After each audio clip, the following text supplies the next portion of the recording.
I don't know why, but just me holding this crowbar kind of reminds me of Half-Life. Not gonna lie. Kinda.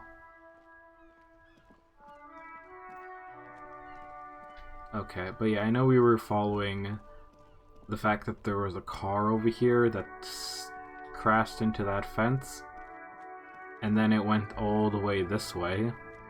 And you know, I'm kind of realizing that the year is actually might have been 1951, with the indication of it being 51. So I thought this game took place in the future. I was really wrong, actually. Actually, yeah, it wouldn't make. Actually, yeah. Yeah, this game wouldn't make sense for it to be taking place in the future. Mm-mm. So, anyways, I know that we were allowed access finally. So I'm gonna guess the dude will push the button for us. Yeah? Oh yeah, he will. No? How does... Hold on, let me check. Can you open the gate for us, please? The unpromising race pupil returns. And what do you think about this? You serve the Union, don't you? Aren't you? I mean, I could question him about his tattoos. Racists are generally not very good examples of their race. Welcome to Revachol. You hear him yell at a redhead woman visiting the fritter nearby. He must think redheads are immigrants. Oh. I am not like them. I am craniometric perfection. I have taken the trouble to permanently draw a phrenologic grid on my skull and features. This should dispel any doubt. The drawings are precise and look true to their pseudo-scientific ambitions. One thing, however, it is not entirely free of throwbacks in the phylogenetic tree. His large jaw, for example, could be a trait indicative of criminalism. Also, his earlobes could be smaller. Earlobes could be small. Your earlobes are too big? Wait. His earlobes could be smaller. Your earlobes are too big. Maybe I should say nothing.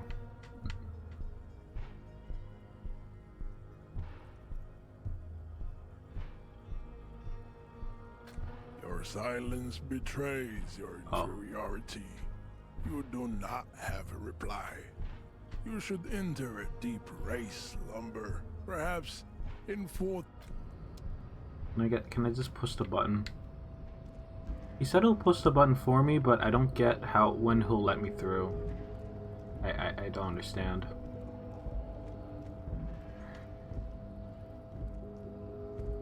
Can I even get access? Oh, wait, that opens? Okay, so wait, that door opens now? What? Seriously? Okay. Okay, so we're now inside. Huh. I didn't get access to this room earlier. Typewriter, the model name is on back. Standard office. The drawers seem to be locked. Someone left the coffee machine on. Ooh. I got a book.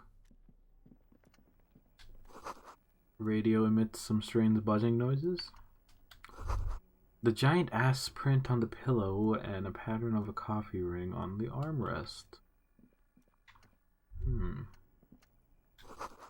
Someone is habitually chilling next to the radio. Indeed. Oh, there's an upstairs. I didn't even check the bathroom. And before we find like another murder sooner or later. Oh, okay, so we can just pass around. Pass right through. Okay. I don't have a bag. So I can't pick any of that stuff up.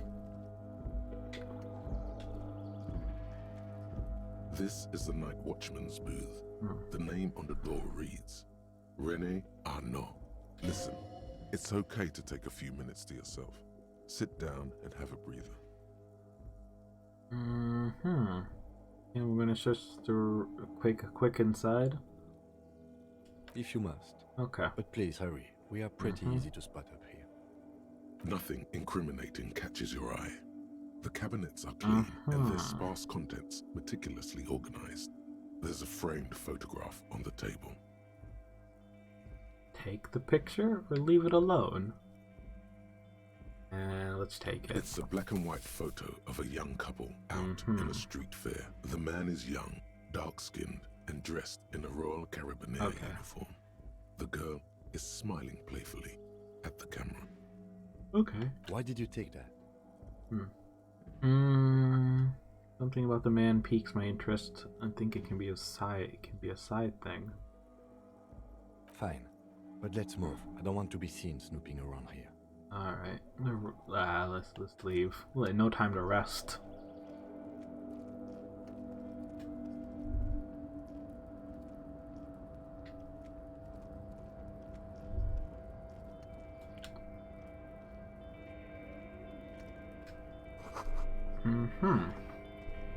Okay, how about we go down here?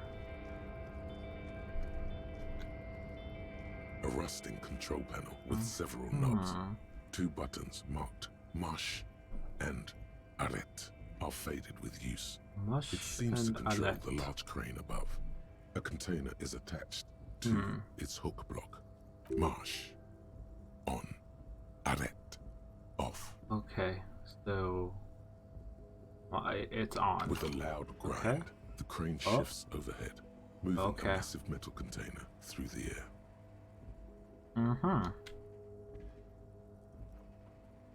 Oh, and drops it. Will we be able to see what's inside? Okay. Here we go. Taking a while. Okay, now we can continue. And with a surprisingly quiet thunk, the crane places the container down. Yeah, that was quiet. The harbor sleeps as the strike rages in the distance. The crane can rest again, now that its purpose has been fulfilled. What do you mean? Moving this container, of course. For this purpose it was built. For this purpose it has acted. And now it will rest. What? I can't see how that was worth the wreckers. Except for seeing the crane in action, which I admit was satisfying. The crane does not return to its original position. Does not move at all. Okay. There you go. I don't know what I did. Can I open it? Cannot. Okay. Let's see what else we got.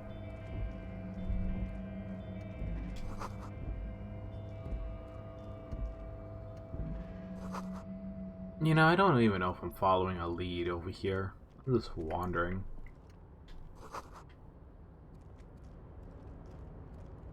What's up?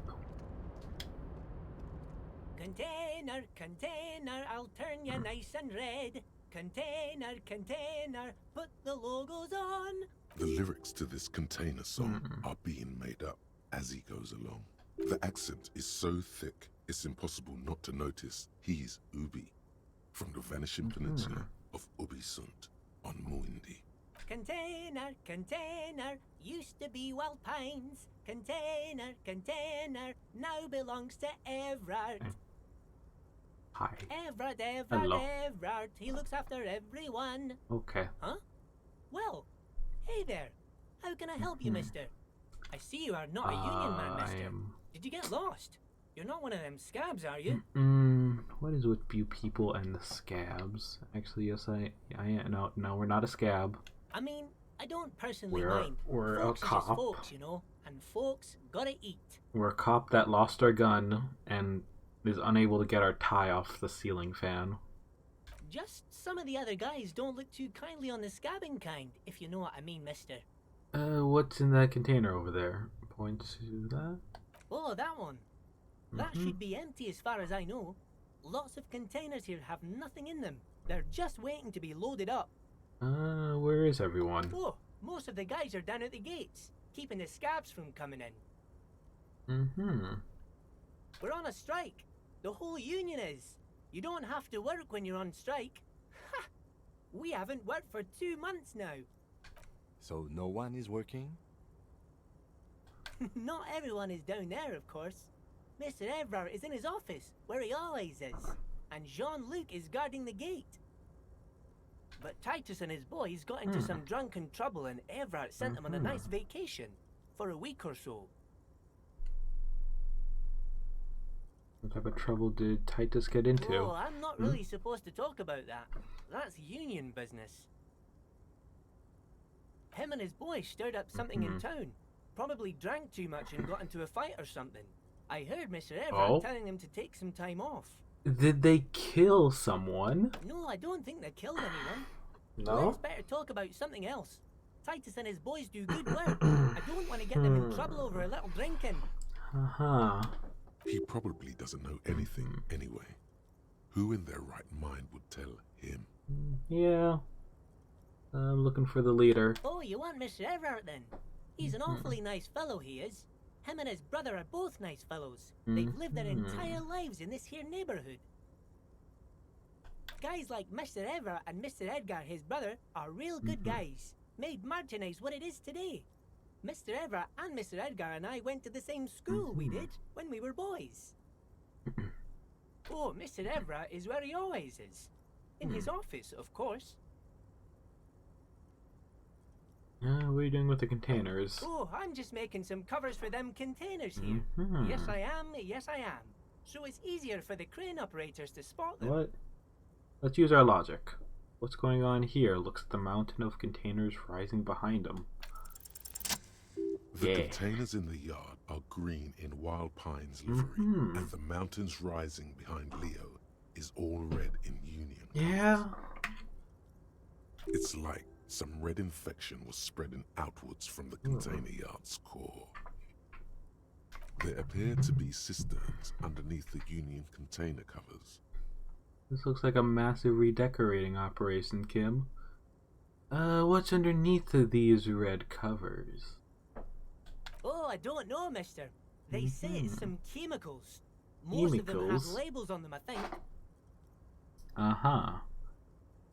This looks like a massive redecoration operation, Kim. Yes, they are hiding it from the inside. All the red containers have the Debarders Union logo on them. Leo, has anyone told you why you need to change the covers? No, not really. Mr. Evrard doesn't tell me all the big things. Says I go and tell them to everyone.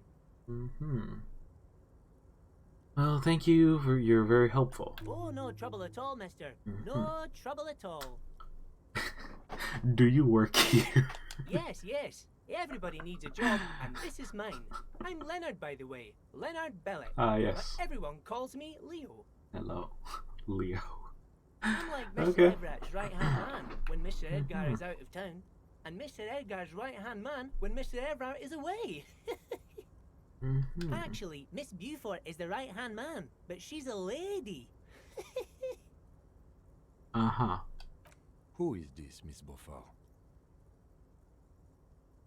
A real pretty lady with a skin like those Douai Sucre candy bars my missus likes so much. Them are real nice to suckle on once the dinner is done and me and the missus sit down beside the radio. But I can't listen to the radio all the time. There's so much to do around here, and I'm always busy keeping things so the apartment we were in, and the fact that the pillow and the fact that he just admits it. Okay, so that was his apartment we went through to get here. I'm pretty sure this place would fall apart if you didn't shine the boss man's shoes, Leo. Hold on, you mentioned Miss Beaufort. Who is this Miss Beaufort you mentioned? Oh, Lizzie. She is a real sharp tool. Mr. Everett put her through some fancy school and everything, east of the river. 4 years she was gone, and when she came back, she was all fancy and lawyerly. He respects that word. That's obvious. Yeah. But she's a real nice girl. Grew up in this here neighborhood. Knows everybody and gets along with everyone. Real pillar of the community one day, I'm sure. If me missus and me was to have a child, I'd be real happy if she turned out like her. But she can't have kids. Really? Dr. Lemaitre said so. And she knows about such things. Been a doctor for almost 50 years, she has. So Everett trained a lawyer named Miss Beaufort. Interesting. You're doing a great job. Yes, this place really seems to run like clockwork. Keep it up, Leo. Well, thanks a lot. Coming from you, it means a lot, really. Okay. Sometimes I feel some of the guys don't really get how much I bust my ass for them here. But you guys are alright. You're a Yubi, right? Oh yes, born and raised in Irish, mister. Mum had to leave my dad after he got a bit violent. Took us here to the new world. I was about 10 then. Too old to lose my accent then. People say us Ubis are up to all sorts of trouble with sheep and other animals and whatnot. I just want you to know there was never any of that where I come from. No, sir. Those are just nasty rumors. Okay. Thank you for clarifying that, sir. Yeah, we'll be off. Bye-bye now. Yeah, the voice acting in this game is superb. It is great. Can I go in the container? No? Alright, well... Oh. Hold on, what's this? I found it. Oh, wait, what's this? Got some more gloves. Great. And more money. Hey. That's great.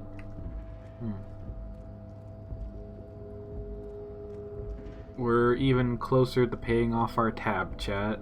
I only have $4.12. I owe the hotel $130.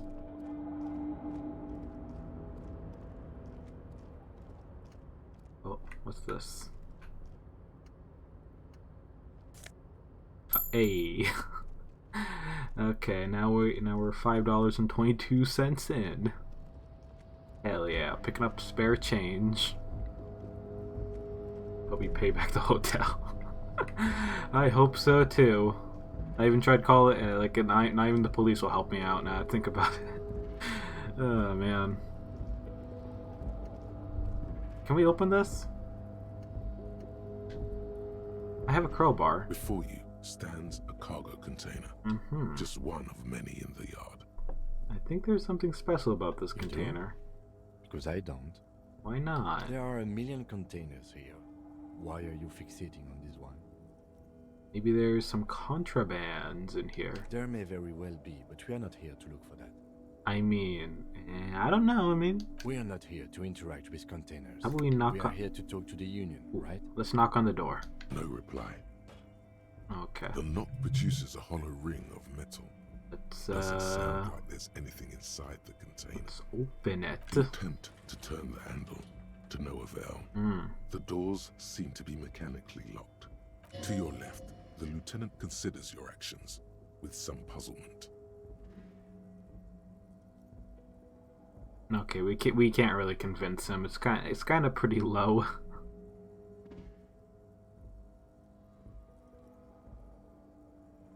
Persuade the door to open. What do you mean persuade the door to open? What do you mean persuade? I was like, oh, am I going to persuade my partner to help me? No, just persuade. It was like, open sesame. What Despite the fuck? Dirt that surrounds and trails you, a beacon of light emerges from deep within you. Hello, is anyone in there? The door stands silent. Satisfied, detective? Sweet talk the container. Try again. If there's someone in there, I'd like to talk to you. Just like that, You hear a click. What? Then a rattle. Some mechanism unlocks itself inside the door. What? Ahoy! Come on in! What the fuck? Who the fuck are you? You can't be serious.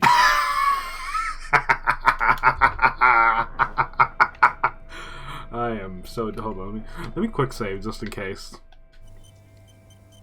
Next thing you know, I could be dead. What, who is this? Who is in the who is in the shipping container? I knew they were hiding something. What the fuck? What the fuck? The man stands at the far end of the shipping I don't container. understand. It's hard to say anything more about him. Like, I don't You what? cannot make out any of Reality his is details, breaking inside the but you shipping do feel container. The overwhelming presence of capital. Huh. The feeling causes all the hairs on your body to stand at shit. attention, like soldiers preparing for review.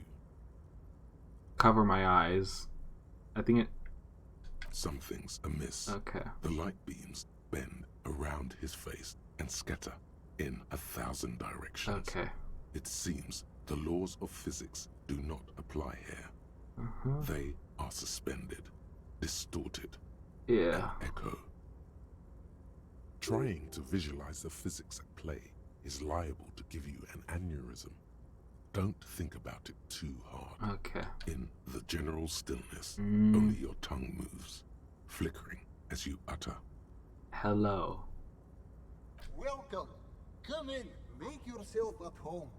Sorry, I'm not better able to receive you. I wasn't expecting visitors today. You can't hear him exactly, yet you're able to understand every word he says. Jesus fucking It is Christ. very strange. Yeah. An overwhelming hum covers everything. Voice doesn't escape from him. Now, what can I do for you, gentlemen? Who are you? Who am I? Oh, I haven't been asked that question for such a long time. I don't meet a lot of people outside my circle these days. Anyhow, my name is Rustam Diodore, investor, license holder, and extremely high net worth individual. And you are? Mr. Diodore, I am Lieutenant Kim Kitsuragi of the RCM, and this is my partner. I'm an alcoholic detective. It's like I'm an alcoholic? I'm a detective? I'm an alcoholic detective. Pleasure to meet you. Though I'm sorry to hear that a good public servant like yourself is enthralled to the drink. A man can't serve two masters in my experience. How did you become so rich? What are you doing in the shipping container? What are you doing in the shipping container, first of all? Traveling. This is a great way to get around. Really? It's fun, it's safe, and it gives me lots of time to think. Okay. Would it be? Is it safe to like? Okay, now that I think about it, yeah, I think being in a shipping container. I mean, as long as you have like the necessities. Maybe. I'm not too sure about it though. Like, what if it falls too hard? And what if something just falls on you? I don't know. By the way, let me now ask you a question. Okay. Where are we exactly? In the very early days of colonizing this archipelago, the kingdom of Surens, a precursor of a modern Sur-le-Clay, used to own the city of Revachol, an obscure detail in the bigger picture, but still worth dropping.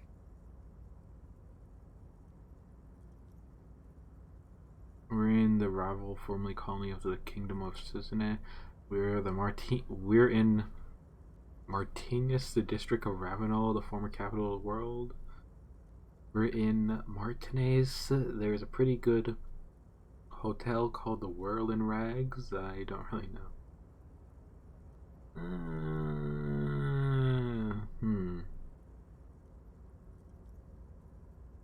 Maybe I should go with this one. I wonder if we should go with simple or obscure. Or just, you know. A fellow history buff. I myself am currently reading up on Franco-Nigerian era trains. Very interesting stuff. It's a shame I can't get out and explore myself. One of the downsides of being an extremely high net worth individual is that mobs of low net worth individuals are constantly banding together to ask for money. Wait, so why don't you help me? Wait, not me. Why don't you help them? You got so much money. It can't make a difference to you. So traveling from... Why don't you help them? You got so much money, you can't take it. So you're traveling from place to place via shipping container? Smart, you know? It also provides a means to hide from all the targeted advertising we extremely high net worth individuals are constantly subjected to. Okay, I can kind of understand that now. Luxury yachts, high fidelity portable radio systems, fail-proof outerwear, and so on. It just gets a bit middle class after a while. A bit bourgeois. So you're saying being rich isn't worth the hassle? Those things all sound pretty nice. Yawn, yeah, that does sound pretty tiresome. Okay, well, the fact that he has a portable radio system actually makes sense. Actually, hold on, would portable radios be a thing back in 51? I guess, maybe. Huh. You're saying being rich isn't worth the hassle? Those things all sound pretty nice or tiresome. Well...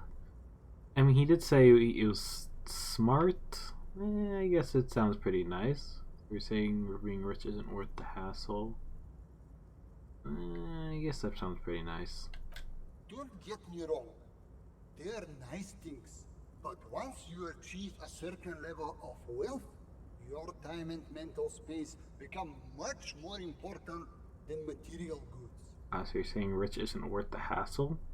Good, now that we're sorted out, let me ask you something else. You're saying rich isn't worth the hassle? What? No, I did not say that at all. Okay. Being rich is great. Just don't tell anyone I told you that. Okay. You're a rich investor, right? Can I have some money? Okay, how did you become so rich? Oh Lord, not this again. What's the matter? Oh, nothing. It's just that we've got this murder to solve, and yet you go around asking everyone about money. And every time I ask, are you sure this is related to the case? You say, sure, Kim, I think it is. I need to pay my hotel bill. And yet, it never seems to get us any closer to solving the case. Listen, I need to pay the $130 I owe the hotel. It's quite alright. I'm used to the question by now. To be blunt, I inherited my fortune from my grandmother, who herself was an extremely high net worth individual back in Graz. All I did was take her fortune and invest it prudently. Believe it or not, it takes more than a bit of skill not to blow a vast fortune on sailing boats, bad choices, and unsupervised state policy. What is it like being extremely high net worth? Cool, but I wanted to ask you about... let's continue. I gotta tell you, at first, being rich is a lot of work. You've got to work hard because everything's so darn expensive. Yeah. You know, prices increase exponentially at this income level. Oh yeah, no, I tell you. Yeah, prices definitely do increase after a while. But then, once you've reached my position, it's nearly impossible for me not to make money. My assets are so diversified that I'm bound to come out ahead no matter what. Some of my lower net worth friends say to me, but doesn't that take all the fun out of it? And I tell them, not really. Okay, I don't want to piss him off, so I'm not going to call him a thief. You're right, capital assumption is its own reward. Don't you think you should use that great wealth for the glory of your fatherland? It's great that you've done so well for yourself, but don't you think you owe some of the wealth to the rest of society? Nah, let's not try to piss them off. Cool, I don't have any interesting replies. You're right. Capital assumption is this. Okay, yeah, we might as well say they're right. Precisely.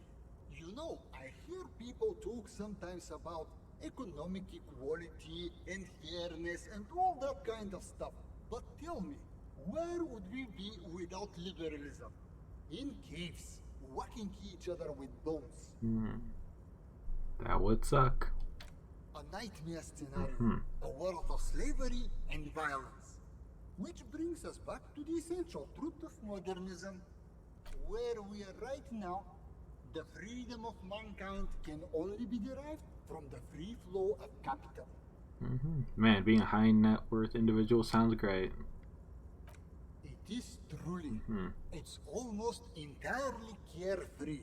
It really leaves you time to better yourself spiritually. Yeah, I can see that. He's being very spiritual. He's like breaking everything in the shipping inside the shipping container. Hey, all this talk about money has made you lose the thread. What is going on with the light in this place? That's what you need to ask him about. Something strange about you. You're an investor, right? Can I have some money?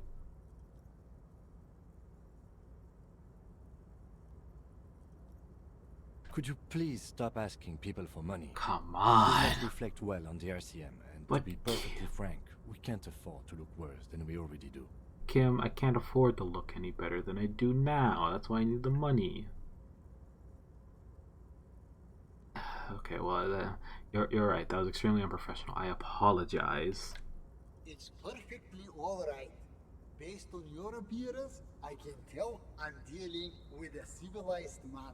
Oh.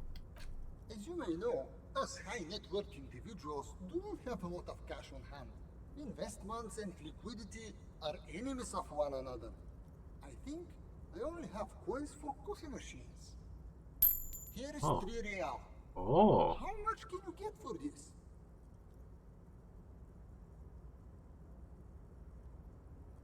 Wait. Hold on. Hold on. Chat? What the fuck happened to my money? What? Do you see that number? What the fuck? What? What? What does that? I had like $5. Well, chat, look at that number. And I know I'm kind of blocking it. In fact, that's not just chat. Hold on, chat. Let me move the cup. Hold on, my cup is.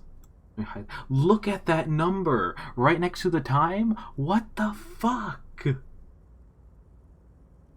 This is game breaking. This is holy shit. Money glitch. This is a money glitch right here. This is a money glitch. Wow.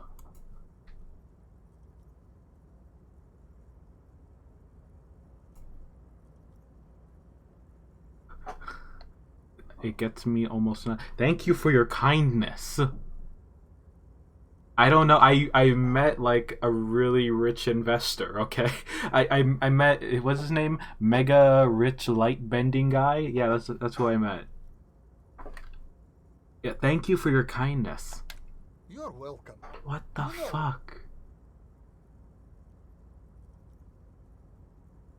Maybe you can make that money grow. Come up with an investment plan. How's that sound?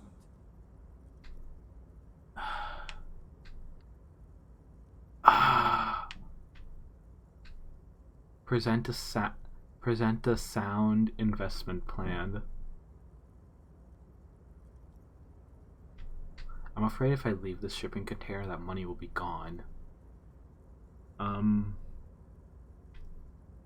Let's go. I got a 17% chance on this, chat. Deploy a high-concept buzzword generator. All systems functional. You're good with Ready that to thing. engage in 3, 2, 1. It's time to disrupt the future.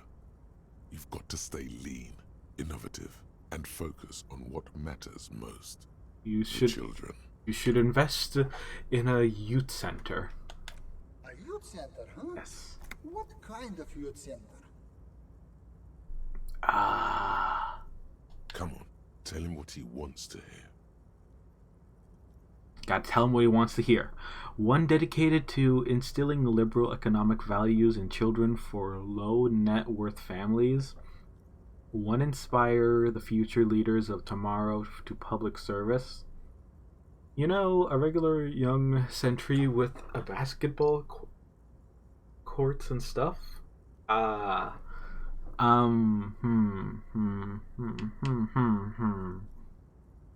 One dedicated instilling liberal economic value in children from low net worth families.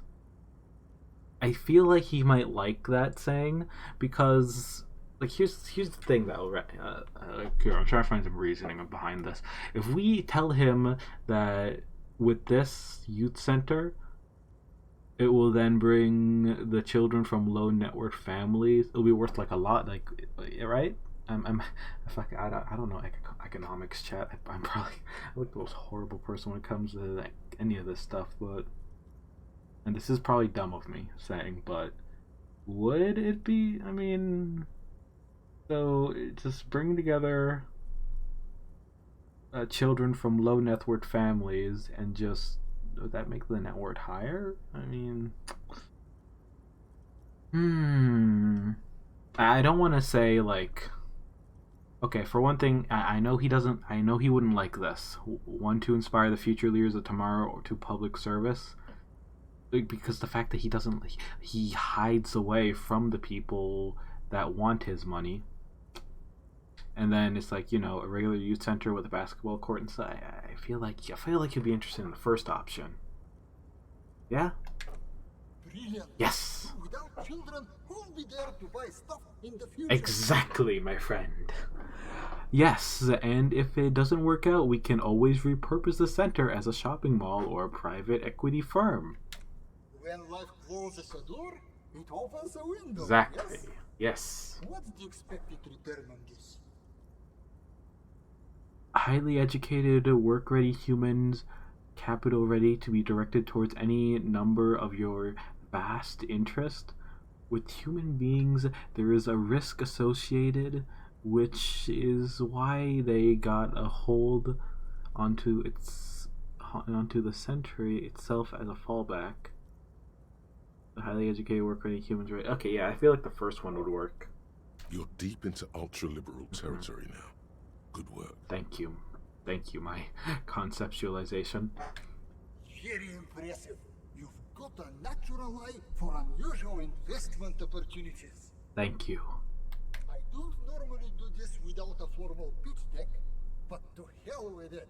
What's the point of being rich if you have to follow all the rules? Exactly. Just break the rules. Whoa. Whoa. Whoa. Whoa. Whoa. You gave me 100? What the Whoa. Thank you for placing your unwavering trust in me. Thank you. Holy shit, chat. Remember, it's not a handout. It's an investment. And I expect to see returns. Okay. The lieutenant stands there, dumbfounded. His mouth opens slightly, then closes again. Man, I am fucking rich, chat. I am fucking rich. Oh man, just one good talk with an investment. Oh man. Oh man. Is he having a stroke? Give me what do you think, Kim? Not bad, huh? You alright? You having a stroke? Yes, I'm alright. Yeah? Can we get going now? Yes. Now, was there anything else I could help you gentlemen with? Nah, you're good. Why go so soon? I feel we've so much more to talk about. Well, until next next time. Yes, likewise. Goodbye, our friend. Wow, you work hard. I do. Oh, yes. You hustle. You're a provider. Yeah. It's tough out there, but you keep it real and provide. Yeah, I guess I do. Oh, yeah. Like a horse. A workhorse. For hard work. Hard work, I do exactly. Look at yourself. You're a human pedometer. You must have walked 200,000 steps down cracked asphalt, mosaic, sand, and linoleum after you re-emerged. That is the sign of a hustler who never gives up. The world is harsh and people are evil. You didn't make it that way, and you won't let it break you. You ride. I fucking ride till I die, bitch.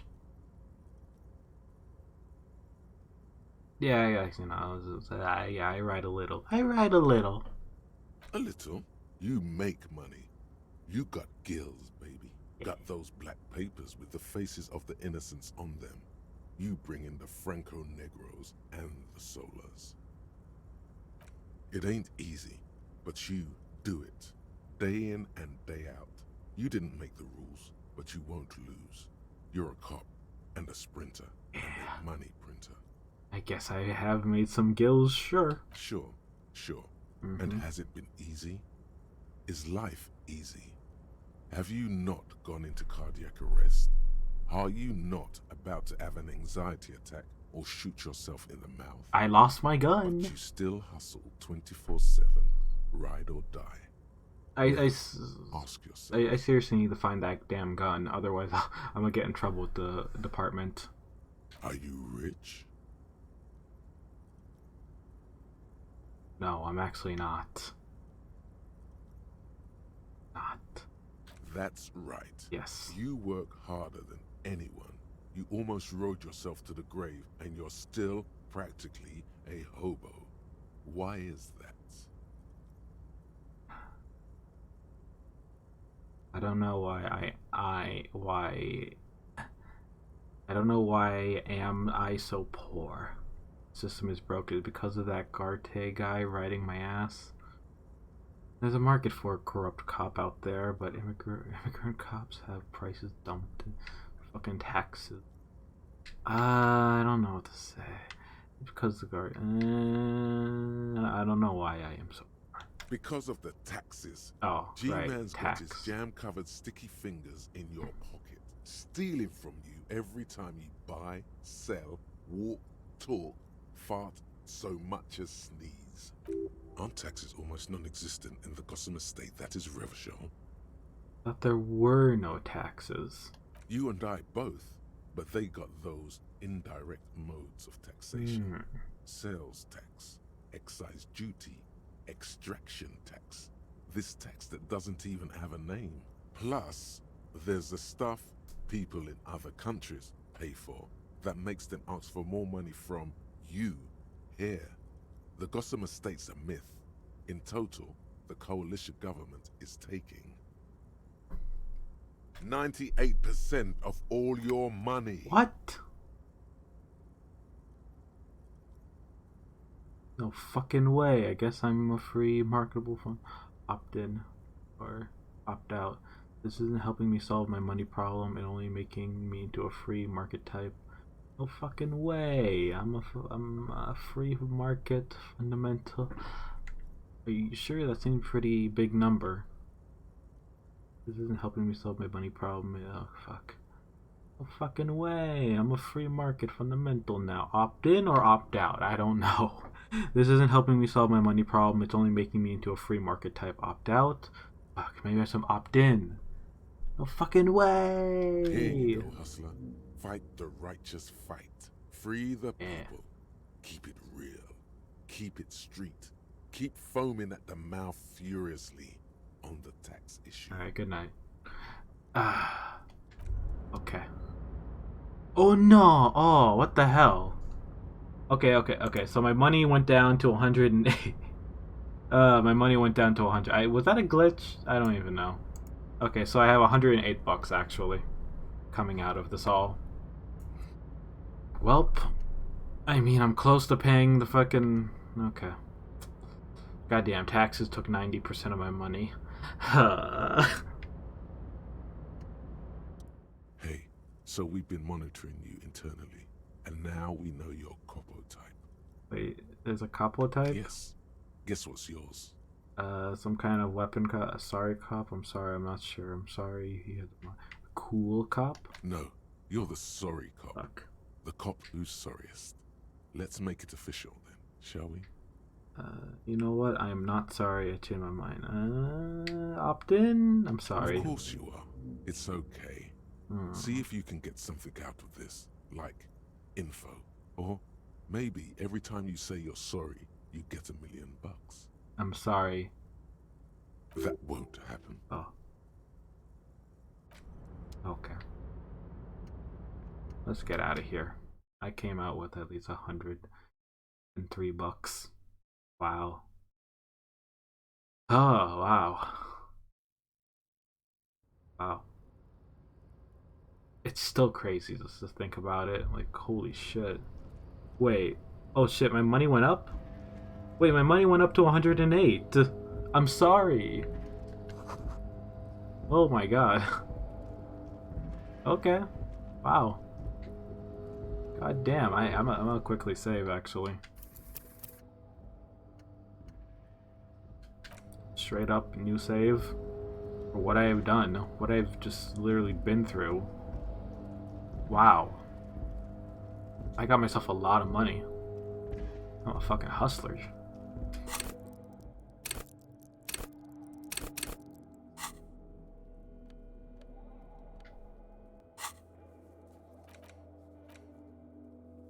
Okay, I should probably go back though.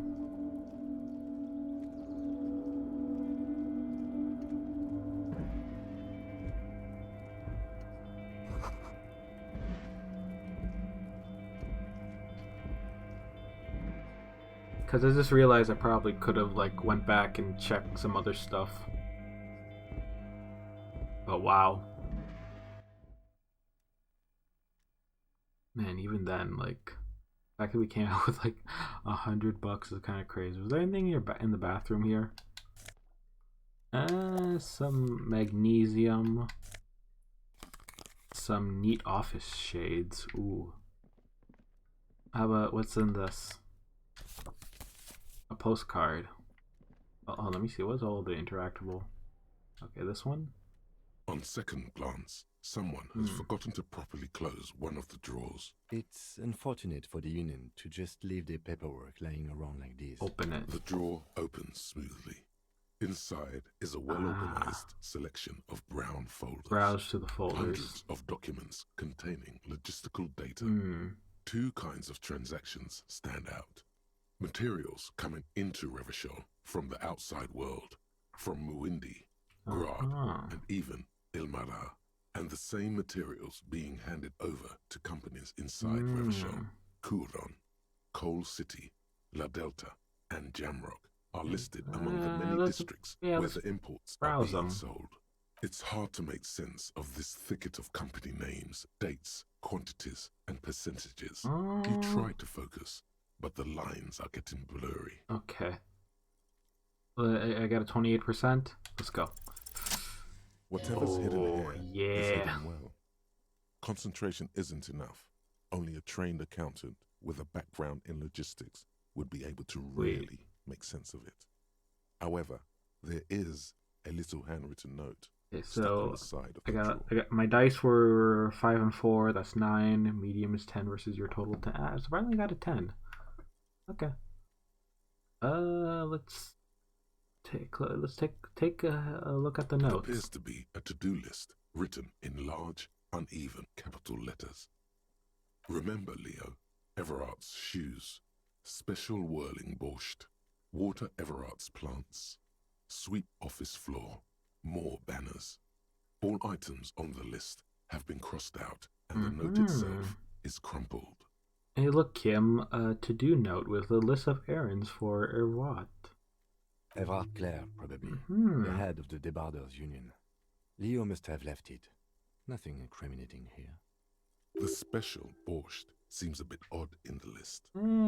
Let's take a look another look at the note. Remember, Leo, Everart's shoes, special whirling borscht, water Everart's plants, sweep office floor. More banners. All items on the list have been crossed out, and the note itself is crumpled. The drawer slides shut smoothly. Okay, well that's that.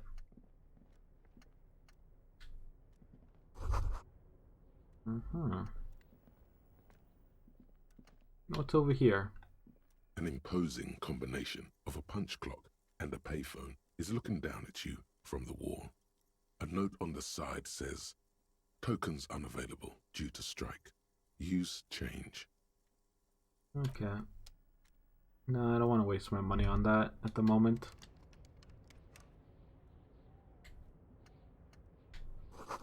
The door is locked and cannot be opened without a pass. Wait, we're stuck on this side? Wait. Wait, we're stuck? Huh.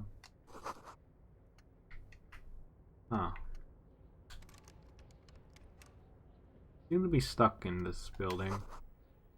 I have no choice but to talk to the union leader. Okay. Let's go. Or do we need to pay money to punch out and have the door open? So I had to insert 10 cents. Alright. Let's go talk to the... Oh wait, hold on. Someone left their coat. Looks like someone left his tarpaulin cloak hanging on the railing here. There is a white rectangle clearly visible on its back. Look, Lieutenant. Yes, it was probably you. It does bear the RCM insignia, after all. You think I should get it? The service cloak issued to you by your station? Yes, I do. Okay. As your fingers touch the tarpaulin, it almost feels like the cloak wants to deliver a message of comfort through your fingertips. So now I have a cloak. Yep. Cool.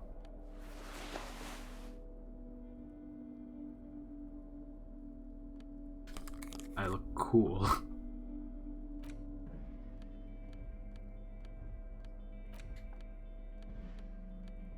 Oh wait, so you're telling me I could actually sell some of this stuff? Like this photograph? Man, I look like someone out of the Matrix. That's what, with this coat. Hell yeah.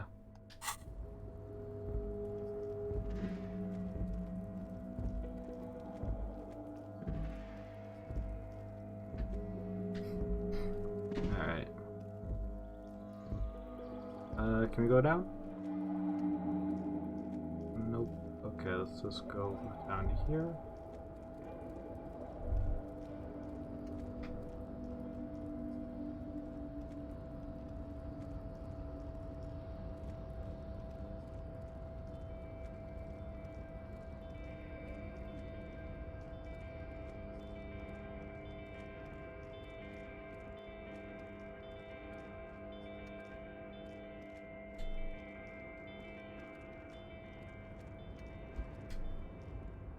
Oh, hey, mister.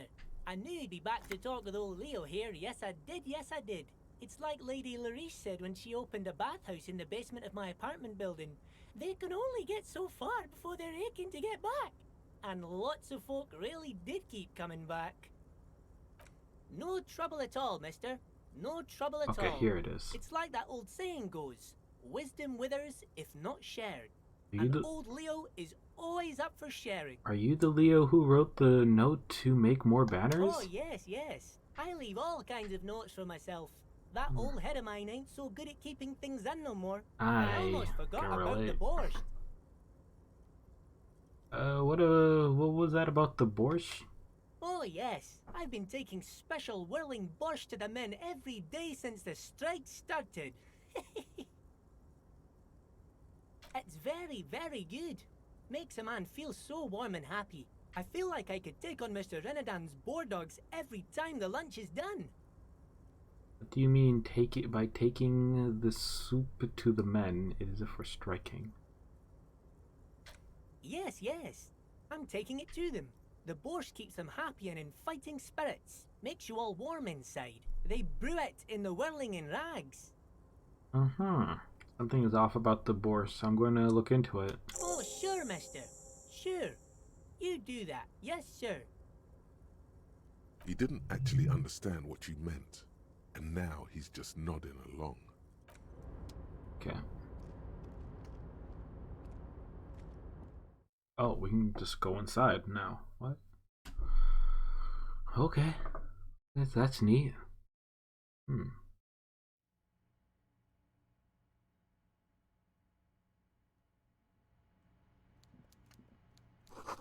Coffee and giant thermostat still lukewarm. Let's see, what's this?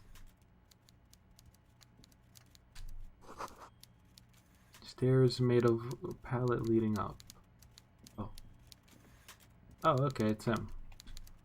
That's a large, that taxidermy fist that just tells time.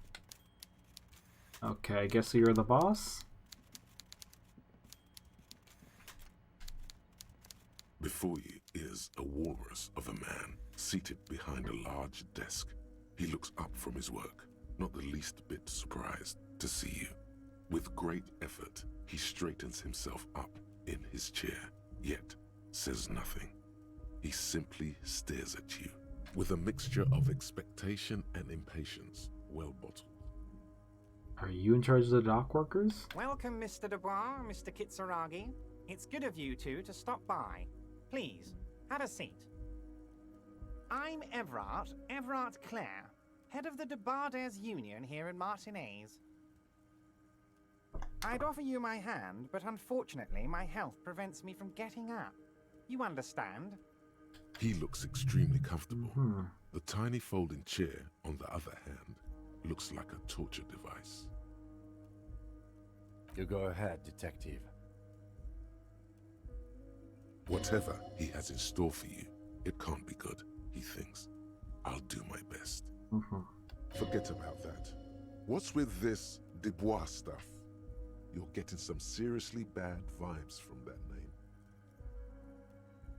name. Why are you calling Mr. Dubai? I'd rather stand. Please, Mr. Dubois, let us converse in a civilized manner, as equals. Take a seat. I insist. Okay, I'll take a seat. Mr. Dubois, I can see that you are a reasonable man, and reasonable men can be of great use to one another. Remain serious. So tell me, how can the head of the Debarders Union help a representative of the Revachol Citizens Militia today? The chair you're sitting on has got to be the most uncomfortable chair in the world. It's violating your backside. Oh, by the way, I heard you got a rather rude reception from a certain Lawrence Gart.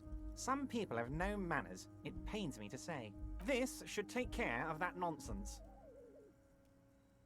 It should be sufficient to cover your expenses for a few days and patch over your differences with a cafeteria manager. What? Go ahead, take it. Wow, that's 25 real. Ah. That's good money. You need it.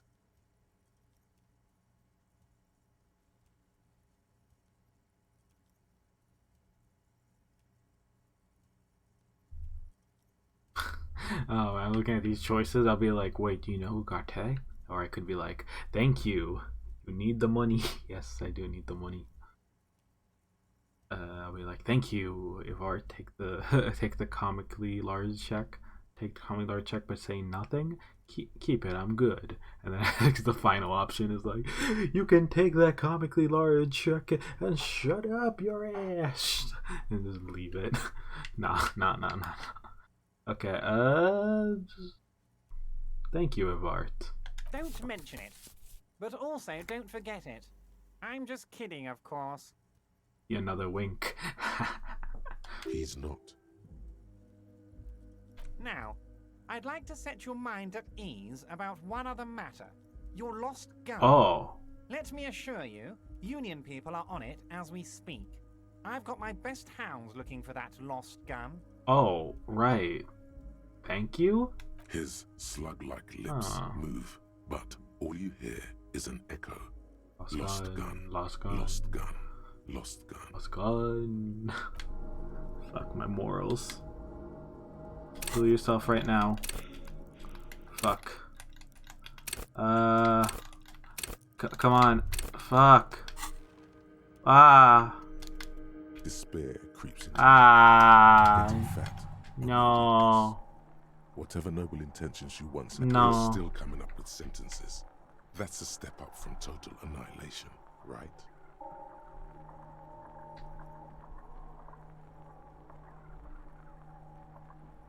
Fuck me? Please leave the rage you have for after we finish the investigation. Nothing you can Fuck. God damn it. Cop gives up. Oh man, that sucks. Oh man, the fact that just my morals suck. Ah, I was just about to get the money. God damn it, I gotta backtrack.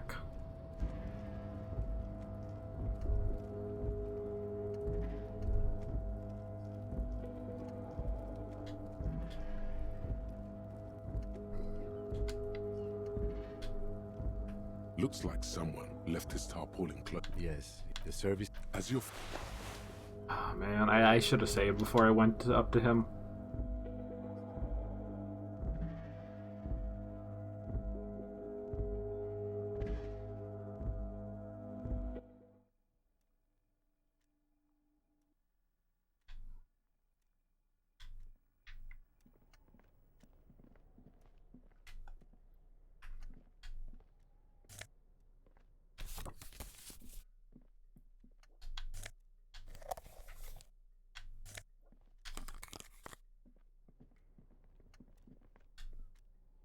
on second, the drawer opens. Hundreds of, and the same, it's hard to make sense of this thicket of company names, dates, quantities. Whatever's hidden, it appears to be. Remember, Lee, all items on the list have been crossed out, and the note itself. Ever Claire. The special borscht seems a bit. Remember, all items on the list, the drawer. Okay. The file cabinet stands steady at the drawer. Okay, I already looked at that.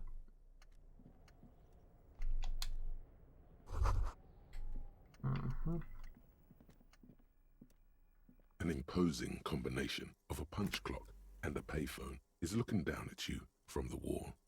A note on the side says,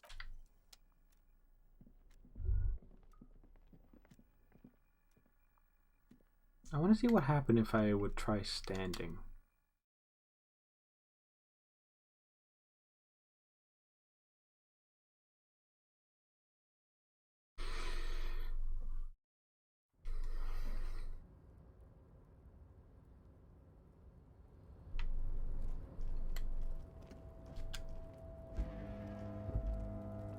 Alright, let me actually...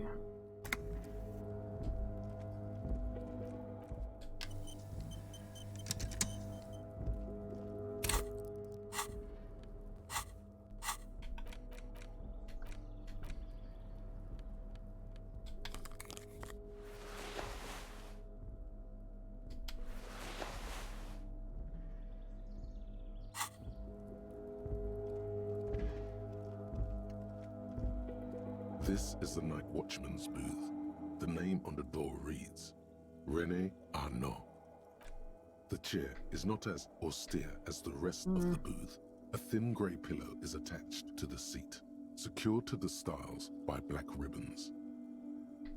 The drawers are empty, save for old timesheets and receipts. One small box, however, does hold some cheap painkillers. They are slightly out of date. Like painkillers? Side effects? Oh boy, where to start? Elevated risk of dementia, mini strokes, prophet's disease, sudden death, hair death, erectile malfunction, critical flatulence, watery blood, black mucus, uncontrollable weeping, increased sensitivity to la opera, inoperable joint disorder, total spinal collapse. Don't think about that. Quick, think about something else.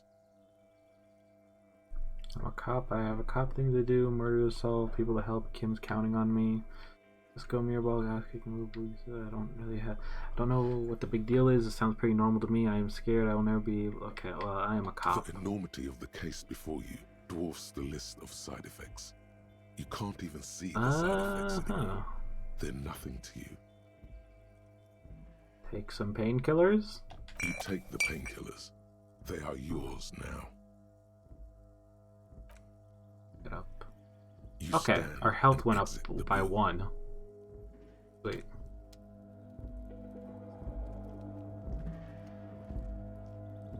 This is the...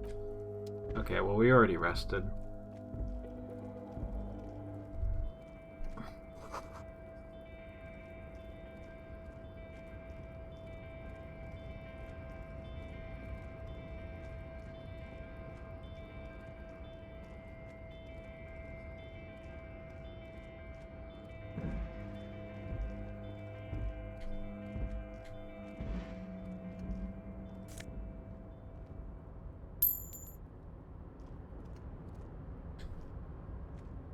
Okay, I'm just gonna skim through this. I knew you'd be back to talk with no trouble at all, miss. Oh, yes, yes. Oh, yeah. It's very, very good.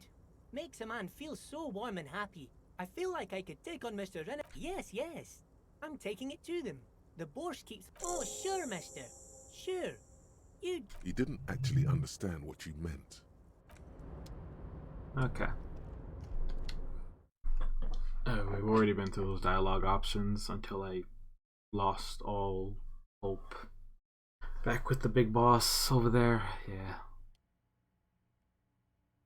I think I'll probably just stand.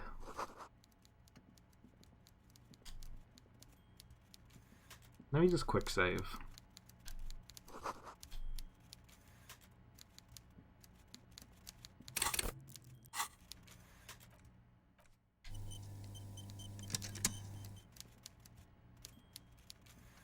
I'm stuck. Oh. Oh, okay, right, there's stairs.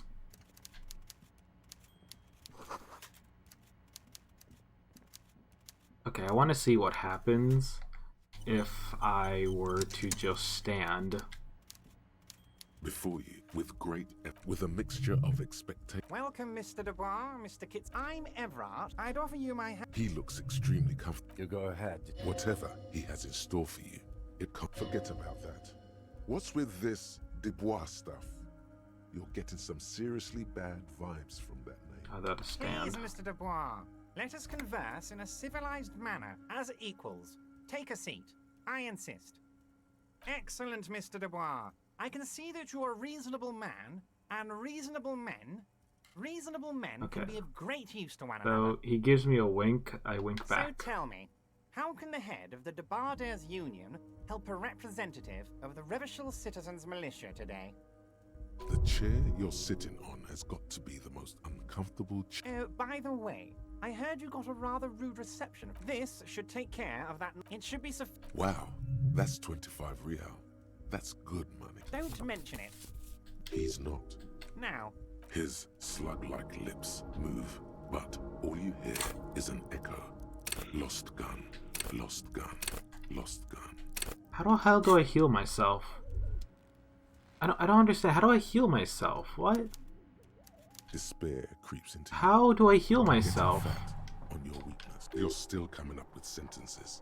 That's a step up from total enough. I don't dispute that you have been charged with protecting the people. Nothing you can... I just get depressed. Every single time, Cop like, gives my... up the detect...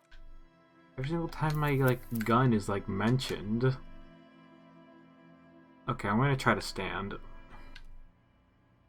Maybe he won't mention the gun. How do I heal myself? Also, I might as well... Oh, I just realized. Unlock another slot.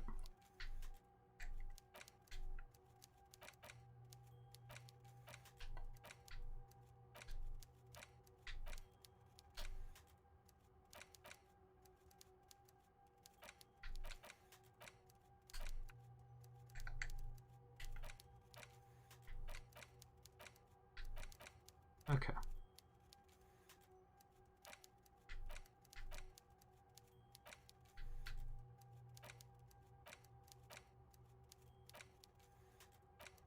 Okay, I see. So the research for all these takes time. Interesting. So it'd take me an hour and 45 minutes to learn about this.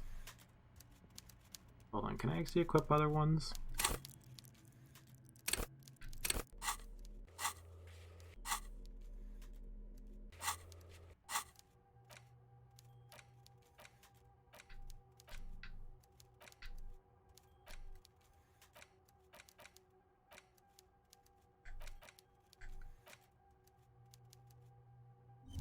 Okay, there we go. So I got those in the works. Okay,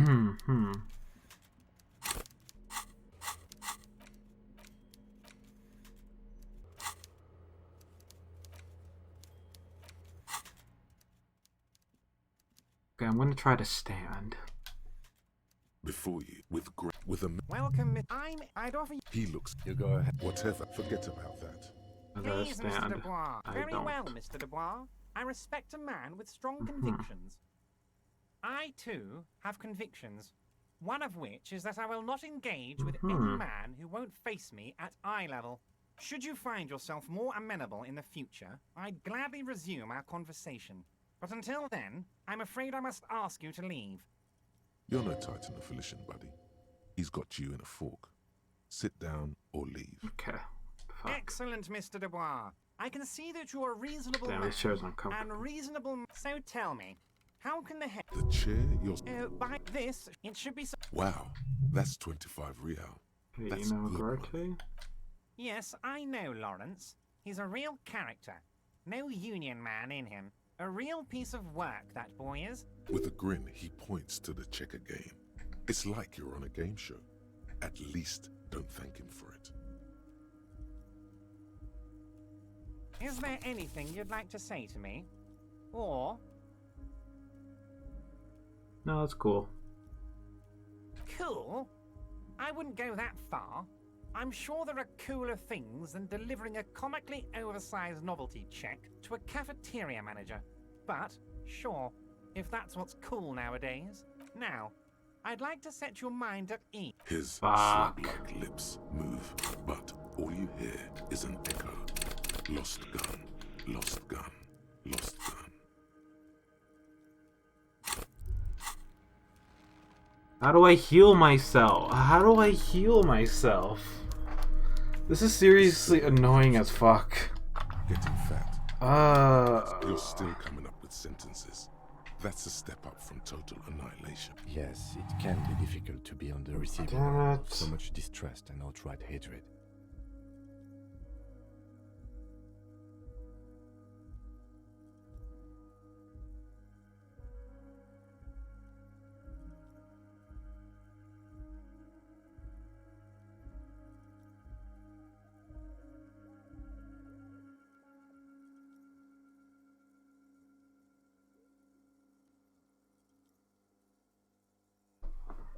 Nothing you can say. I need to come back. I need to come back here with better morals. Cop. I need to come back here with better morals.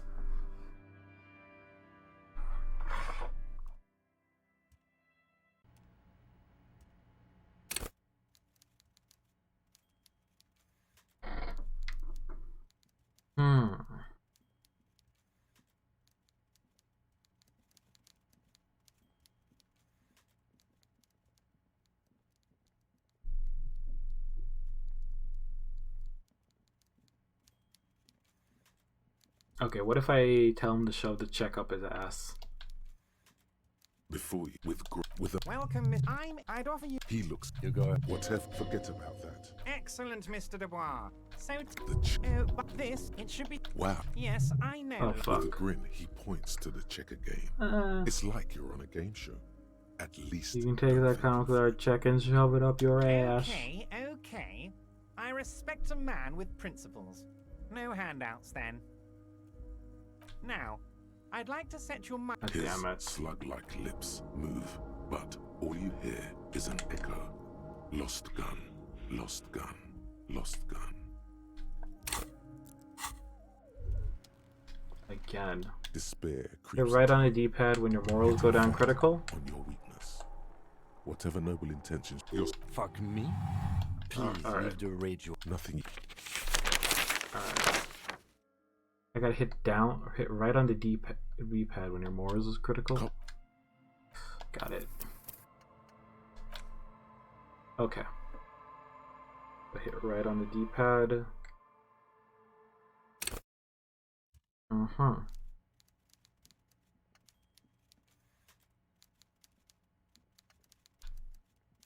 Before with a mixture of it. Welcome. I'd offer. He looks. You go. Whatever. Forget about that. Please, Mr. Excellent, Mr. Dubois. So The chair. but this, it should be so. Wow, that's 25. Is there anything you'd like to say? Don't mention. He's not.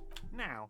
His slug-like. The world is swallowed by a There we black go. hole. When he said, "Don't worry," There. Okay. Thank he you. actually meant, "Be very worried." Okay.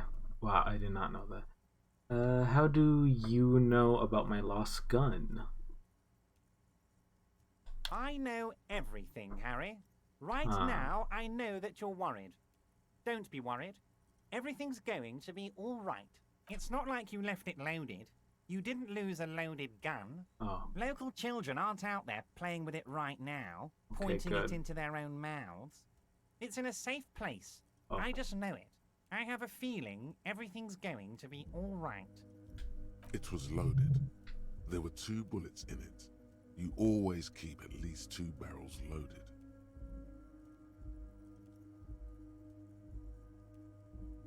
Kim. Turn to Kim. Officer, we will deal with this later. We don't need Mr. Claire's help with this. I wouldn't be so sure about that. Composure. Don't panic. God, Ah. you're sweating. Your knee is jerking. You're about to cry, aren't you? But what men You're cry about to too. cry because you lost your gun and those children are gonna shoot themselves with it.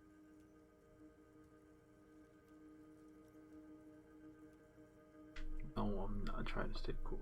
What am I? You want to cry? God, you're weak. Whatever you do, don't cry. You'll think you're disgusting. Mr. Dubois, you don't look so good. What is this, Mr. Dubois? He keeps repeating. What is he trying to pull here? You need to cool the fuck down. Chill. Mr. Dubois! Mr. Dubois! Harry! Keep sliding down chair like Jello saw. There's no Harrys. Let your mind go to a safe place. Mr. Dubois, are you okay? Can I get you a glass of water or something? Are you having some kind of medical emergency? Maybe you could use your hands somehow. In a kind of throw-in motion. Like you're throwing that Mr. Dubois act right back at him. He's Mr. Dubois. Nah, I'm as good as it gets, Monsieur Dubois. Vaguely gestures your hands above your head.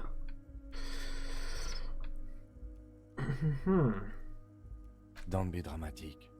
I can see your condition isn't terminal. What an odd demonstration of... you got me, Harry. I don't even know what. As entertaining as it was, I'm afraid we're wasting our time. And I'm an extremely busy man, as I'm sure you are too. Okay, enough. We are here to ask you some questions pertaining to a murder investigation. Quick, here's your window. Oh. Get yourself to Kim and ask him questions. Police knows officer that he- questions. You call me Mr. Dubois. Why? Let's talk about my lost gun. I want to talk about the hanging. Yeah, let's go about the hanging. Oh, of course. That's your main thing here. That's why you're in Martinez.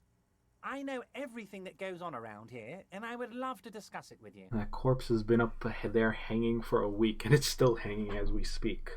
I mean, it's no secret that the lynching is connected to the strike. So much to talk about. Honestly, it's been weighing on me so heavily. I understand you need to interview me.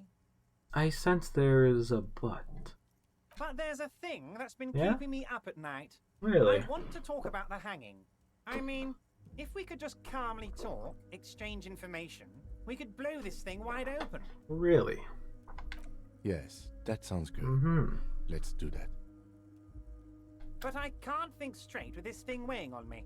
Mm-hmm. You're police officers, aren't you? Yeah? I have a crazy idea. You guys are basically door-opening machines, incredibly talented at opening doors. I've opened a few doors in my life. And I'm sure you're going to open this one with flying colors, Harry. This really is very simple, and there's nothing shady about it. Yeah? An excellent opportunity presents itself, sire. You could win the trust of the arch-liar. Okay. Pretend to play into his hand. Pretend to play Then, into his hand. should you wish, bend his efforts Okay. towards your own. Damn it, fine. I'll look into it. We need to talk about the murder. Accept a task? Fantastic, my friend. Just let me know when it's done and we can take our friendship to the Okay. next level. You can get the key from Manana. He's down by the gates. Manana's like a free agent in the Union. Special operations. Hardened Manana. socialist. A real free thinker too. He'll tell you precisely where the door is. One last thing, Harry. Just open the door. You don't need to go in or anything. I just want that weasel to come home and see the Okay. unlocked door.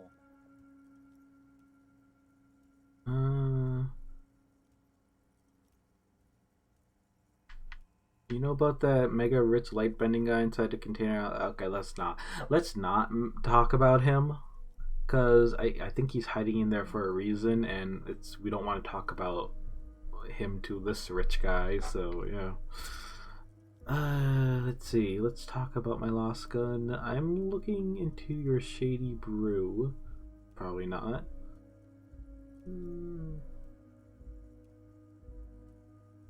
Let's talk about my lost gun. Yes, your lost gun. My best men are on it. They're turning every stone, searching every playground, asking kids, grandmas, everyone. Your gun will be found, Harry.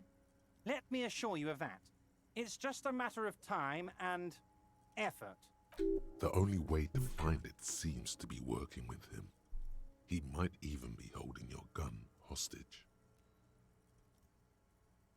Does this mean if I do anything for you, I can get my gun back? Hold on, could he really hold my gun hostage? Who knows?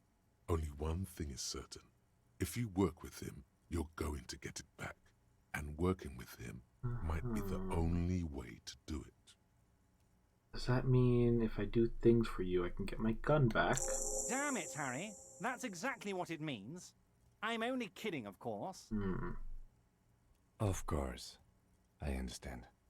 We help you, you help us. I see. Aren't you going to ask me how I got in? Honestly, I didn't want to bring it up, Harry. I heard you have become Measurehead's race pupil. I'm not a race pupil. I just listened to some of the things he had to say.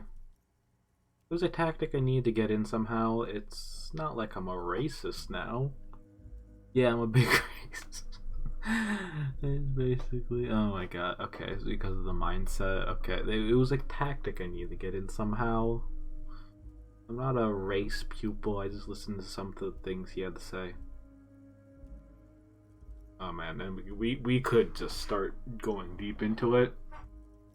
With this first one, I really believe in the race mystery and how I'm glad I was given the chance, and I hope one day to be able to contribute. There's a tactic I need to get in. I mean, I'm not a race pupil. I listened to some of the things he had to say. Of course, Harry. Of course. You're not some kind of a fantastic racist now. And rest assured, no one's going to hear about it. No one's going to know what you Again did with with the race there, winking. Harry. Your race bonanza is safe with me. Word of how racy it got will never leave Martinez. Anyway, I assure you, I am a very well-informed man. Information reaches me before I even get the chance to request it. You called me Mr. Dubois. Why? Of course. Let us dispatch with the formalities. You call me Everard, I call you Harry. So that's really my name. My God, so it's true. I didn't want to believe it, but you are a fantastic science fiction amnesiac cop, aren't you? What are the odds of that? I think the odds of that are very low. My name is Harry. It might be a good idea to hide your confusion. I mean, see what his game is first. Yeah, my memory's fine. I'm just testing you. So good to hear that, Harry. Apparently, my sources were wrong. However, if you did have a spot of memory trouble, I could help you out with my big fat folder. Words flow like a river of honey from his lips. I guess word has already reached him. No matter. No harm done. It's just a brown folder. You can't make out what's written on it. Are you trying to tell me you've gotten hold of some of our documents? Mr. Kitsuragi, would you mind? Me and Harry are talking about his lost identity right now. Don't just jump to the folder. That's not smart. Shows you're on the edge. Do some probing first. Yeah. What kind of cop does it say I am? Okay. Let's get it straight. What's my full name? Do you know where I live? That's a good question to ask. But of course, Harry. Yeah? Your precinct is the 41st and you live in Jamrock. You're a Jamrock boy. A long way from home, but that's okay. He doesn't really seem to know any more about it. Gee. What kind of cop does it say I am? Well, Harry, if I were to sum you up in one word, it would be apologetic. I'm sorry? Yes. You seem to be. A lot of the time. But right now, there's no reason to be. Let loose a little. Be you. He's probably just making a guess based on your recent activity in Martinez. Yeah, that could be it. Where did you get the folder? Ah, this? My friends in your organization gave it to me, Harry. This translates into, haha, you guys are so corrupt. I find that very suspicious. May I have a look? I'm afraid this is meant for Union eyes only, Mr. Kitsuragi. I'm sure you understand. Please continue, Harry. Okay, do you know anything about my kids or family, or do I have a wife? Family? Harry, you're not a family man. There's not one peep of family in here. Unless you think you're a family man. Do you strike yourself as a family man, Harry? You're right, I don't. That's why I like you, Harry. A good man knows both his strengths and his weaknesses, and you, my friend, you are one of the all-time greats. Okay, it's going up, I think. Let's get it straight. What's my full name? It's Harry. Harry Dubois. Harry Dubois. Wait, I thought you are Harry Dubois. Okay, I like it. Harry Dubois. Is that our name? Wait, I thought you are Harry Dubois. Oh, that would be making myself like the amnesiac. And I can work with you, Harry. Now, what else can I do for you? Let's do it. As you look at the folder, Everard covers it with his hand and pets it. He's hiding it from you because it's not a real. It's not real. It's just another one of those brown folders you saw in the file cabinet. That's not an RCM folder. Okay, Harry, you got me. I got This is from the Census Bureau, not the RCM. Those Census Bureau people are absolutely corrupt. You should do something about them. He got the name from the Census Bureau, and everything else from your actions here in Martinez. Yes, Mr. Kitsuragi from the Census Bureau. Like I said, now I'm actually a very busy man. So is there anything else I can do for you, Harry? That means he doesn't really know. Doesn't know shit. Yes, that's what I said. Try to keep up, okay? Let's move on. I'm looking into your shady brewer. I don't know what that means, Harry. Shady brew? There are so many moving parts in my operation, I can't keep track of them all. You know what? Don't even tell me. Whatever it is, do it. Surprise me. Just one thing. If you can, make it even shadier. He sincerely has no idea what you were talking about. And he doesn't care either. Do you know about the mega rich light bending guy inside one of the containers outside? Mega rich lightbending guy? Oh my god. How did that get in there?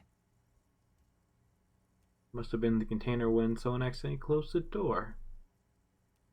He's so rich he could go anywhere.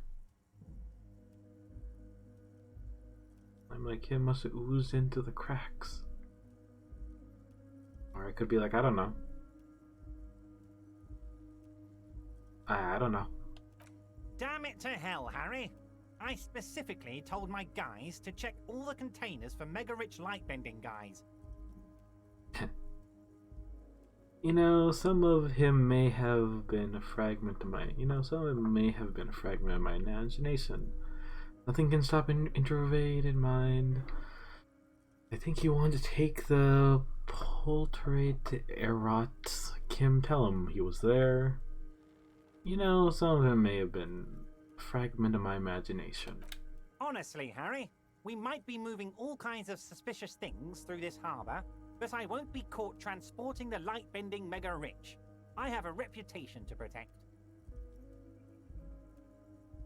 He's to be honored by the presence of Magnus. He is half richly in blood and asked his well. Okay. Yes, the transportation of the rich should be tightly regulated. Didn't seem like it was safe.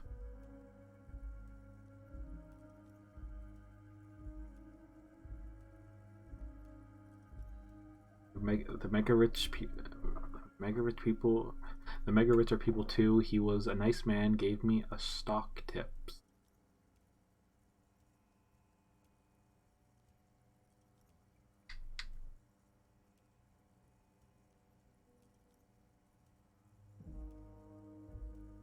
Yeah, I'll be on the safe side. Yeah, the transportation of the mega rich should be more tightly regulated. Didn't think it was safe. You're a fucking idiot, Harry. I love it. Oh. Thank you for sharing this deep, idiotic part of yourself with me. A hallucinating market liberal. I love it. So poetic.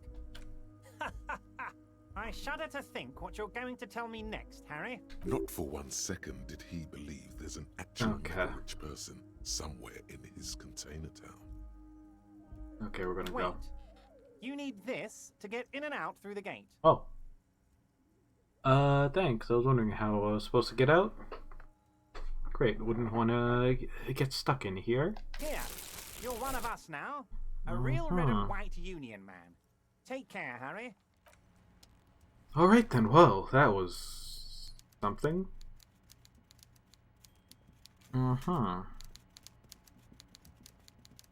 Wait, did I get the money? I accepted the check, right? Also, yeah, I just realized next to the health icons, there's actually is a D-pad left, and I did not see that, honestly. So that means I could actually increase my health. Nice.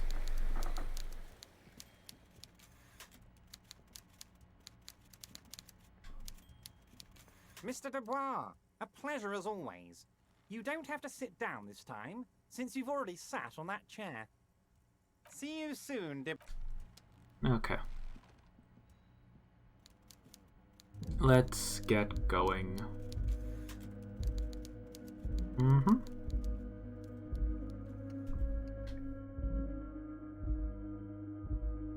Upgrade of violation to get the higher moral. Okay. I don't know, have I done that? Let me check. Let's see. Oh, violation. And well, sadly we're not close to leveling up anytime soon. But I'll keep that in mind. Okay, well now we can finally get out.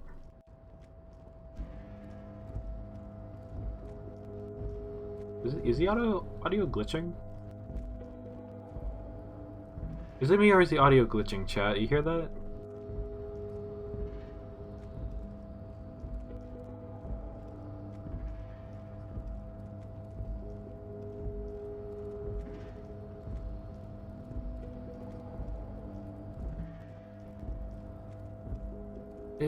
It's not just me, right? God, I hope my new headset's not dying on me.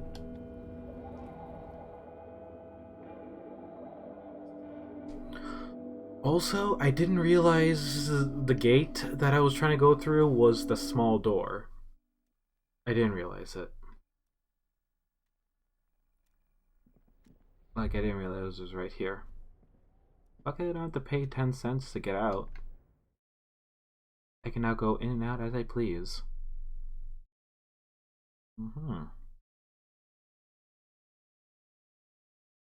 Okay.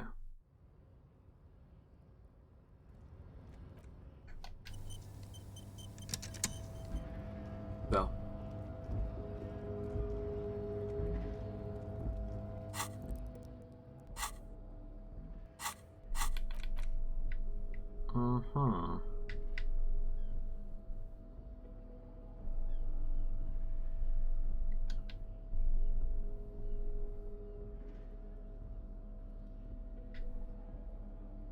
I wonder where is the pawn shop now I think about it. I could actually sell all this stuff.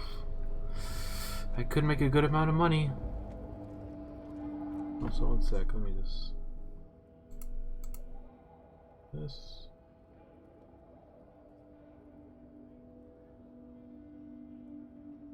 Right.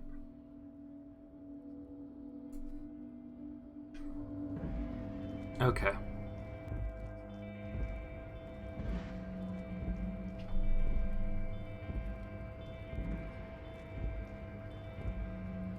Can I get down?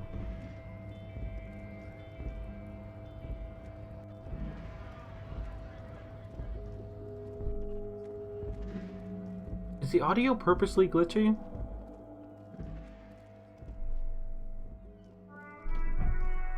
Oh.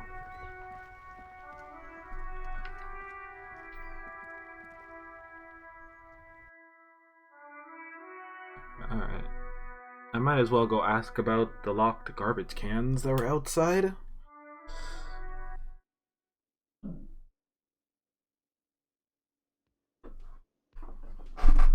Oh. Hello. It's all about the money, you know. I see. That sugary black rum stain on the counter makes you teary-eyed with joy. It's almost touching how syrupy and sticky it is. How long have you been up already? 2 hours? An hour would have been bad. 2 hours is mystical. You have truly wiped out all trace of yourself if you haven't thought about rum and lemonade yet. I've secretly been thinking about actually, I should think about it. Now that you mention it, I do need the rum and maybe later. Maybe later? What is this? Casual Friday? What's with the lackadaisical laxman attitude? You used to be passionate about getting your drink on. Show me you're still young. Show me you have the fire in you. Lick that stain off the counter right now. I'll lick it later. Right now, motherfucker. My God. Lick it? Well, don't lick it. What happened, man? You used to be cool. Go get your boring normal person drink then. Get your drink on and your act together. Find booze and drink it. Man. Can I help you? Is the trash container out there yours? Mine? No, it belongs to the Whirling in Rags. Thank you for clearing that up. Why do you keep the container locked? Are you hiding murder in there? Why? To keep the hobos and drunks out. That's why. And the neighbors too. They put their trash there and they don't pay for the garbage company. I thought as much. And are you the only party with access to the trash container? Well, yes. Us and the garbage disposal company. It seems a little callous, doesn't it? Something stirs in you. No, it doesn't. Nothing stir. I wonder what this feeling Prod is. at him and find out. Does it seem courteous of you guarding your leftovers from the poor? Need those keys. Let's prod him. Callous? What are you? Kras Mazov? Almost all establishments in Revachol keep their trash locked. The Whirling in Rags is not special in that regard. Krasmazov, nom de guerre, was an economist and a historical materialist. He was a leading figure on the Grad side of the Centennial Revolution, where he headed the 9-day government. Mazov is considered the father of scientific communism, Mazovian thought, or Mazovianism. I'm no Kosmakov. No one was implying you were, officer. Where were we? Need those keys. What do you need them for? It concerns the case. Please cooperate. Just bring them back Okay. once you're done, please. I need a drink. Can you pour me one? Okay. He'll probably complain that we're not paying for it. Well, the kitchen is open.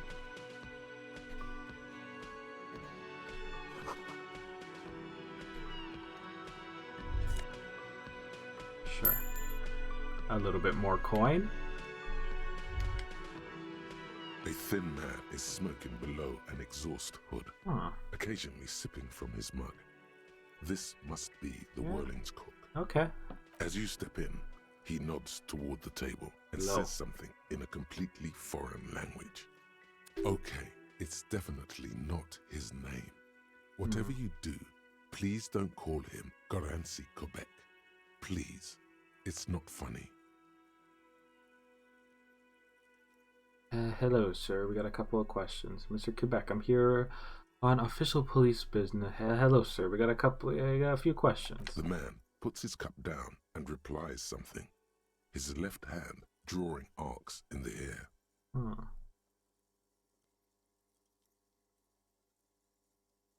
I'm gonna guess. I don't know if you know sign language. Doubt it, but Leo said you're friends with Montana. Is that true? The mention of Manana gets his attention. He smiles and delivers a whole slew of unfamiliar words and lively gestures. Then he falls silent again. Yeah, you got some impressive pots. What is that brochure you're making there? The man says a couple of sentences in that strange language of his and then seems to wait for you to speak. I'm pretty sure he asked you a question. He doesn't know your language. You can just say something cool in return.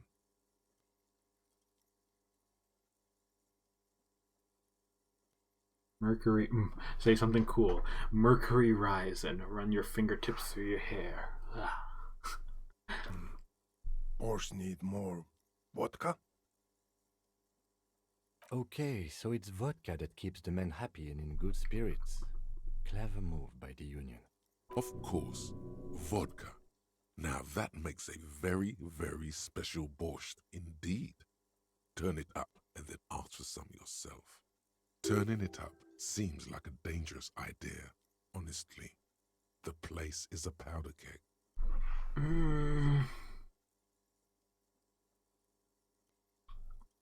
Yes, nod and turn your fingers clockwise. Turn the vodka up. That sounds dangerous.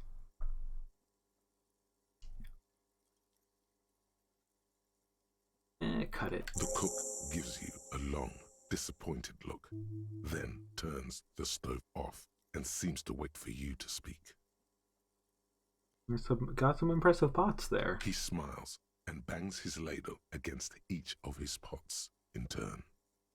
It's almost like music, especially with the sounds of assorted dishes boiling and simmering on the stove. Okay.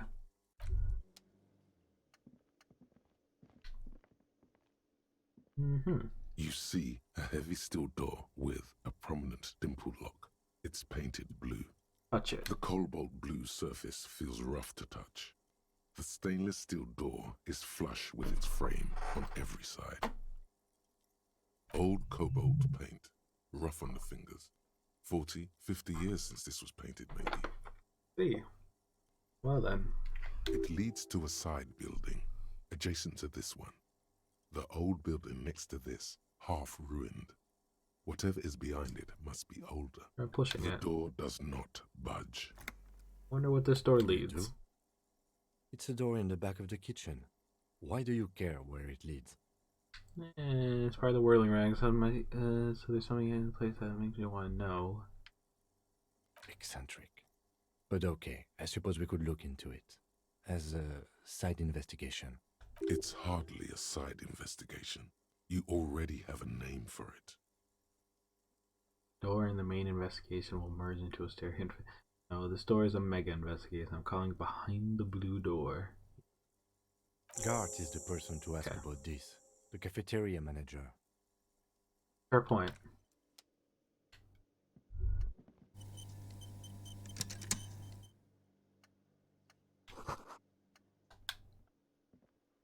The man ponders his cooking utensils and he looks up at you, then looks away quickly, shrugging and muttering something to himself. Shrugging is an international sign for, no, I don't know what's behind that door. Okay. You see a heavy steel door. Okay, well, I got no business with that door. I mean, I do have business with that door, but at the same time, I cannot do anything about it. So I'll leave it be.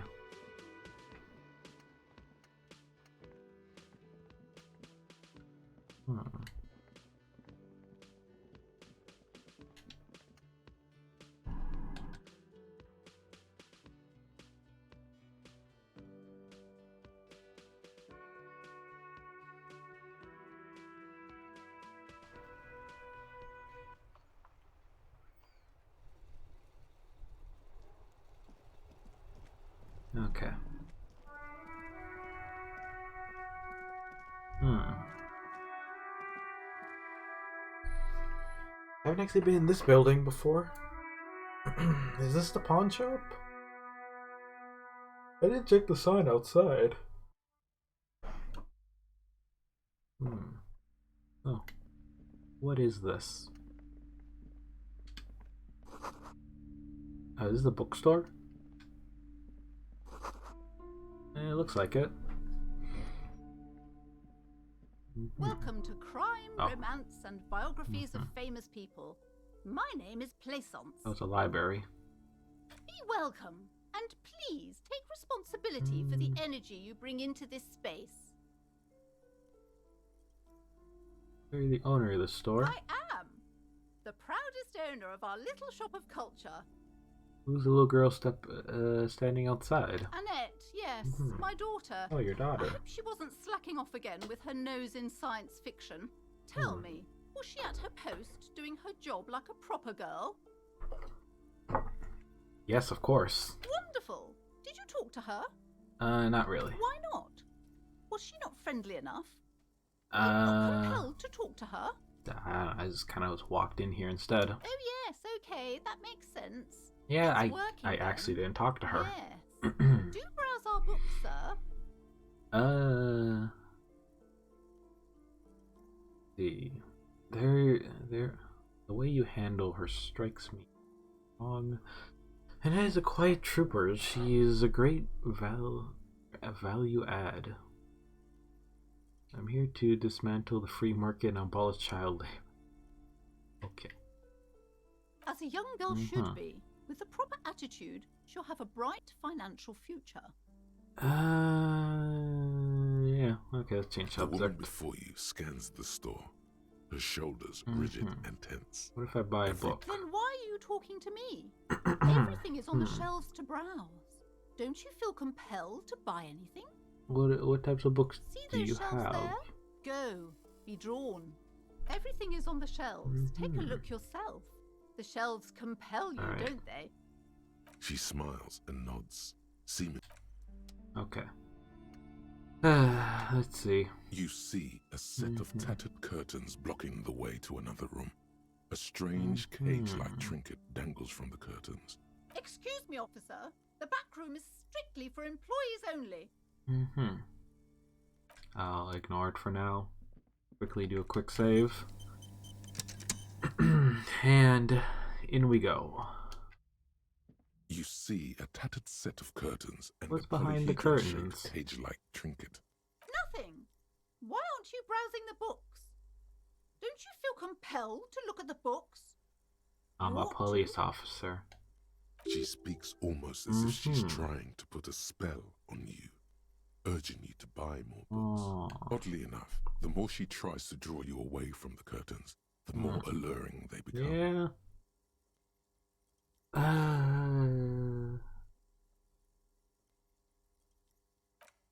You see some kind of charm, an irregular polyhedron assembled from bones, sticks, and straw. Inside, a disturbing fish head with empty eye sockets stares at you. This is a traditional Seminese ward, meant to provide protection against ill luck, bad dreams, curses, and other supernatural scourges. We're the serpents. Inhabitants of Ile de Fantôme, the Seminine Islands down south. Aside from poking at it suspiciously, there is nothing else to do with the fish head charm at this time. The curtains remain shut before... Okay, if she doesn't give... Can I get money? Hello again, esteemed officer. Oh, I can't ask her. Crime, Dang romance, it. And Okay, let's look around a little bit. These shelves are over. A couple of spook novels hide amidst all the detective books. Thrilling tales of spycraft and daring do. Oh, crime, robberies, murders, even sexual crimes. Oh. We're fortunate to have Dick Mullen and his stories to sort all that out. Interesting. You're a police officer, apparently. You should buy all of these. They really do teach a person how to be a proper detective. Note, reading about Dick Mullen would not actually make you a better detective. Okay. Crime fiction. Kind of figures she's just trying to sell me the books. Misrepresentation of the physical attributes of the arduous everyday work. I can't blame her. It's her job to do. These books greatly overstate the excitement of police work, glossing over how long it takes to actually follow up on leads and eliminate dead ends. What's more, they completely ignore the psychological hardships of year after year coming into contact with people during the worst days of their lives. Not a single mention of all the stress this work creates upon the officer's family. Detective fiction just doesn't tell the truth at all. Now, would you like a list of all the books found on the shelf? Oh God, no. Shelves filled to the brim with crime novels featuring the supposedly stalwart. Okay.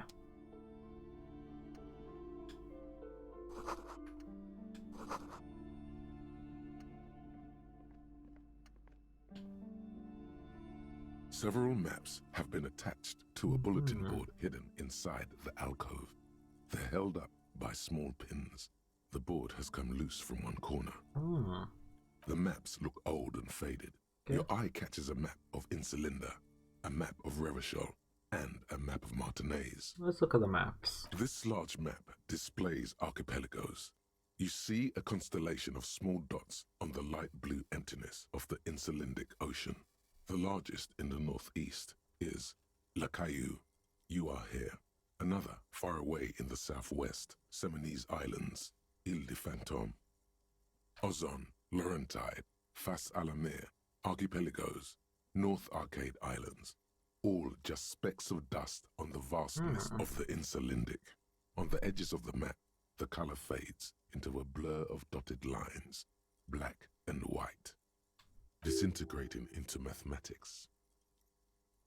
Okay, so when first you can see cities on the islands. You can, on Caillou, Revachol, a single black star, on Ozon, Fondelier, and Vilmandu, on archipelagos, Croyan Moran, Villiers, on Seminine, Olduvai, and on Laurentide, Deora of the Seven Seas. 850 million people live on these little dots, an oceanic world of culture and commerce torn apart by history.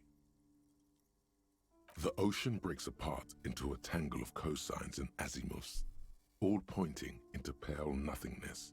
Mwindi is the north azimuth. Grad is the northeast azimuth. Samara is the east azimuth. Seo is the west azimuth.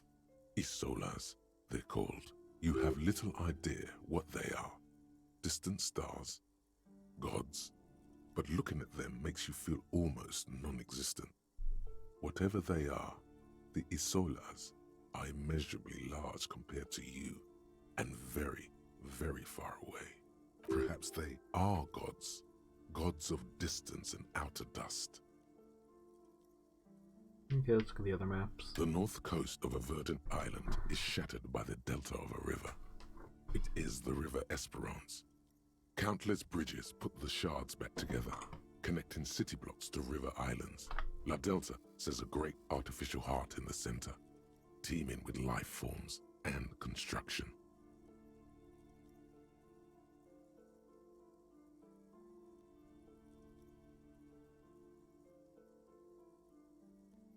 To the east, rolling hillsides, Le Jardin, Stella Marie, the suburbs of Saint-Baptiste, swallowed up into the megacity. They sound rich to you. This is Revachol East. Houdon, it's somewhere to live. Not bad. Then there's Jamrock. It's bad. People shouldn't live there, but they do. Then Forburg. It's almost as bad, and much larger. Then Coal City. It's the worst. This large map displays archipelagos. You see a constellation of small dots on the light blue emptiness of the Insulindic Ocean. The largest in the northeast is La Caillou. You are here. Another far away in the southwest, Seminese Islands, Ile de Fantôme. Ozon, Laurentide, Face à la Mer, Archipelagos, North Arcade Islands. All just specks of dust on the vastness of the Insulindic. On the edges of the map, the color fades into a blur of dotted lines, black and white. Disintegrating into mathematics. You can, on Caillou, Revachol, 850, the ocean you have, perhaps they are gods. It's not really a map. It's a tourist thing, a picture postcard with buildings on it, drawn from an isometric perspective. A date in the upper right corner says 48. Still, it's detailed. Could be pretty useful for scouting ahead. You see the jagged boxes of an industrial harbor, even the whirling in rags there. Storekeeper, can I buy these maps? I'm sorry, officer. The map of Martinez is the only one available. Okay. The other two are not for sale anymore. And besides, you could scarcely afford them. They're quite valuable, though they might not look it. The map of Martinez is 90 cents, though. Why is the map of Martinez so cheap? That old thing? It's an out-of-date map of a tourist location that never was nor came to be. From when some design studio people tried to spruce the place up 4 or 5 years ago. They also renovated the horse statue, set up those coin-operated viewers, and designed the new street lamps. The place does not look like a successful tourist trap, does it? They didn't What get happened that to far, them? for some reason. A shame the project never got going. Would be nice if someone fixed Martinez up. All these ruins are bad for business. I'll steal. I have a choice to buy it or steal it. Let me quick save. Let me just quick save right now.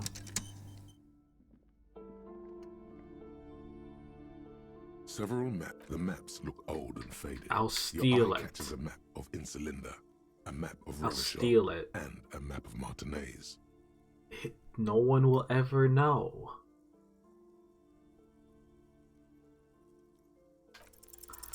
So you move your hand toward the map attached to the board. Before you even reach the map, you're interrupted. Perhaps not.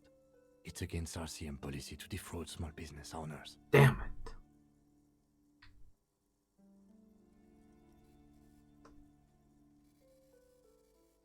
Should I buy the map?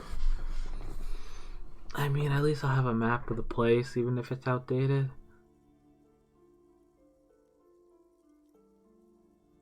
I'll buy the map. It's good to be informed of your surroundings. You've acquired an interactable item. Investigate this item further by going to the Interact tab. I mean, in I your might. inventory. I probably will. I think I would need a map. I mean, yeah. It's an interactable item. The wall So, map features the patchwork grid Trace a of the patch streets of through the grid. Martinez, with directions to appropriately touristy locations. Your finger moves through the various streets, across Rue de Saint-Ghislain and Rue Saint-Sipar, over Saint-Brun and Martinez North, finally coming to a halt on the spot where you are currently standing, although the map gives no such indication itself. For a more detailed view of the map, go to your journal and select the Map tab. Okay, so we now have a map. Well then. Great. Oh yeah. Tells us where's what, who's where. That's where the hanged man is. Behind the bar. Mm-hmm. Dang. Nice. Oh, there was a wall map? Okay, well we got a portable map now. What's this? Boring books. How about these books? The plaque on the shelf reads, Biographies of Famous People. You see a large variety of names, none of which ring a bell. Browsing through all the books with all their names makes your head spin. None of these seem important or relevant. It's all just vapid egoism. Suddenly, a particularly odd title catches your eye. It reads, High Speed Love, the tragic true love story of Jacob Irv and Alfie Delatraz, by one Cecilia Averbrook. What about? High Speed Love chronicles the romance between two of the finest tip-top tourney racers in history. One of them is the madcap driver, Jacob Irv. His blonde mane graces the cover. Next to Irv's life story, you see a slim biography of an Occidental rock star called the Anti-Star. He's famous for shooting morphine into one of his eyeballs and cocaine into the other. Next to that, Revacholian radio personality Guillaume Bevy stands in front of a rundown drug den. He's a permanent fixture on Channel 8, reporting on real-life crime and ruining cops' days.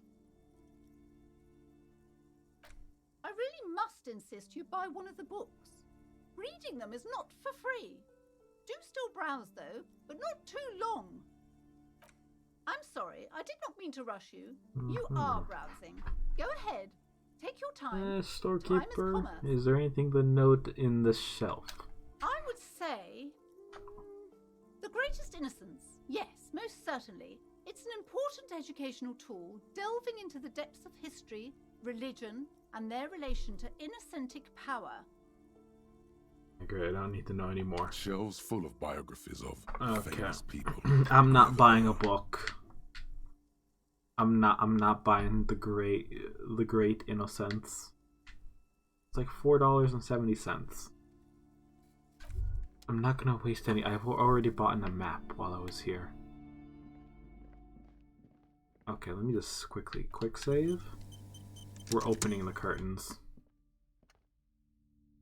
We're opening it. The curtains, tattered with age, and just as you're about to pull apart the curtains, the petrified voice of the shop owner cries out once more. Sir, don't touch that. I told you it's off limits for the customers. Parapsychologically speaking, we're done if you decide to open them. I won't be held responsible for the consequences. It's too dangerous. She looks away, mumbling. Why is everyone always messing with the curtains? Why can't they just buy books like normal people? But I sense this place calling me. I must investigate beyond the threshold. You do? My God, even more reasons not to mess with the curtains. Just step away, dear sir. Ma'am, this is different. I'm a police officer. I need to get in there. Alright, I'll think about it. Let's just talk about this first, all right? Yes, let's think about it. There's no reason for you to venture into the unknown. Talking is always good. Yeah. Go see what she has to say. The curtains, tattered with age and covered in dust, hang I before ripped you, them apart this as time if for real. taunting you. Okay, I feel like there might be a murder behind those curtains. Hello again, esteemed officer, and welcome to Crime, romance, and biographies of... Hold on, let me just do a quick save. I feel like we're onto something right now. What if you pay me not to open the curtains, huh? Huh? Hello again, esteemed officer. I already told you, it's just a storage room for employees. I don't understand why it's so important to you. Why are you being so defensive about it, huh? Just let it go, officer. Go buy some goddamn books. You're supposed to be drawn to the books.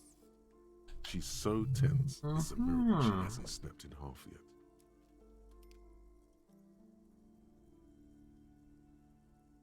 If it was a storage room, then why are you so tense? If it was a storage room, then why does it have a sentence ward protecting it? If it's just a storage room, then it wouldn't hurt the peek. Why is there a cement ward protecting it? It's just for decoration. Uh-huh. Okay, fine. It's just because this place is cursed. Cursed, just like you everyone say? said. They don't call it the doomed commercial area for nothing. Yeah. Are you happy now, officer? Happy that you've ruined everything? Host of hosts, she prays. Guard me and my honest business venture from the curse that lurks behind the curtains. Got help from anyone? Yes. I've contacted numerous parapsychologists, and even a pair of Simonese mediators. They provided me with the wards. The wards help to keep the doom at bay and protect us against the darkness that lies further in the building, even though now I fear it's not enough. How did this curse manifest itself? The curse is so much worse than you could imagine. It's a disease, eating at the very foundation. It's the curse of financial distress, of ruin and bankruptcy.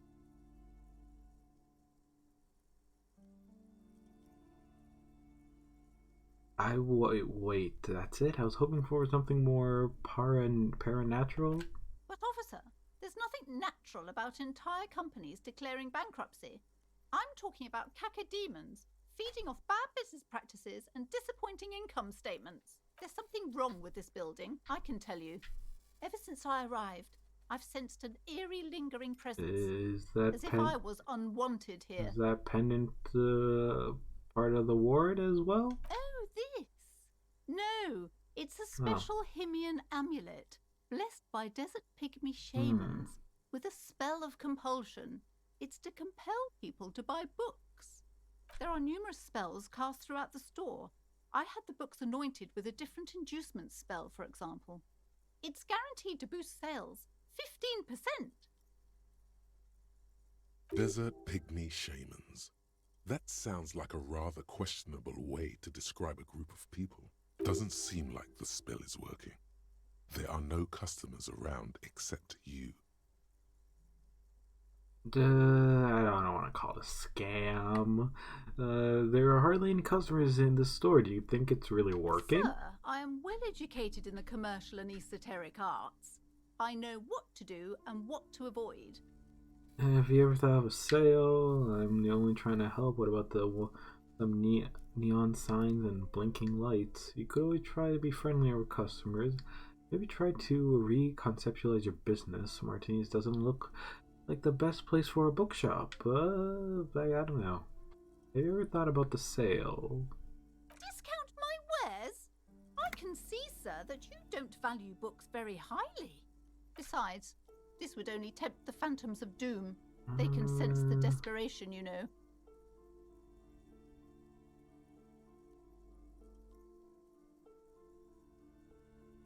Okay, there's two ways to conclude it. Why would would you like me to take the case?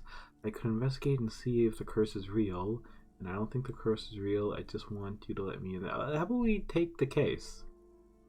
Why didn't you tell me right away it was a curse? It's not good to talk about the curse, not in detail. The negativism, it's dangerous. Talking about the void wraiths angers them. Wow, void raves. You have new words. Void wraiths. Yeah, let's just take the curse. Let's see if this curse is real. Not. I don't want anyone who's not familiar with the psychic arts to get involved in this mess. Stay away. Leave the spirits be, so they can return to their slumber. My liege, you know what this case calls for? a para-detective. Well, we could convince her. Okay, but please, only a few questions. The woman before you scans the store, her shoulders rigid and tense. Every now and then, she nudges her glasses. Okay, let's go for drama. Convince her to let you investigate the doomed commercial. Time to fire up the old lie machine. No. The lieutenant looks at you, waiting to see where this is going. You've got this. Just go with it. This is elegant. Crime Bros. You're called... what? Yeah. What is this, a joke, Mr. Policeman? Do you commit crimes together or what? He turns away, not before you can see a small hint of a smile. He's struggling to not crack up. Technically, that's what crime bros would do.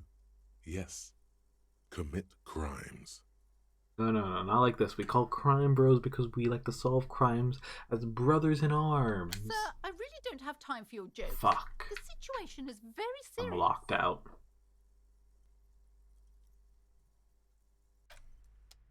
That's it, I'm opening.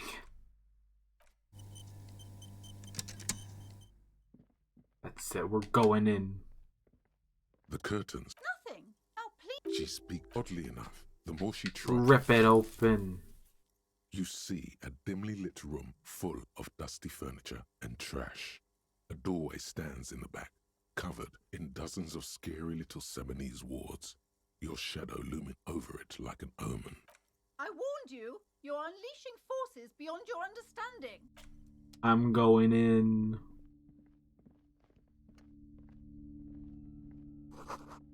There's a bunch of talismans on this.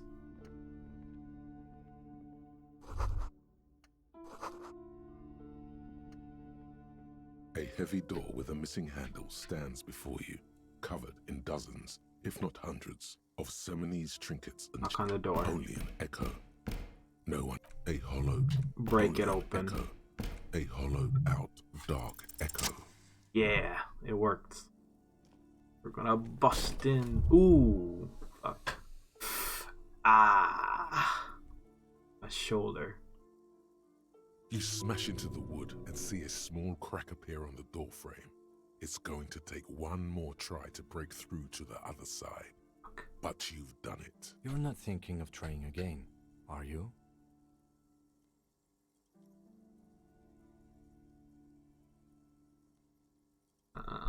Fuck it, it hurts. I'll be like, fuck the system, freeze dirtbag, hands up now. Hands up now. Oh fuck, am I just going to do it again? Oh shit, I'm going to hurt. Okay. Okay, now I'm dead.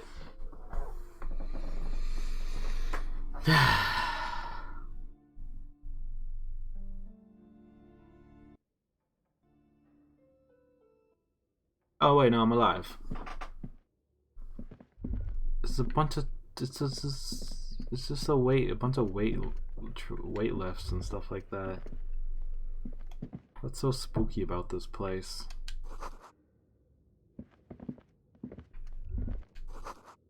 Also said citrus frontier. The rest is worn off.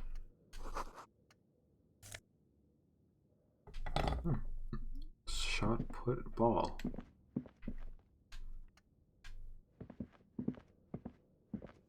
A barbell lies on the floor.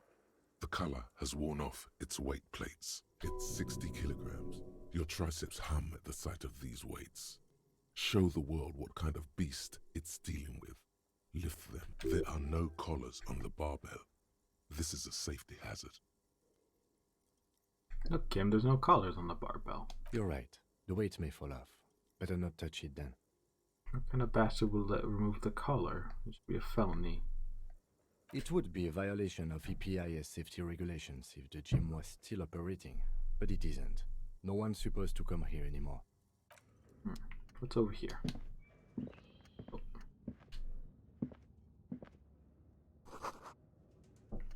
Worn out war. Will they look unsafe? Why would I want to lift that? Listen, I might have been dumb enough to bust open the door in here, but Okay, this place looks okay. Now it's looking spooky. Always blocked by the window pan and debris. Okay, this place is looking a bit more spooky. What do you think of this? It's dark. And the flashlight works a lot better if you hold it in your hand. Got it, Kim. A fair point. Right. Now let's get to it.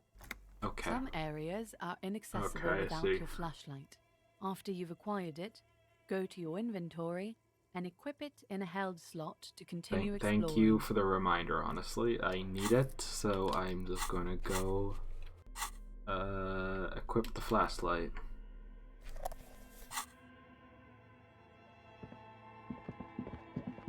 Whoa. Okay, this is getting a bit creepy, a bit spooky. Wild animals.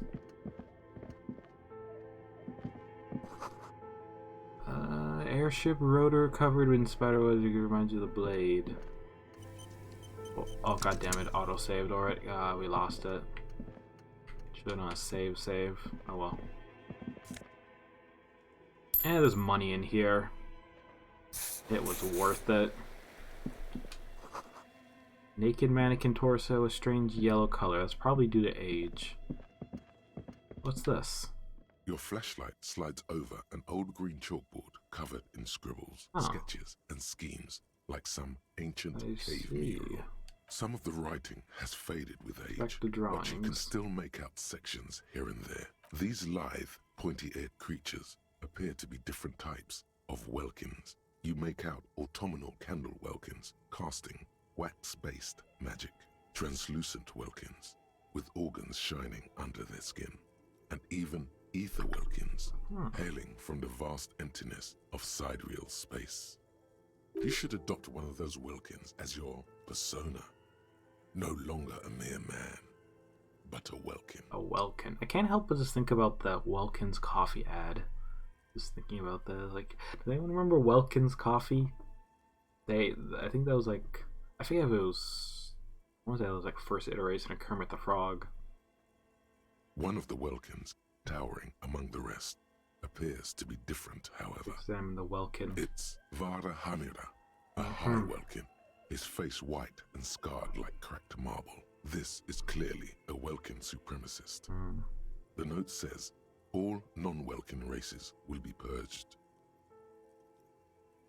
The Haldor, the Twarg, the humans, and even headless men, all of them, purged.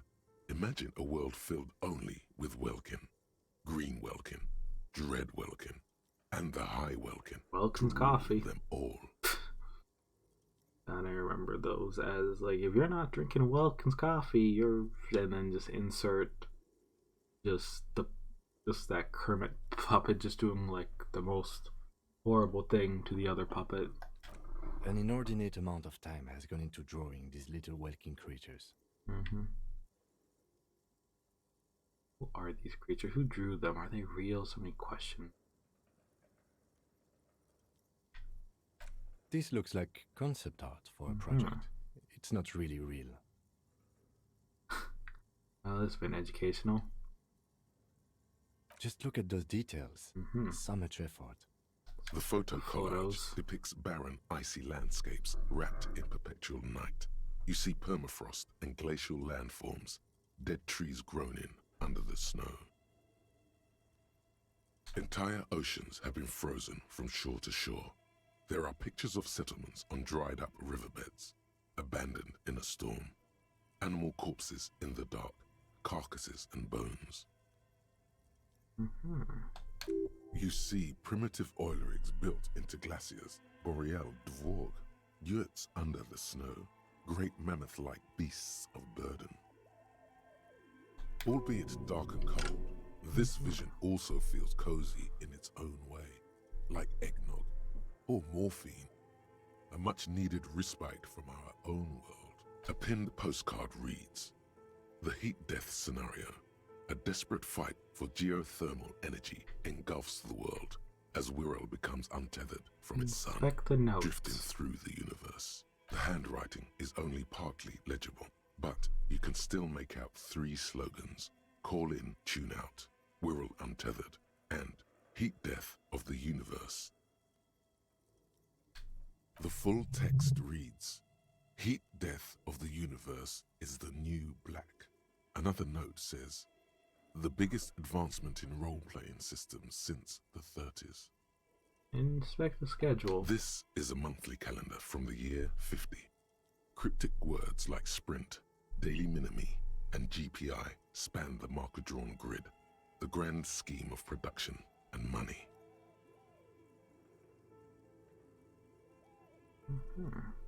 It looks a bit like an academic calendar, only much more brutal. Minimi stands for a mini meeting. It's part of a bigger framework for managing work called RUN. Station 41 tried to implement it a few years ago, but failed. As time goes on, the numbers in the boxes grow rarer and rarer. The board becomes an empty snowfield in the final days.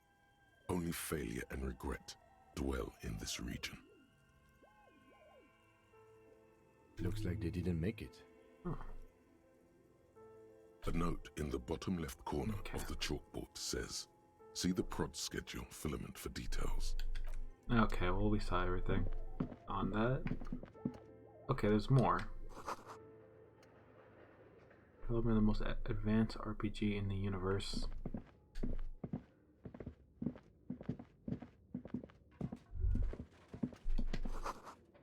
But where are the clothes in the usual display? What's over here? Velvet sofa to the touch with a bitten.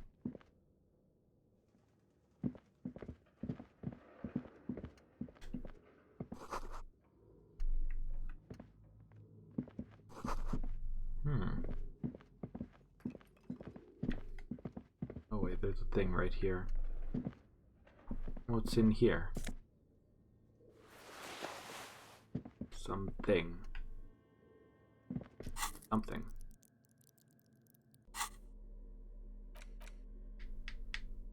Oh shit, I could sell this at the pawn shop for $50. Produce schedule family. The cube-like assist cross of the fan feels oddly fragile in your hands. God damn, production schedule note. What the fuck? Where's the pawn shop when I need it? Hold on, what's this? Oh, more money. Hell yeah. Time to loot every single thing in this back room. This appears to be some kind of machine with a cube-shaped heart and a wired framework. The keyboard has a rectangular on-off button. A piece of paper still hangs from the printer. A radio computer. Just sitting here without anyone inside.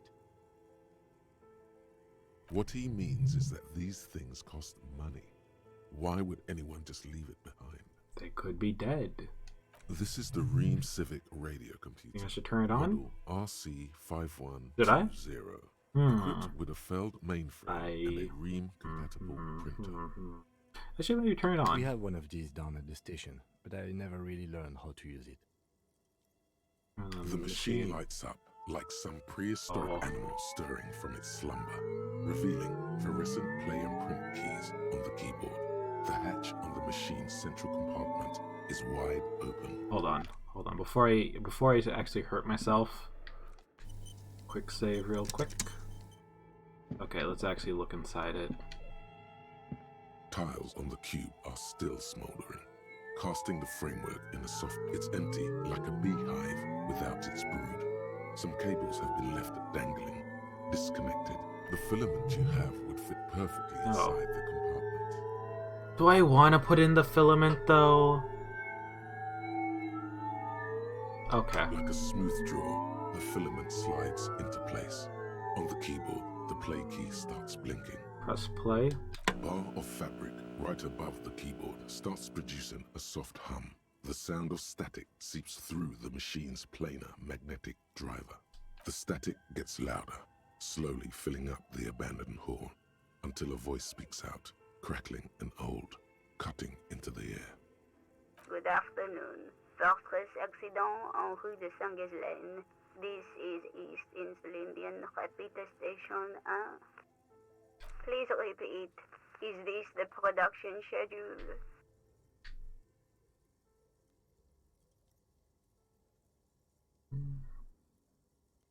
Why do you call me Fortress Ancient? What are you, machine or alive? Yes, I am alive. Huh. I am 74 years old and my name is Yvonne.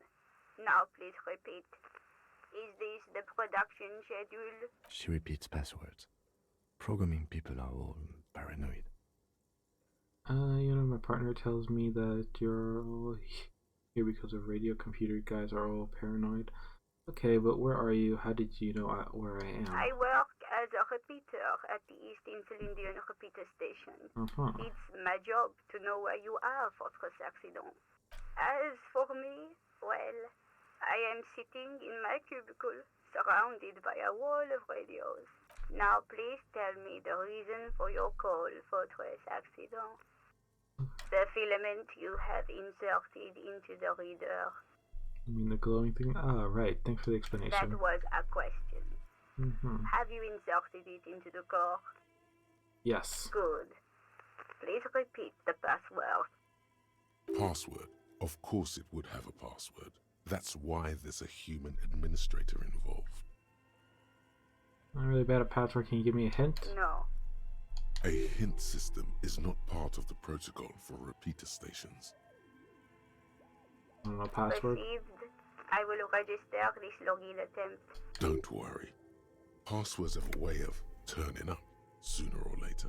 Fortress Accident. Is there anything else I can do for you today? Why do you call me Fortress Accident? Fortress Accident is the company on whose name the terminal you are currently using has been registered to. There must have been an accident here. Do you have any other information about the company? One moment. Yeah. Fortress Accident SCA produces revolutionary interactive call-in radio games. That's what the catalog says. That's not bad. Oh, conceptual. And what's that, this interactive call radio game? Any other questions? Fortress, what? Fortress. That's not bad. Ah, that's so conceptual. Any other questions? Good. Please repeat the password. My birthday? Still no. Received. Don't worry. Okay. Fortress Accident. Thank you. Tiles on the cube are still smoldering, casting the framework in a soft glow. Press print. Nothing happens. Okay, let me just take a look. Let me take a look at this again. Had to have been a flashlight password. slides over. Some of the writing has faded with age. Oh. Wait, what about this? This old fireplace is covered in lines drawn in blue and red marker. The mesh spreading over the stone like blood vessels on alabaster skin. The whole thing resembles Kadran mosaic tiles. Very pedantic. Well, I know, how do I know what Kadran mosaic tiles are supposed to look like? History classes, students with their textbooks open, studying the roots of our civilization. Those aquarelle blue tiles looked beautiful in the sun. What am I looking at? Radio frequencies, it seems. UKV 123.6, UKV 123.7, UKV 123.9. Wait. Some written notes. Radios, frequencies for what? Cryptic. Unclear. It looks like a cardiovascular system split into veins and capillaries. Very advanced. This must be the elaborate piece of art. Of course, narrows the anatomy of the curse. Perhaps. The web is comprised of radio stations, all lead back to one red heart, titled the Game Master Frequency. A note says, this one can listen in on any station it wants. They must have had massive airwidth. These things don't come cheap. Wait, who's the Game Master? Someone very important. A conductor for the hundreds of story threads that pass through the Game Master's frequency. Whoever decides to call in to a call-in station, it it looks like. A list of names under the stations suggests people across 6 Isolas would be playing. Muindi, Insulinda, Kotla, Grad, Samara, and even Il Mara. There's no way a little basement studio working here could pull anything like this off. My God. It's as if the less money they had, the more ambitious their project became. The cost of the air width alone must have been huge. Exactly. Yeah. This schedule, I know doom when I see it. The company was running out of funding. Nothing. It's just lines on marble. An echo from times long gone. No one has used the fireplace in ages. Okay, we'll look around a bit more. Yeah, let's go to the door now. Okay. What do you think is going on with that computer, chalkboard, and fireplace? Like an undercover counter intelligence programming. No, that's not it. I think... Like he's ready to lay out a fine theory, crafted together like a puzzle box. It looks like one of those popular pen and paper role-playing games. Only these people were trying to automate it, make it work on radio computers. Now, what do you think happened to the company? No idea. They stopped filling out the schedule on the chalkboard. Has anyone ever done this before? Not to my knowledge. They make automated games in Graz, Messina, Königstein. You know, places with industry. Not in Revachol West, among the ruins. But I don't think anyone has attempted to create an inter-isolary game before. We just don't have the technology. Yeah, not yet. So wait until the game and watch. And this was a role-playing game. Indeed. Those Welkins are a dead giveaway. Role-playing people love that stuff. The world looks like a modified version of the WeWorld board game, with hit death thrown in. Super cool. Someone should give them millions of real immediately. This planning... game is too good to be left unfinished. How are they planning to do that? Through call-in stations. None of the players have to be physically present. Anyone in the world can participate in the game, as long as they have a two-way radio. Then there's the game master frequency that listens in on the smaller call-in stations. I think that was supposed to coordinate the stories, functioning as a master of ceremonies of sorts. Coordinating so many games would take a whole switchboard of people, possibly divided into sub-frequencies. Wow. Indeed, it's ambitious and untethered from reality, but... let's see, if they were insane, if they thought they could do this, it was pay that to cheat money out of the investor pockets. First got them, I see no other explanation. The world is cold and lonely. This would keep it company. Let's finish it. Do we have any money? Let's give them the money. We can. Then let's see. It could be nice and be like this. This could keep it. This could keep. We could probably try to finish it, or.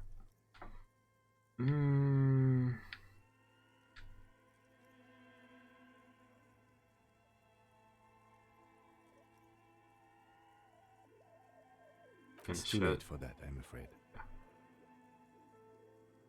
Okay, let's keep moving. Okay.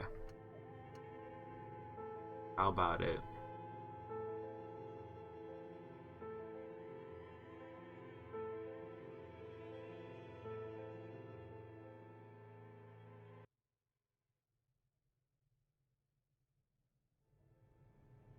Oh wow, this place is bigger than I thought it would be.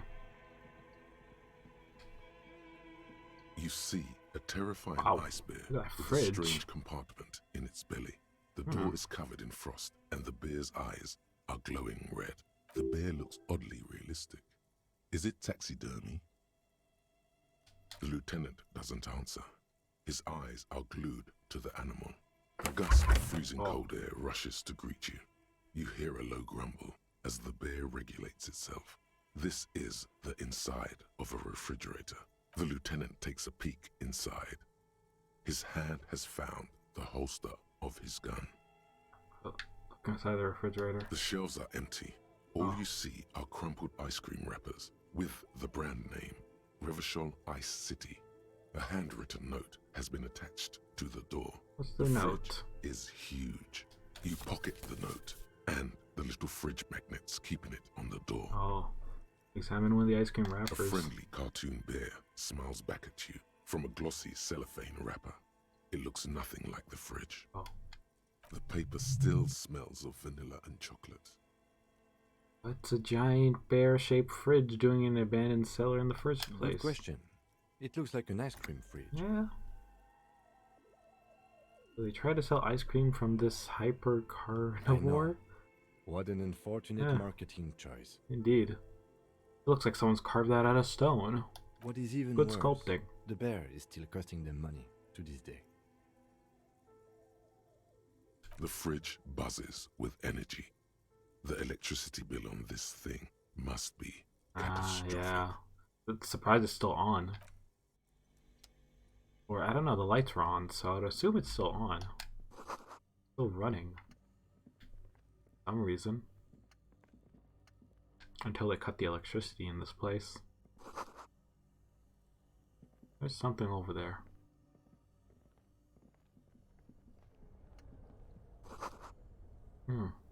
Frozen ice cream maker is still... Oh, damn, the ice cream machine is working here? Wow. Intercom wires are running into the breaker box. Oh. Got a new vest. 2 cables are plugged into the breaker box. The red one leads to the ice bear fridge, and the black one to the ice cream maker nearby. Just leave those. Don't want to cut the power already. Oh, money. No sap build.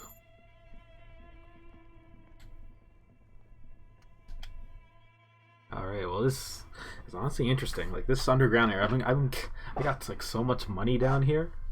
God damn. So much spare change and stuff. I'm so glad I busted in. Oh hey, we're outside. An old call box with a matrix of push buttons lists East Delta Commerce Center. Alright. This must be the name of the card. This button looks new, but someone has removed the name card. Nothing happens when you try to ring it. Huh. This button looks new. It's probably not connected yet.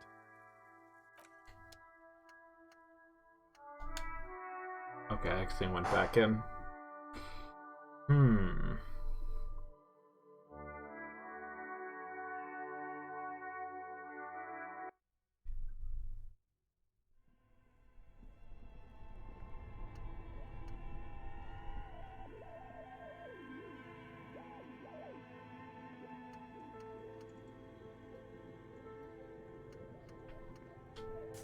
Oh, more money. A medical item. Okay, glad I came back. A thick layer of coal dust covers the furnace, coloring it pitch black. Kim, what is this thing? Is it a furnace? Looks like it. Yeah. Looks like an old central furnace used to heat the building. It's connected to the chimney. No one has used it in ages. No signs of any recent fire. Really? Only dead rats. Then let me look inside it. It's dark and grimy here. In the darkness you can hear chatter. It's coming from above. A voice or several voices talking to each other. Near the smoke chamber, upstairs, the echo is so prominent, it's impossible to discern what the voices are saying or what's producing them. What are you doing? I hear the murder of the hangman talking. I'm not sure, Kim. I just think I can hear someone upstairs. Wait, really? We should investigate, see if someone's upstairs. Mirror your hands with coal. A lush layer of coal now covers your skin, sinking into the wrinkles. Your hands look ancient. Kick it with your A foot. hollow Ow! goes through the furnace. Ah! Your toe hurts. Ah! Why'd I do that? Why'd I do that? Ah!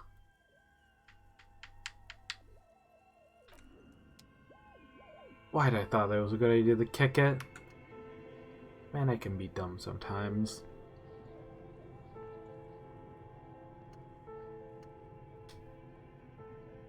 And good thing I had a healing thing, otherwise I would have died. Got a broken foot. Ah, man. I was lucky that healing item was in there.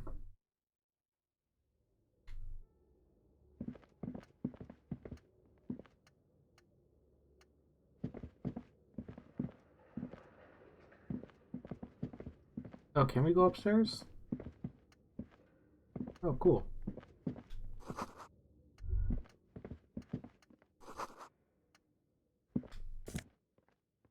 Cool. Postcard. An iron safety curtain curves before your eyes, folded like a bellows. It covers half the room, blocking the way into a colossal industrial chimney. This is directly above the central furnace in the cellar. The voices probably came from here. Knock on it. Odd thing to do. Nothing happens. I don't want to hurt myself. Here's what I'll do. I'm a quick save.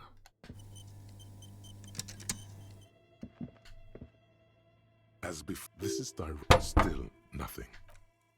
Oh, fuck. You feel something in your chest. An unnatural And I am pressure. dead. It's spreading to your left arm. Oh. Yeah. Screaming isn't. There's no And I am dead. Where they all go.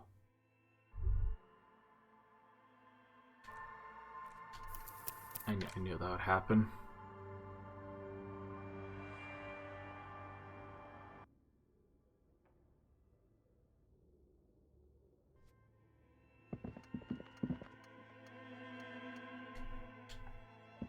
Yes?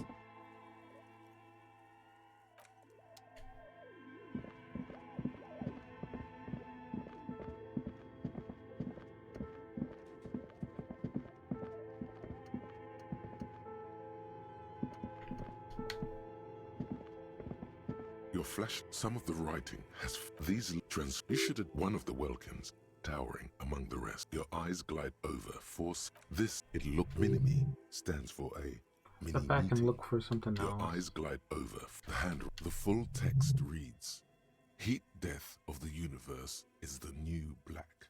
Another Death note of the says, universe. the biggest. Okay, so let me check something. I can actually level up something, so I'll level up my Voyance. Or maybe my pain, honestly. I keep my morals up.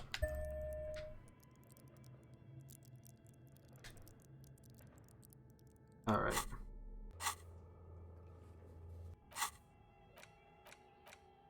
Oh, did I forgot to equip? I forgot to equip these.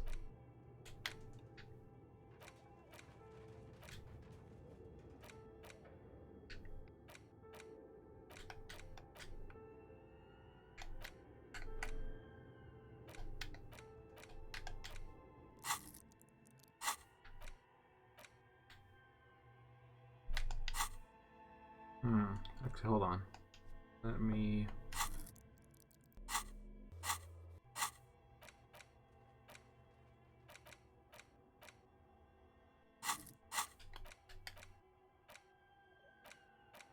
There we go.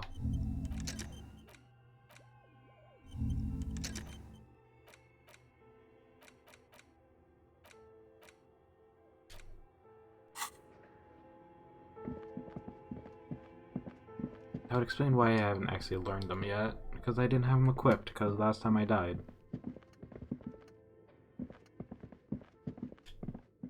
Tiles on the cube are still small. The speaker. Good afternoon. Please repeat. Is this good? Please repeat. I am contractually obliged to protect the privacy of police. the filament holder for stress accident. Without filing a warrant with Lintel, I cannot give you access to this filament. I'm afraid we are not doing that, unless we want to wait for a month. Now, can you please repeat the part? Received Don't worry. for stress accident. Is there anything else I can do for you today? Thank you. tiles on the cube are stills. The filament slides out of its glowing. I can't figure that thing out for the life of me.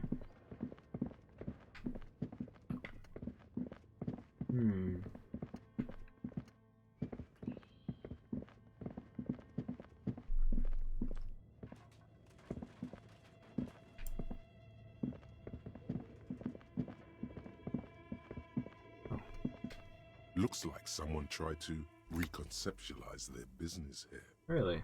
I don't get it. Look, the skis and rotor blades both bear the same Slipstream logo. It seems likely that they started out making one, failed to turn a profit, and then pivoted to producing the other. Kindly but managing until they had failed, how sad. Reality is ruthless.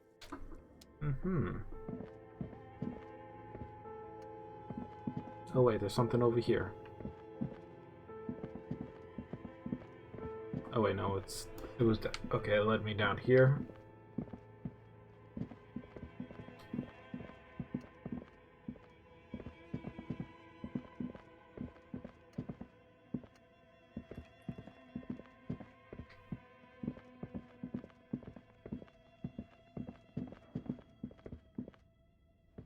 I really shouldn't have kicked my goddamn foot on the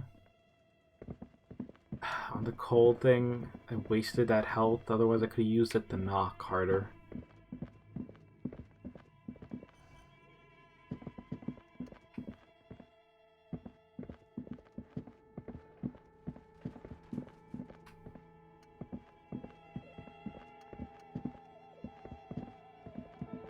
Alright, I guess we're out of here.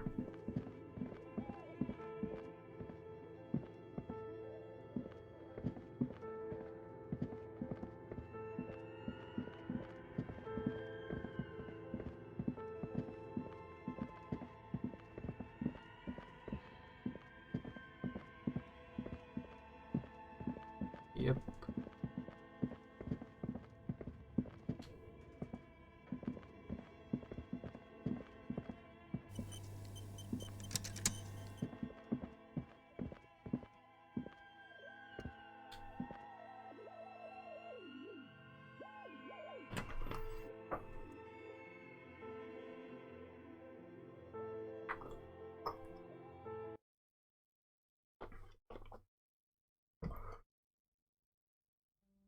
Alright.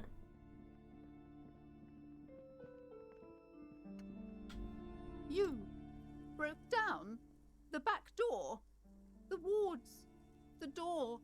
It's all gone now. Dark psychic energy leeching onto my shop. I don't know. I was thinking barging like that. Something in necessary resort to receive. I suppose. Yeah. It's all over now. I guess there's no escape.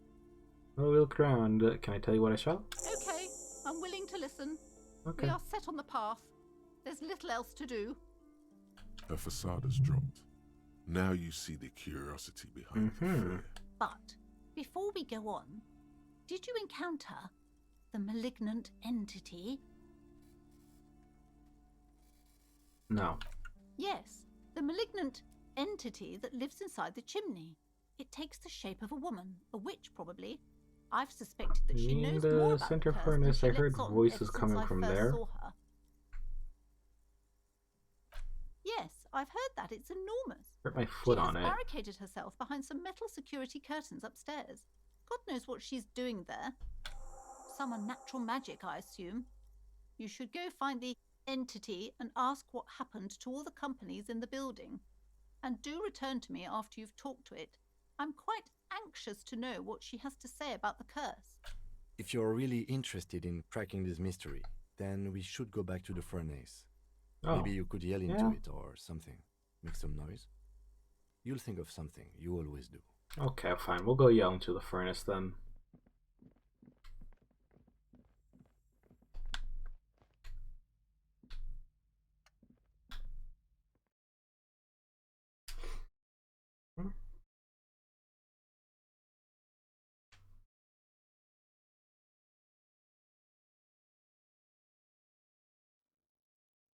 Alright, here we go.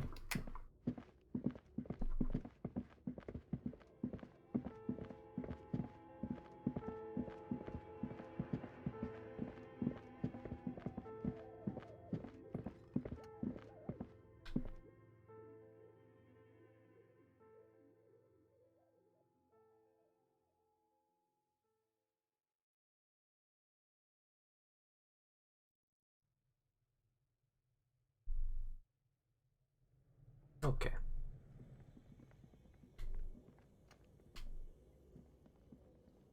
A thick layer of coal dust covers the Yell. furnace, coloring it. Something Yeah. breaks loose in you.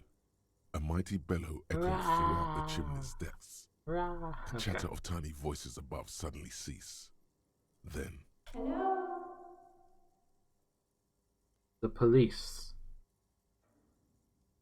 Hello, are you there? Speak to me. Hello? Did you say anything? Yeah. I can't hear you. Please come upstairs. There's a safety curtain on the second floor. I'll open it. You hear a low rumble upstairs. The sound of a curtain. Look, I didn't even have to actually bang on it then. After you, officer. I'm not gonna kick that goddamn thing with my foot again. It hurts.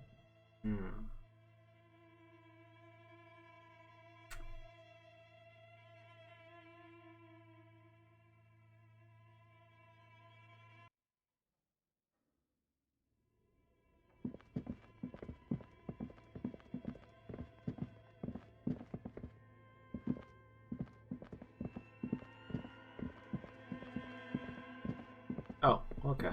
Hello.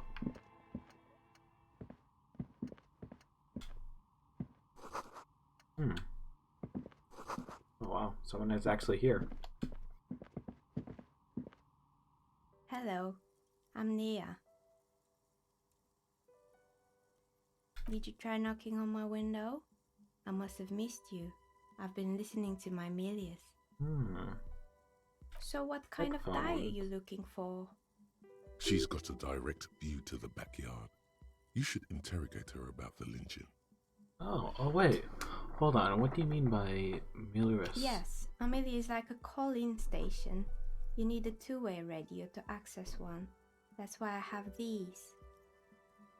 Mostly, they just teach you to swear in different languages. But some of the stations can be quite interesting. I was so absorbed, I must have missed you knocking. Why are you asking me about dice? I'm a novelty dice maker. Tell me the name of your role-playing system and I'll make the die you need. That's why you're dice. Here, yeah? Right. Role-playing games? You know the one made by Fortress Accident. Does that count? Maybe.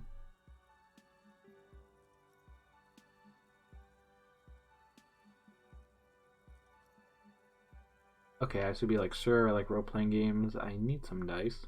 Maybe. I'm not really sure why I'm here, honestly. I could just get to the point. Very good. Let's ask. My rate is 10 real per set.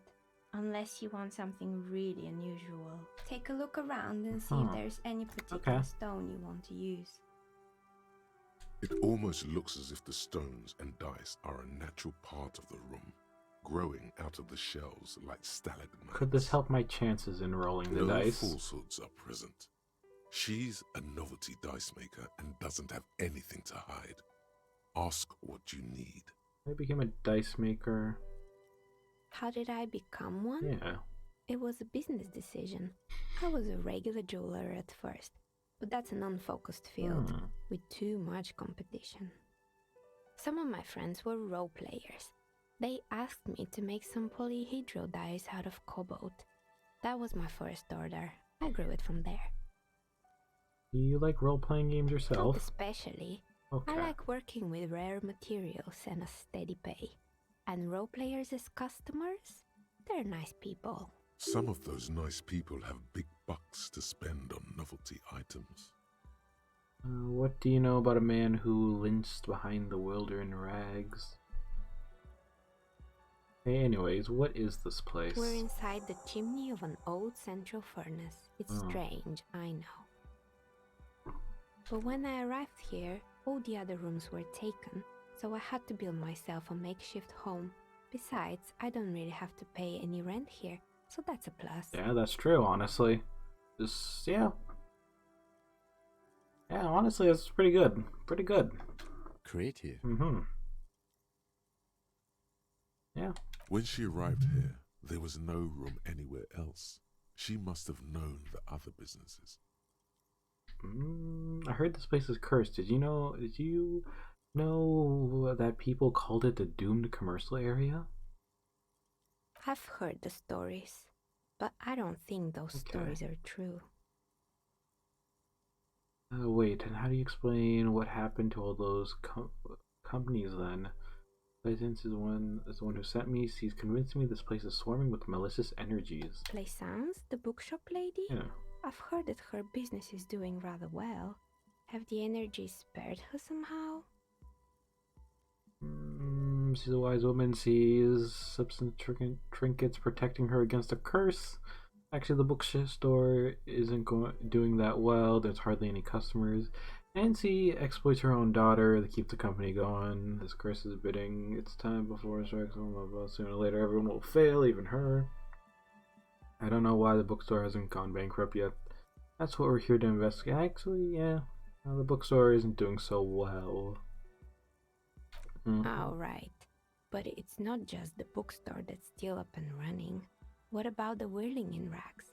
Some people say it's part of the building complex. Yeah, it's still a separate building. The malicious energy can't reach there. Hold on, the whirling is part of the doomed commercial area?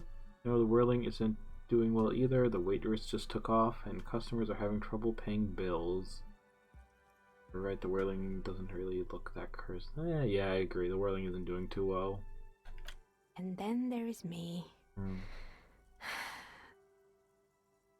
mean, I'm having trouble paying the bill.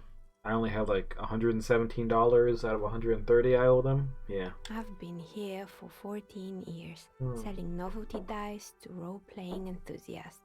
Not exactly a million-real business idea, yet somehow I've survived despite the talk of malicious energies. Strange, isn't it? Maybe it's just because she's so talented that she's been able to woo the curse. I don't know about that. Are we still talking about curses, drama? Of course you are. Pleasant thinks it's because you're the source of it, a malignant entity. Malignant entity? What does that even mean? Some kind of sorceress? What about you, officer? Do you think I'm the malignant entity? I think it still might be you who are causing... Nah.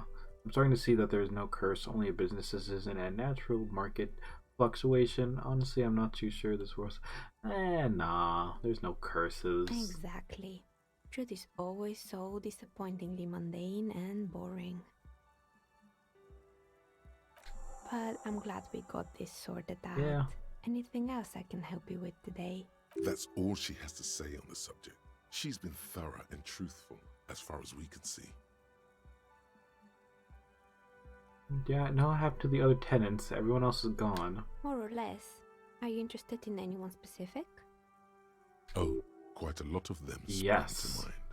There used to be a hair salon here. I didn't even know about a hair salon.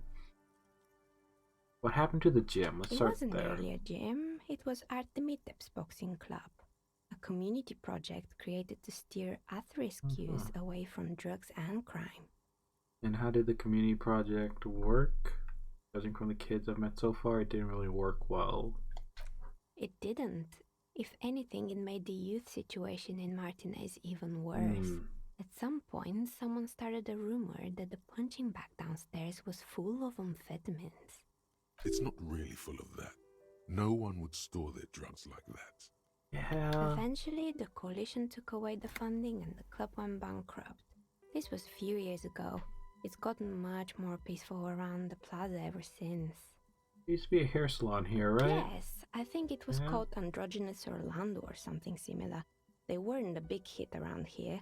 Turns out that working class men don't like genderless haircuts. They're scared of that word. A bit of experimenting every now and then isn't bad. Yeah, indeed. It's not about the haircut. It's about the confidence. What's wrong with a bit of experimenting? The customers should have been more open-minded. Would never let anyone touch my hair, even my family life depends on it. I guess I'm a simple man. I don't really have any opinions on hairstyle. What's wrong with experimenting? I guess it just wasn't the time yet. What's up with the broken windows? Oh, this one's a mess. There used to be a company that promised to repair windows 24 hours a day. What could go wrong with this one, right? I mean, that sounds like a lot of time and materials, especially glass. Turns out, the business was actually set up as a front for an illicit group that was producing snuff milias. Who would have guessed? Yeah. What's the snuff milieu? And they never cleaned up the debris either. Now it's just littering the hallway and I have no idea how to get rid of it on my own. What? But what is a snuff milieu? It's a sub-Rosa radio station that broadcasts real murders with real victims. Really? Some people pay good money to get off on it. Yeah, okay. I see. I can... Yeah. That's... Despite how disturbing it can be, this is like, yeah, I'm not really one to judge. No. People can get off to a lot of things. Nothing changes in her tone as she says that, as if it's just another piece of information to lay out for the world. Yep. Don't worry, the ICP has a separate division that deals exclusively with unlicensed sub-roses. This isn't our problem. Okay. Good luck with that. It's not easy catching those perpetrators.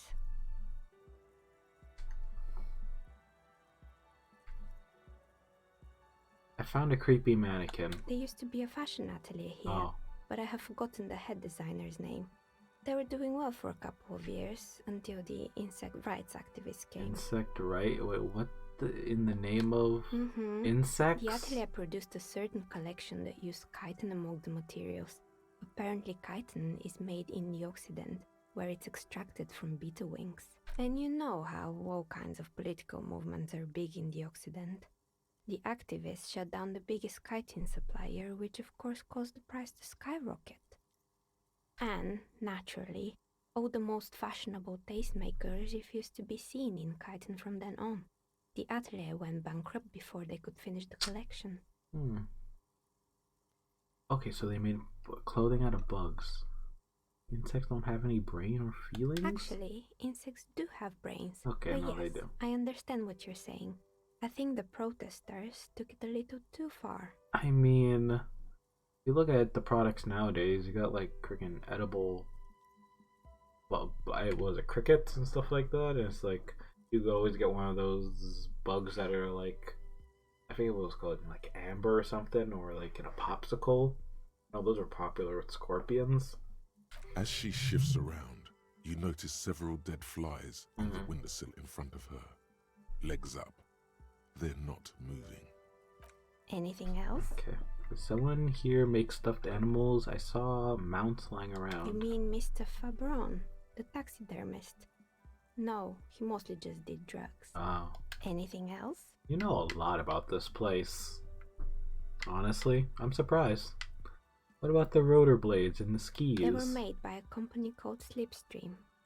After they pivoted from making rotor blades to skis, their chief executive took off on a vacation with all their money. Oof. Honestly, I think it's quite funny. I think he's still sending out holiday transmissions from Tula or Humotiri or Hashtkor or wherever he is. Interesting. What does the transmission say? Or that's illegal, running off the company in my head. He probably because he got away with it. Interesting. What do these transmissions say? The usual, I imagine. That he's been thinking of all kinds of new business plans and can't wait to get started on them just as soon as he returns. Men like that are a curse. Sure, but Slipstream is history now. All their remaining assets got seized by the bailiffs in 47. I have no idea why those skis and blades are still lying around in the house. Not much use now, I guess. They were just the props. Why return them? Maybe you could make a sword out of one. No, wait, forget it. It would take too long. And a strange machine. Fortress Accident, the radio game studio. They were an interesting bunch. We talked about role-playing systems every now and then. Once, I even saw two of them get into fisticuffs over Wirral. That's understandable. Fantasies are serious things. The mind is the drawing board of history. They certainly took their work very seriously, even if they seemed to be chronically liberal with their schedules. What do you mean liberal? What happened? The usual. They ran out of money and couldn't get the project done on time. What went wrong? Well, I did hear them talking at times. They seemed to believe they were historical individuals on some grand quest.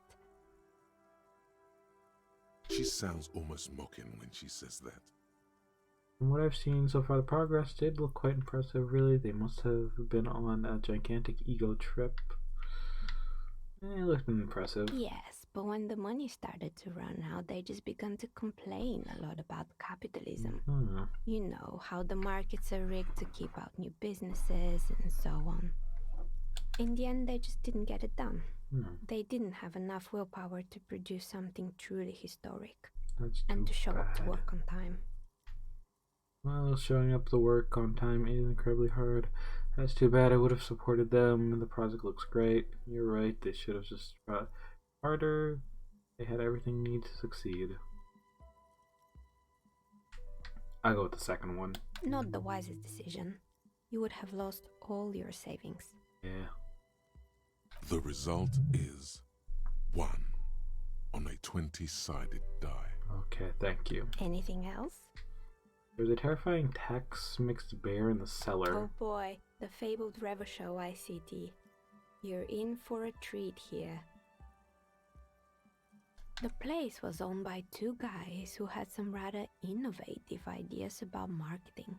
The bear was one of them. Now ask me about their other ideas. Indeed. What were the other ideas? What were the other ideas? There was really just one. And it involved picking out the prettiest girls in the neighborhood and paying them 20 cents per hour to man the booth. Okay. And by man the booth, I mean slump behind the counter with a face that could maim you if you ever dared to disturb their bored magazine browsing. Fritta does the same thing. I know a girl like that. She works in the bakery as a cashier. She's not particularly friendly.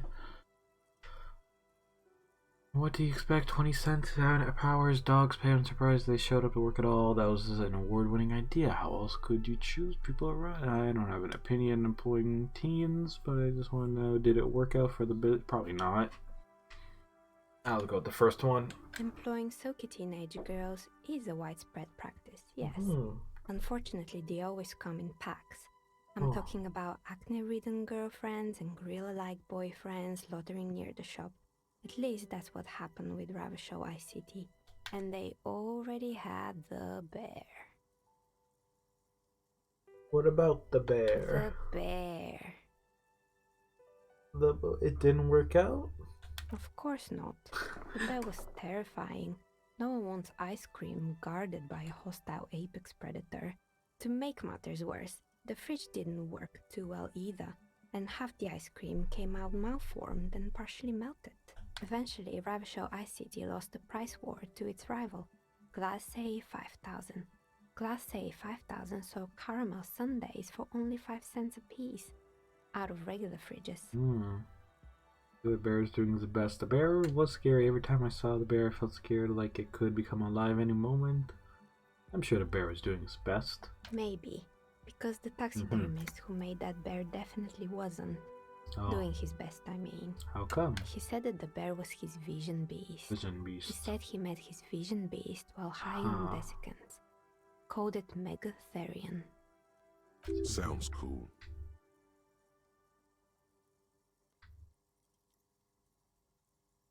Megatherion? Megatherion. A mega wild beast. Oh, that's a mega wild beast. It's an imaginary beast that guides you through life. By telling you to do more drugs, mostly.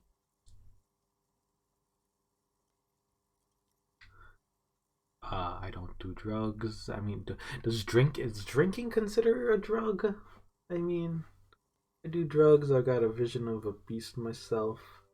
I don't have a comment on drugs. Do we do drugs? Do we? I don't think we. I mean, I know we drink a lot. But I don't know about drugs. I don't have a comment on drugs. Understandable. You shouldn't do them. You're a police officer after all. Yeah. Anyway, now you know the story of the fallen ice cream empire. Yep. Little sparkling embers under the window. Anything else? Another failed business, I found a building perhaps? intercom, I've but been it's here not for a long working. time. Oh, right. I hope you didn't try to ring me. I think none of those doorbells work, including okay. mine. I'm still in the middle of connecting the wires. Sorry about the confusion.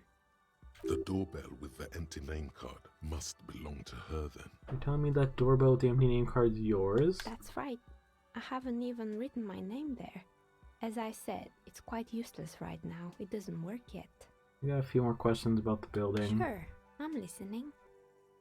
I have more questions about the intercom. I'm pretty sure it still doesn't work, but sure. What do you want to know? Okay. Sure, Never mind. I'm listening. I guess I have other Good. questions. I hope it clarified things a bit. What else? I have more questions I'm about the building. listening. Oh wait, okay, never mind. This is the same thing. Good. I hope it clarified things a bit. What else? What do you know about the man who was the links behind the whirling in rags? Nothing really. I didn't know him. Okay. The lieutenant looks at his notebook. Then, the woman under the large window. Your window looks directly onto the courtyard. You're saying you didn't see or hear anything unusual last Sunday evening? I'm sorry, detective, but as you know, I usually have my headphones on when I'm working. It shuts out most of the daily ruckus behind my window. And you never took off your eyes off the... I mean, yeah. You often work Sunday nights? It's an odd profession, Mhm. making dice for people. But I like it, and I prefer doing this to sitting at home. What do you mean by daily ruckus? Well, there's always something going on in the Whirling's backyard.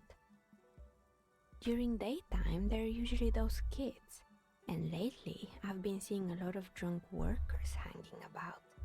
Must be because of the strike. She's heard of the murder, but did not see it, sire. But I never saw anyone during that fateful Sunday night, I'm afraid. You never take your eyes off the window, off the work to look out your window? I might have, but in this case, Okay. all I would have seen is my own reflection staring back from the darkness. Okay. That's a fair point. It's light here, but dark in the yard at night. Yeah. It's really hard to make anything out in the yard when it's dark outside. Okay, Besides, that's I fair. rarely get up to look out the window when I'm Yeah, like, now that I think about it, I'm looking at where her desk is and, like, the window, and it's like, even I wouldn't look out the window. She nods. Anything else, officer? Of course. Tell me what you have in mind. Do you have any cursed dice? What do you mean by cursed? Yeah, the curse is like the commercial area. Abracadabra. Abracadabra. Curse like this world. Curse like the commercial area. Alright. How about I surprise you? Hmm. Come back in 8 hours with 7 real, and I'll give you your cursed die. 7 real. Can you think about it? Maybe you have some other ideas for dice? So I actually don't know what die I want. How about an amber die? Amber, a poor man's gold? Who told you amber was cheap? It's beautiful, really, and has been treasured since the ancient times. Oh wait, amber's expensive? For 7 real, I'll craft you a 13-sided die from piece of amber with a fossilized insect. It's perfect for those who can't seem to let go of their past. I forgot my past, so I don't know. Maybe you have some other ideas for dice?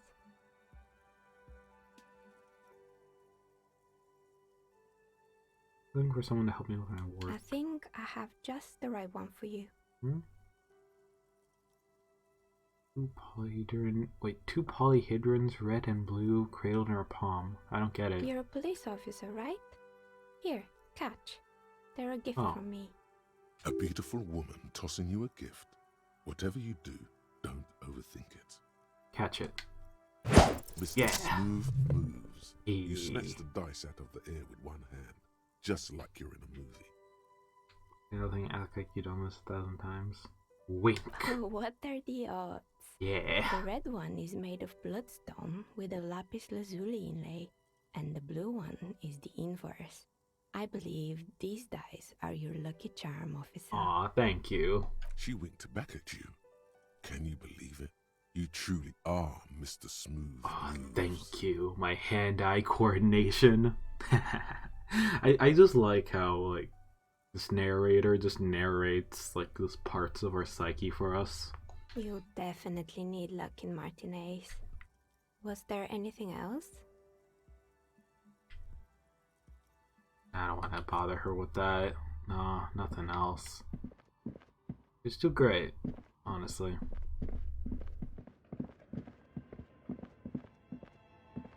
That was nice, honestly. Yeah. Okay, that's cool. Okay, I'm not gonna sell them. They're only worth like 50 cents. Surprisingly, the shot put ball is worth 13. Okay, so I do have a bit of money on me.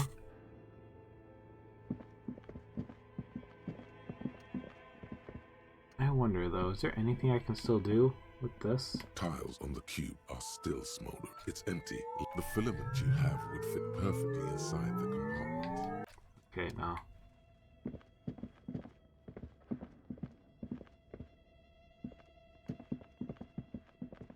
I think I'm still holding the crowbar. I just realized with the flashlight. God. You know what I'm missing is a hive suit, or what was it called from Half-Life? That one suit. I think it was called HIV or Hive or something. I forgot. Yeah, I really need to someday return to Black Mesa. Someday. I have been telling myself that, just, you know, maybe someday return to the game. Because I did actually abandon it like 2 years ago. Back in, 2 years ago technically by now. What have you found? Do buy the books. I talked with the entity. Teachings in them. You told me about her. Her name is Nana, and she's a novelty dice maker. Novelty dice maker? Well, spit it out. Why does she need the dice? For some kind of sorcery? Sometimes they use the ankle bones of sheep. No, ma'am, I felt her aura. She's not the one to blame for the curse. She's not a sorcerer or some malicious entity. She's just a businesswoman like you. I don't understand. If it's not her, then where is the source of the doom? How did she explain the curse? The narrative she's built herself, it does need tearing down. Yeah. She's squeezing on the pendant too tight. A drop of blood in her palm. I gotta agree with my logic and composure on this To one. hell with it. Perchance you ought to just lie, sire. You might as well, maybe we might have to lie. He says there's no curses because there's just too many inconsistencies. Lie, the source is the taxidermist shop. He became involved with the arts darker than taxidermy and brought the void spirit down upon the... Honestly, I don't have an answer yet. There still leads to be followed, like the strange radio computer thing. Another entity is more malicious, pulling the strings. Martices, perhaps. In my travels, I will cross paths with... Yeah, was that strange radio computer thing's honestly concerning. You're telling me that you went in there and didn't find out anything about the curse? Of course. I should have known better than to put my hopes on a man like you. You're no Simonese ghost whisperer. You're an alcoholic. The investigation's over. I don't want you going in there anymore. You're only angering the psychic weather in here. Damn it, I should have lied. There was never any other way this could have gone. She's just too far gone into her own mind.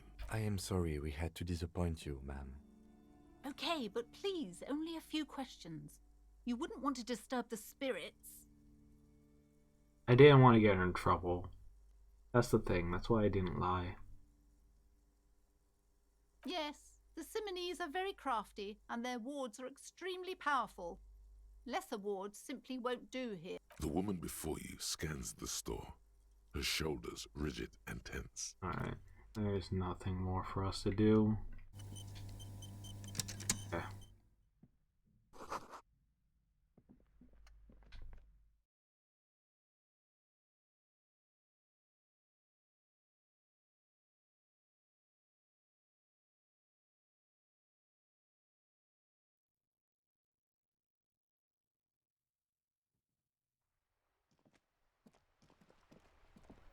Also, I just noticed after upgrading my vitality, my morals had split into 2 right there on the bar.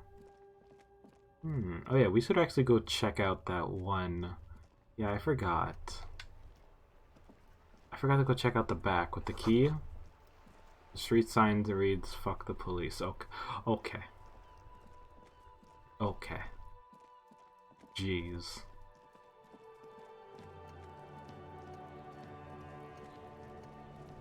This man is still here hanged. Can we just cut him down? There he still is, looking right through you with his white eyes. God. The body below. Okay, hold on. You know what? I'm going to actually unlock this real quick.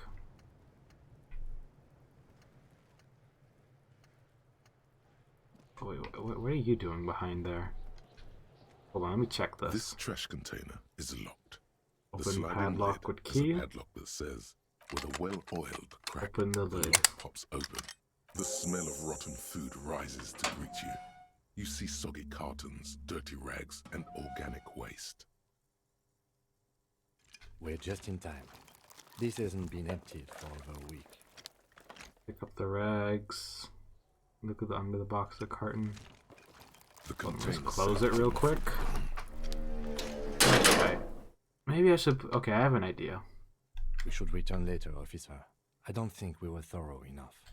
Hold on 1 second. I need to actually... Let's... Okay, let me just put on... Okay, I can level up again. Honestly, I maybe should upgrade my endurance, probably.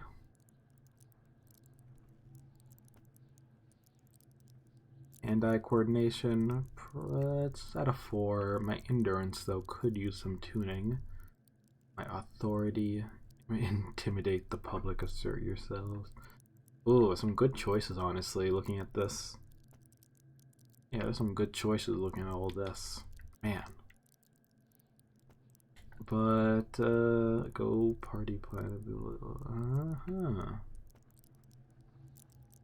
I feel like I should probably upgrade my endurance, maybe? Suggestion. Our men and women played a puppet man.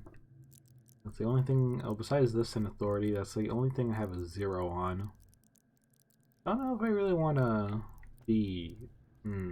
maybe. I don't know. Next, you know, there'll be options for me to seduce my way into things. And there's like a lot of different ways to play this game, honestly. It's quite impressive. Let's see, we could increase our endurance though. That's the only thing I see with a 1 besides our empathy and all this stuff. Oh.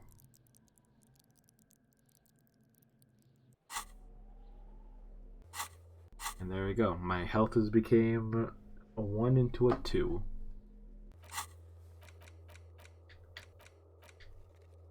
Oh yeah, I forgot we lost our badge. Right.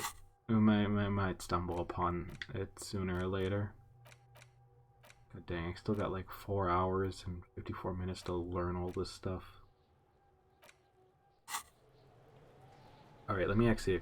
I forgot to equip the gloves.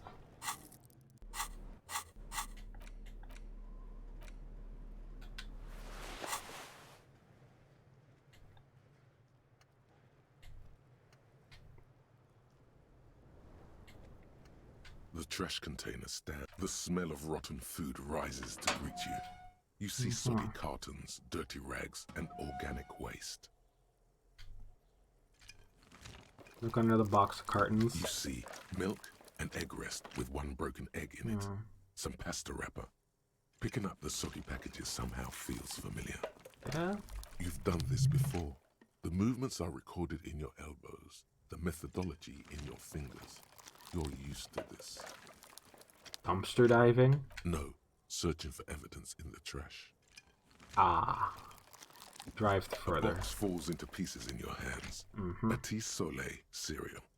There are plastic pasta packages below, and turbo noodles. Nothing of note, however. Pick at the rags. Among the threadbare kitchen towels, something catches your eye. A pair of denim trousers. As the legs of the slime-covered jeans begin to unspool from the garbage, a rank corpse smell fills the air. The victim's clothes? Cadaverine odor is faint. If these belong to the deceased, they were removed when he was still in the early stages of decay. Drop them in here, officer. Oh, plastic bag. Okay, quick. We got evidence. Blue jeans. Pockets empty. Or empty. He wore them with a belt, too. A white belt. Ah, that sound. The loops appear stretched, but... There's some ASMR for you customers. The belt is missing. That's it. Do you see anything else in there? I have another bag here. Something slimy catches your eye. Reach for it. A drab, long-sleeved shirt, olive-colored, appears from the food waste, dripping with pus. Bag the shirt. This is a military-type overgarment. No label or serial number.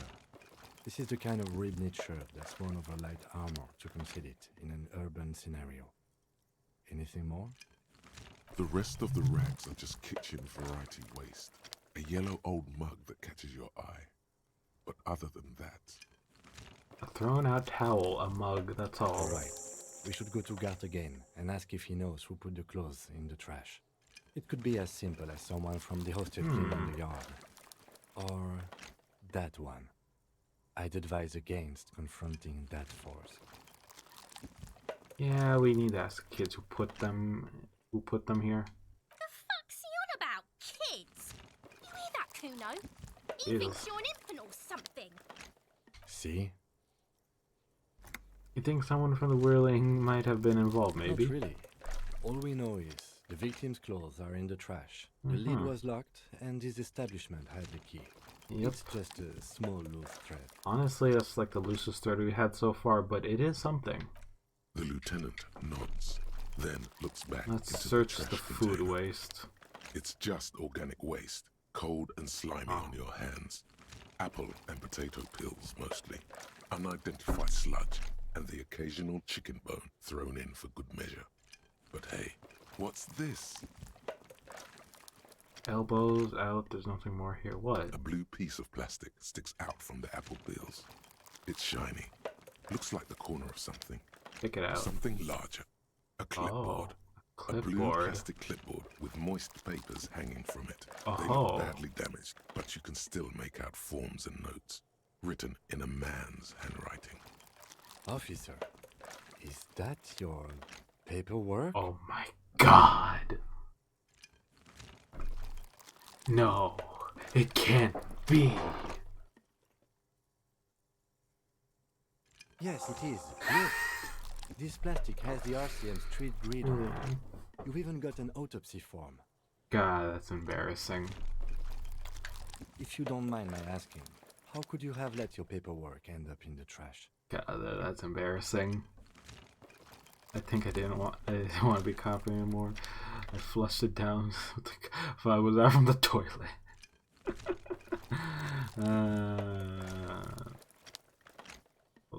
It didn't need.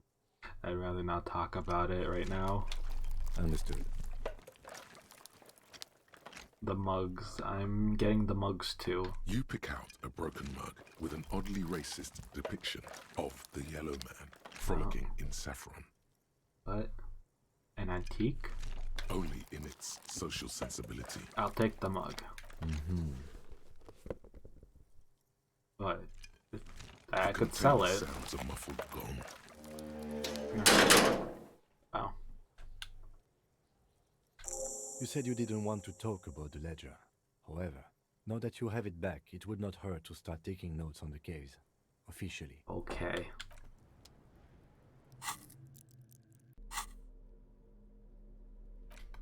I have there's a appeal on it. I have my damaged ledger. This ledger was found in a chest full of notes written by a man, dense, cursive. Have a closer look, maybe it can be salvaged. Oh, have I not interacted with any of this stuff? No, I interact with the map. Oh, I didn't interact with the handwritten note from the fridge. Shit. The note is written with a blue pencil on a piece of lined Oh office no. paper. The kitchen magnets have left spots on its surface. Does it say anything interesting? This is tangential at best, but the lieutenant's detective instinct is still active. Read the note. Someone has scribbled, S. I can't believe the off-site copy is still here. The illiterate ginger kid keeps stealing stuff from the studio, so I had to hide it somewhere safe. You'll find the filament memory with the off-site copy in the frozen ice cream maker. Please take it home, ASAP. It's important. I'd do it myself if I lived in a civilized place with a freezer. Take care, Sully Swaff. Looks like someone from that radio game company upstairs. Oh. I'm a little surprised they just left their property lying here. Maybe they were in a hurry. That's a plausible hypothesis. Yeah. I mean, they probably didn't want to lug that fridge out. I mean, look at the size of that thing. Remind me again, what's a filament memory? It belongs inside a radio computer. Oh, right, storing that its thing. memory. It's like a tape. You listen to disco tapes, right? Yeah. It's like one of your disco tapes. Okay. Only for a computer. It's like the production schedule you found. Only this one's an off-site copy. Who's the illiterate ginger kid? Some local miscreants, probably. There are tons of them running around in Martinez, like the one next ready to you? stir up trouble. We usually dispatch our junior officers to deal with them. Have any idea where the frozen ice cream maker could be? I don't know. I assume it's somewhere close to the Oh wait, ice no, cream we fridge. saw it. The ice cream maker was still working. Didn't you see one right Yeah. next to the breaker box? Yeah. Thank you for reminding me. Okay. That was interesting. What about It's this? the ledger you found in the trash. A pitiful cabbage of white and yellow papers hanging from plastic board, barely held together by a metal clip. This sad display is made complete by the faint smell of urinal cleaner. Ah, so we did something in the toilet. Anything else? There's a piece of toilet paper, or is it cleaning tissue? No, it's toilet paper, desperately sticking to the back of the blue plastic clipboard. Okay. It's a metaphor for you. Okay. Thank you, waterlogged ledger, for spelling it out for us. Let me inspect the toilet paper. It's just toilet paper sticking to the back of the plastic clipboard. You can take it off if you want. Take it off. Leave it. It's cool. Maybe there's kitchen tissue. They'll look exactly. Take it off. Still wet. The toilet paper peels off the plastic easily. All you have to do is shake it off with your finger and voila. The ledger now looks marginally better. Inspect the clip. An aluminium block runs the width of the board, biting down on the paperwork. Its crocodile teeth are the only thing keeping the papers together. A regular pencil, the tip worn down to nothing, has been attached to the clip. I don't know if I want to run my fingers down the aluminum. I feel like I might hurt myself. Enough of the clip. A bunch of sodden papers sag from the clipboard in your Let's hand. see. Do I It's a really want to sorry sight. smell it? No. Look at the white papers. They're not exactly white. They're yellowed in patches by sunlight and alcohol, and covered in dense blue handwriting. Ink escapes into watercolor patterns, reaching its tendrils across entire pages. The paper itself is checkered, with faint red lines, forming short paragraphs. Once in a while, there's a red stamp that exclaims, "Case files commit to paper." The case files themselves are plenty. You count more than 100 sodden, crumpled up, earmarked pages falling apart in your hands. They appear to be sufficiently organized and extremely dense, if mostly illegible. Work, strife, poverty, the Jamrock Quarter. These are handwritten logs of investigations dating back to January 51, this year. The exact number is hard to estimate due to missing pages and an odd naming convention. But there are at least 20, maybe 30 cases undertaken, not completed, mind you. It's the middle of March. You have attempted 2 cases a week on average. What do you mean? Is that all?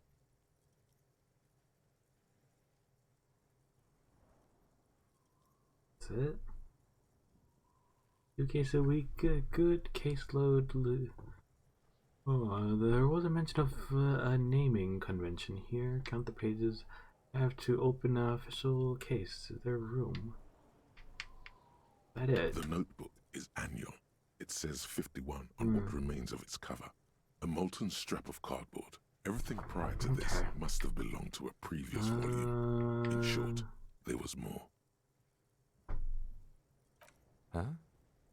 2 complex cases to undertake is a lot, yes. You really have to push yourself.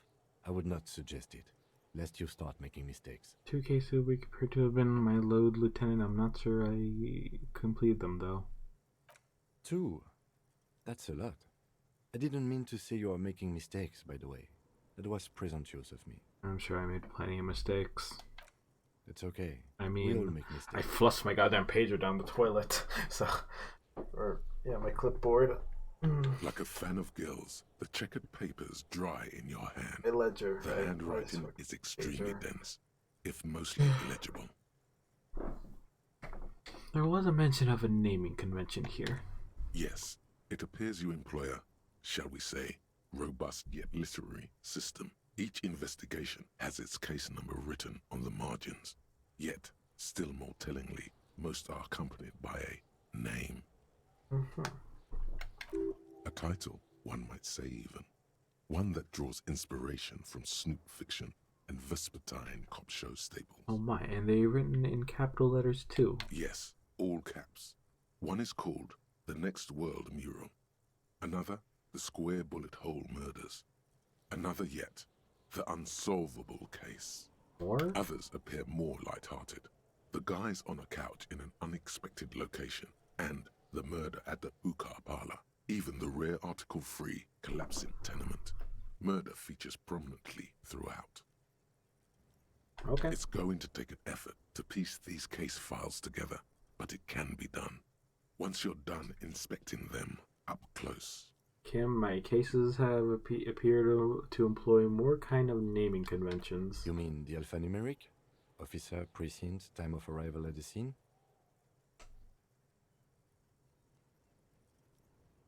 That's the one. Good. That's a good one. He understands you're concealing something, sire.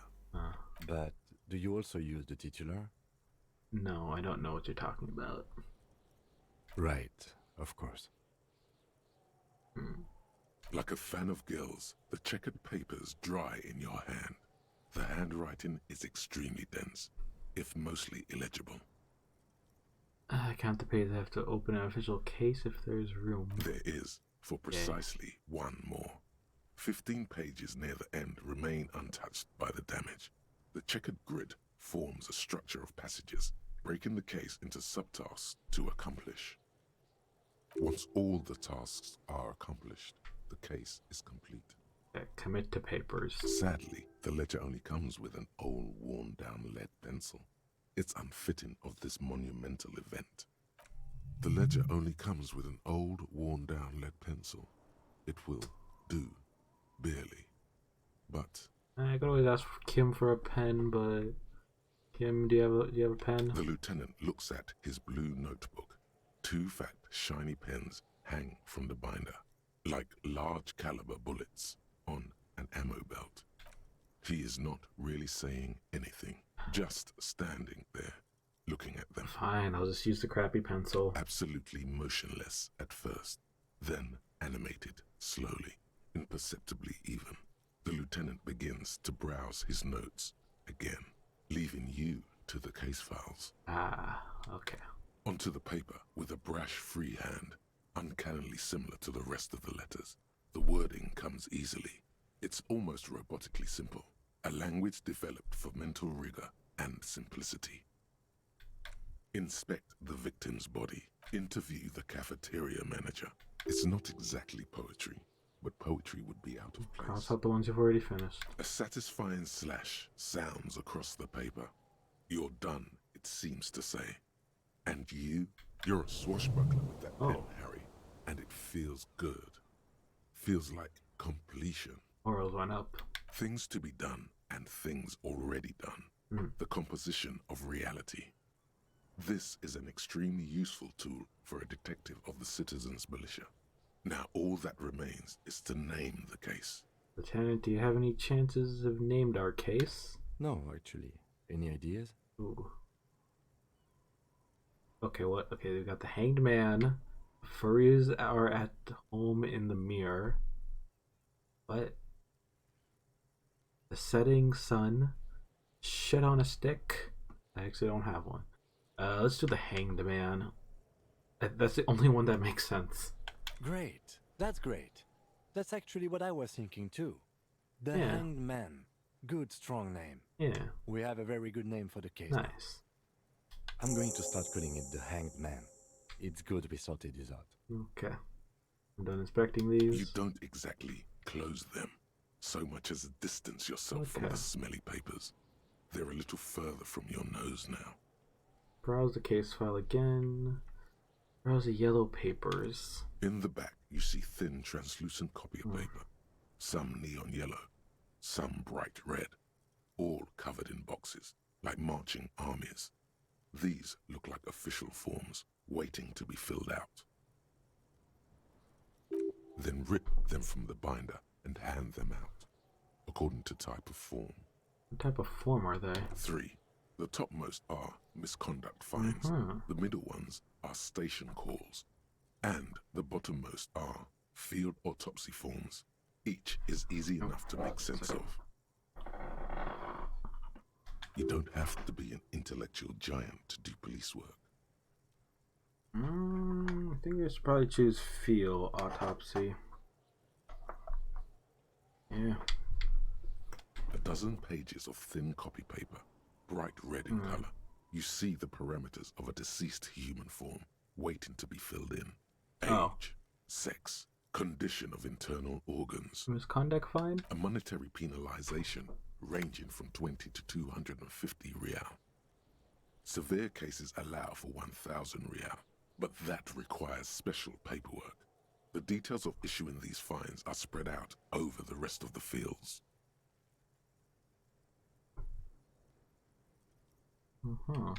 But they appear pleasantly vague. Station call. These are quite sinister in turn. They give a date and time for the person to appear at the specified precinct police station. Below the call are the criminal charges you risk by not appearing. All in a print so small it could be considered downright cute. Enough of these closed forms. Yes, all that remains now is to fill those forms and hand them to people. Fines for wrongdoers, interview requests for bad guys, and field autopsies to dead guys. The rest of the stinking cellulose is much worse for wear. Being sandwiched between the board and the rest of the paperwork must have spared the fragile copier paper. Let's look at the... Let's just see. Can I read the case files now? Yep. Yes, you can piece them together using the roll the bolts alphanumeric double code six. on the margin. It always begins with HDB 41, then date of initialization and time of arrival on the scene, followed by the title. For example, HDB 41120117000, the next world mural. Why, yes, your precinct number is 41. And HDB. Every last alphanumeric in the files begins with it. And these are your case files. It's safe to say HDB are your initials. Harry Dubois. HDB. Harry Dubois. Yeah. Next World Mirror, The Unstoppable Case. Oh man, there's so many. I mean, look at. I'm curious about the couch. Some assholes brought their couch outside and hung out on it. In the middle of the street, on the roof, on the hillside by the motorway. You know, at an unexpected location. They were young, and they thought they looked cool on it. Actually look like assholes, they actually look pretty cool like models, they actually look really cool like rock band.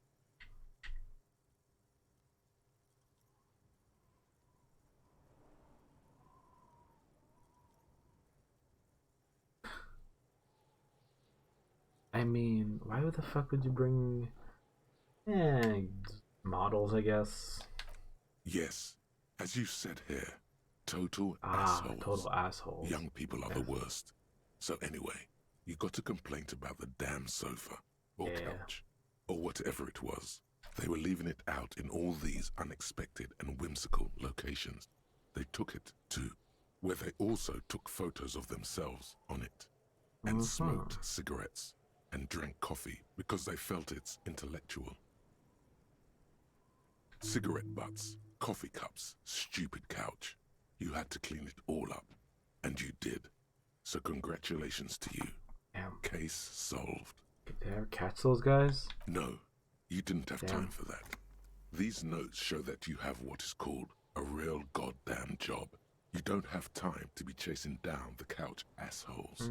You have a real job to do. What next? Murder at hookah parlor. Murder. Tum-tum-tum at the hookah parlor was a case originally assigned to an officer called Joseph Mills, who is now dead.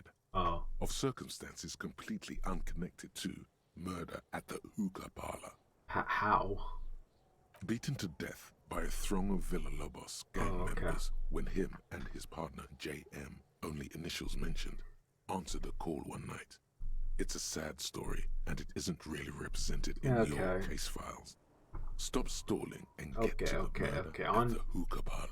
On to the murder, the hookah parlor. Joseph Mills was on this case that he just couldn't solve. Was doing it solo. Said it was a real nutcracker, a real brain twister. Was on it for, like, a month.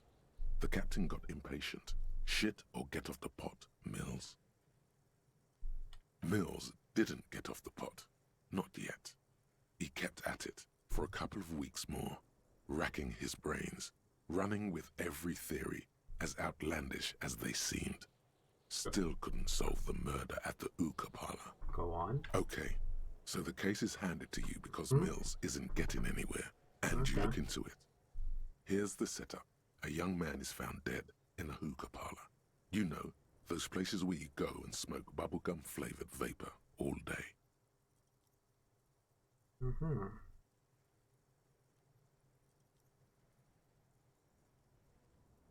Can you get high off it? Wait, in bubblegum? No, it's sooty water vapor. It doesn't do anything. Really stupid. Yeah, so anyway, young man in his 20s found with his skull busted open, right on the floor of the hookah parlor, in the middle of the day. No one else is in there, only client that day. In perfect health, too. Some kind of movie producer. No one enters, no one exits. He's just sucking on his watermelon hookah all morning, all noon, like he usually does. He's a regular. No calls, nothing, just sucking on the hookah until 15:45. Then bam, he's dead on the floor with his skull busted open, blood everywhere. What happened? How can it be? Mills has no idea. Invisible assassin. Movie deal gone sour. Girl at the counter did it. Nothing fits. Eerie. Man just dropped dead. So you go to the parlor. You see cushions around the table. Tables low, heavy, really sharp edge. See? You can't even read the thing without solving it. Yeah, it was that. Turns out hookah does do something. It turns off your brain's oxygen supply, and you don't notice it until you get up to go to the bathroom. Was he doing there for 6 hours? Smoking hookah. Didn't you hear? Right. I don't know. Trying to come up with a movie script, maybe. Anyway, that was Murder at the Hookah Parlor. Joseph Mills wasn't a good detective, and about 30 minutes has passed piecing it together. Next. Okay, fine. The next world mural. This one is relatively easy to reconstruct. Overnight on 1202, I am earning XP from this, so a mural appears on an 8-story tenement overlooking central Jamrock. The building is a sparsely inhabited ghost tower, part of a failed real estate development called Grand Couronne. Cause of failure: rent too high. The mural is enormous. 2 silhouettes, a man and a woman, are kissing. The text cut into their form reads, "True love is possible only in the next world. For new people, it is too late for us. Wreak havoc on the middle class." People call it that thing and that fucking thing. It's visible for miles. In 2 days, the station's complaints desk gets clogged with requests to remove the bummer. You and your partner are assigned to the case. The graffito crew is easy to track down. Only the bell lectures have the literage of industrial paint to cover the surface. One of the graffito artists is rumored to be rich. They take responsibility for the execution, but not the design. The ideologue of the next world mural, as the crew calls it, remains an unknown. Okay. Wait, did I ever find out who came up with it, though? The case files do not show you finding the author of the design. The crew agrees to clean up after themselves. However, your partner, JV, is against the removal, citing public support for conservation. This leads to a debate in Precinct 41, which then spreads to the streets of Jamrock, ending in a rare plebiscite organized by you and the rest of Row 3. The 9,000 people subjected to the mural's message, all of Lakeside, Central Jamrock, and Villalobos, plus half of the eminent domain, participate in the vote. Although the case begins with what appears to be a lot of rambling on the streets as to how juvenile and stupid the mural is, given a choice between 2 options. Yeah, let's keep it. A staggering 78% of voters choose to keep it. Turns out the opposition were a loud minority, and that love truly is possible in the next world for new people, and it is too late for us.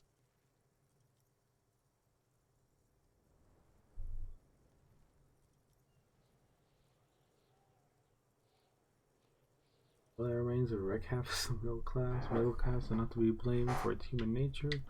I like it, but can't we wreak havoc on other nations instead? I must have voted and possibly even lobbied to remove the thing because I don't believe in the rubbish one bit. No one cares what you believe in, man with the smelly toilet ledger. What do you want to tackle next? Okay, gotta remind me about it. Fine. The unsolvable case. Leslie and Burke, a.k.a. the public indecency drunk and the property damage drunk, is a cursed case. It has been passed from unsuspecting officer to unsuspecting officer for 10 years. On January 29, the unsolvable case made its way to you. Why you accepted it, it is unclear. Was probably Every drunk. officer, and indeed most civilians in Jamrock, know it's unsolvable. We thought we could get a raise. Leslie will always take his pants off when he's drunk. Burke will always trash everything. It's just what they do. It is their nature. You cannot change the nature of a man, and you can't lock them away because public indecency and small-scale property damage are not punishable by incarceration. The only way for Leslie to stop flashing his genitals to bypassers and for Burke to stop dismantling signage and rear-view mirrors would be for them to stop drinking alcohol, which, in their 40s or 50s, it's hard to tell because of their distorted features, is a medical improbability on par with you ceasing to produce the expression. Couldn't get him off the streets? You would think that, but you're wrong. Where's the fun in exposing your genitals or breaking stuff in your own home? No, Leslie and Burke are on the corner of Main Street and Perdition, because that's where the action is. Can you keep yourself off the streets? Threatening fines, dragging them to the station, locking them up in the hellholes they live in, locking them up in the station, hypnotherapy, even trying to get the local gang of Zemyaki to take them out. The Zemyaki gave them ethanol, so Burke and Leslie would expose and rampage even harder. We tried it all, and still the complaints wouldn't stop, as they hadn't stopped for 10 years. Wow. It's plain to see crazy. from the files that you, Satellite Officer JV, and Special Consultant TH had more important cases to attend to. You uncover cross-reference to several ongoing investigations, each brought to a standstill every time you drive down Main Street. Because there they are, on the corner of Perdition. And what is Leslie doing? I'm looking back just to see, because I know this is the game testing me on being like, have you been paying attention to the story, or have you been browsing Twitter on your phone while I read? And it's like, no. Okay, he took his pants off. Public indecency. He was a bit of an exhibitionist. Good, you're learning. Okay. If the files are to be trusted, that's all there is to it. That and Burke breaking things, and the fact that they're both drunk. But then again, so are you. The case becomes considerably less comic one day when Burke takes a swing at your ledger. He must have it confused with the property he likes to damage. But the joke's on him. You're drunk out of your mind on potent Pilsner. You slam the hardened plastic board in his face. Then you proceed to beat him unconscious with it. In the process, the ledger sustains damage. The compartment within, reserved for permeable documents, is jammed shut. You stop your assault on the now unconscious Burke to open it, but are unable to do so. The officer began to cry, reports Leslie, who, at this point, is tending to Burke. He came at us, and at us. I think he was trying to kill Burko. While trying to kill Burko, you slowly come around. The permeables compartment is open. You've smashed it open on poor Burko's kneecaps. The good news is, Burke can't walk anymore. Can't get out of his apartment, an invalid. With Burke to tend to, Leslie cuts back on the indecent exposure. Maybe he flashes his genitals to Burke. Who knows? But both drunks are off the street. The complaints stop. The unsolvable case is solved. I mean, it's not really... I mean, it's solvable. Just literally get the dudes off the street.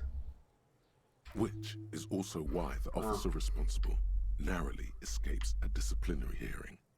The end. Do you want to read another one? Yeah, let's read the last one.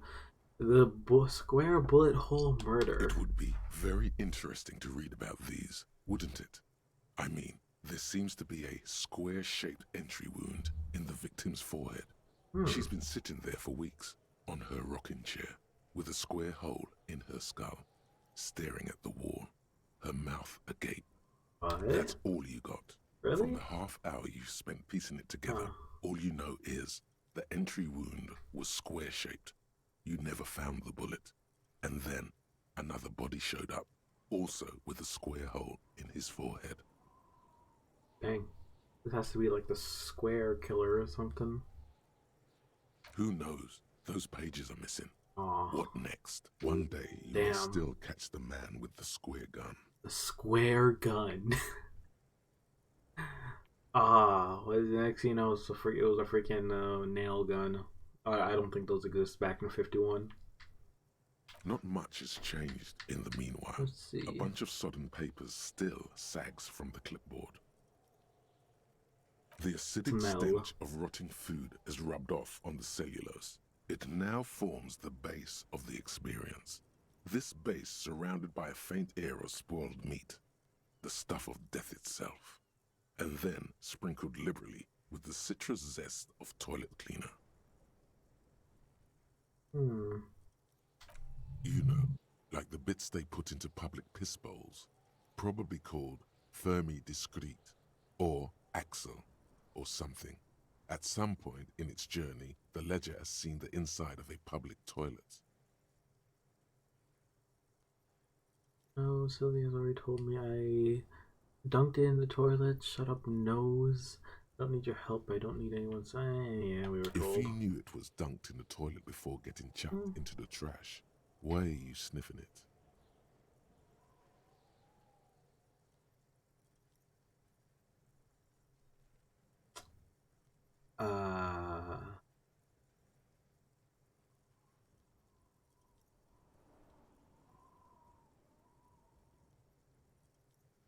Yeah, this is kind of awkward. This is kind of awkward to talk about. Opinion to sniff was there, so. So you wanted to get in on the trash toilet stink grab. Find out what happens when those two get funky together. Okay, pal. Okay, this is getting weird. Your nose is somewhere between grateful. This is getting weird perception. The lieutenant observes you, raising and lowering the toilet waterlogged mass under your nose, trying to get a good whiff. A good analytical whiff. Excuse me, I just have to ask again. How could you have let this get tossed out?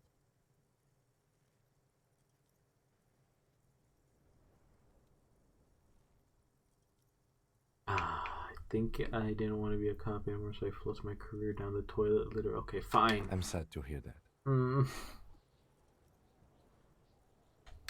In any case, we are lucky you found it. Make sure it's all in there. Official notes are, well, they are dangerous. They contain confidentialities. Now, if you'll excuse me, that thing has filled me with the sudden urge to make sure mine is in perfect order. Needless, it looks great. Unlike yours, which is an unholy mass dripping with excrement. Look, we're putting it away. Man. How long did I spend on that case file? Jesus Christ. It's just like a racist. Felt like 15 minutes. What's there to read here? Not much. Quite a lot of reading here, actually. Look at all the content. Okay, wait, did I back out? It's just a racist mug. What's there to read? Oh boy. Here we go. What are you going to say about a broken, tossed away mug that you dug out of the garbage? What can be useful be denouncing? No, it's a racist mug. Mug didn't belong in it. No, I don't know. This mug is an example of preachers. I'm going to use an example of what not to do. Yeah. But it was in the trash. Why not just call it out when you see it? Hey. Or do some volunteering work. I'm gonna go sell it at just the pawn finish shop. Your case, detective. I'm gonna just go. I mean, how much is it worth? Okay, it's not a thing I can sell. Okay, never mind.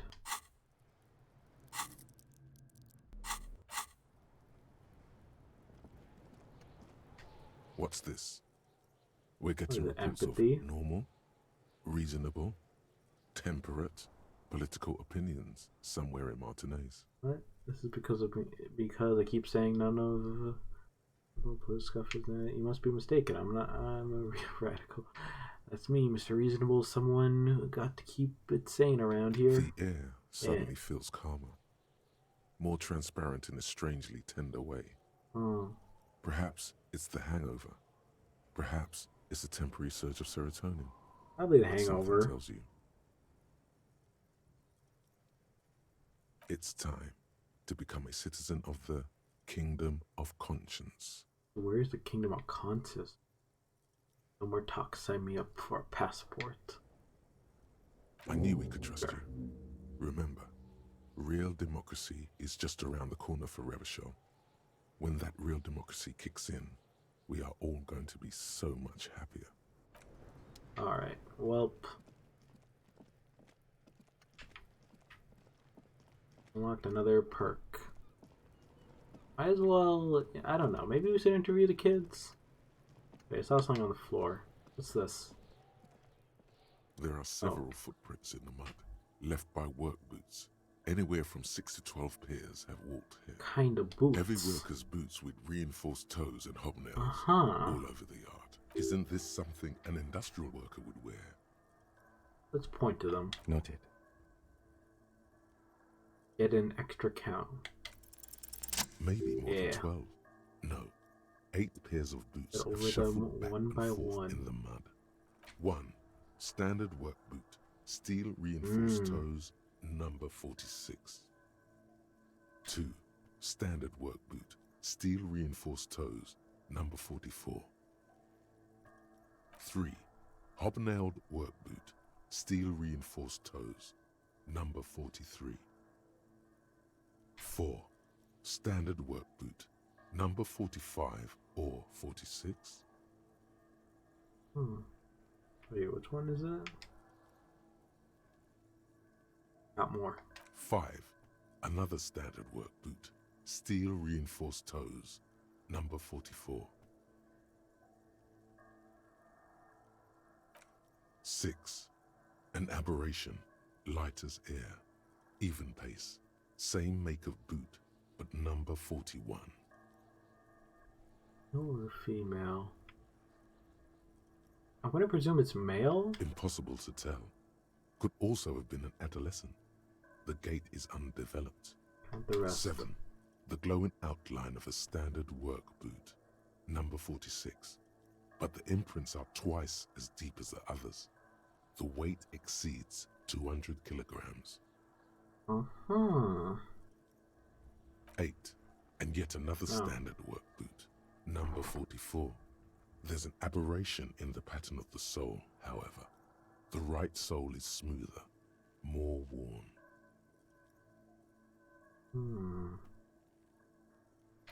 How many? 8. 400 million. 8. I was pretty off then. I counted 20. The same guys are going back and forth. I never got the hang of it. Yeah, it's fine. Do you see anything out of the ordinary? Let's see. We're now at the light step, 41 shoe. Everyone, 200 kilograms. How old do you think these tracks are? A week, maybe? 7 days would fit the time frame provided to us by the caller, who reported the hanging. It is not impossible. How do you know? I pulled last week's forecast for coastal Havashol. 7 days below freezing. The day before, the day of his hanging, was the last warm day.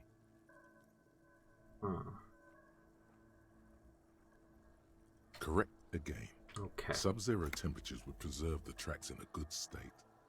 The commotion here could have taken place a week ago. Okay, I can actually switch back to this if I wanted to.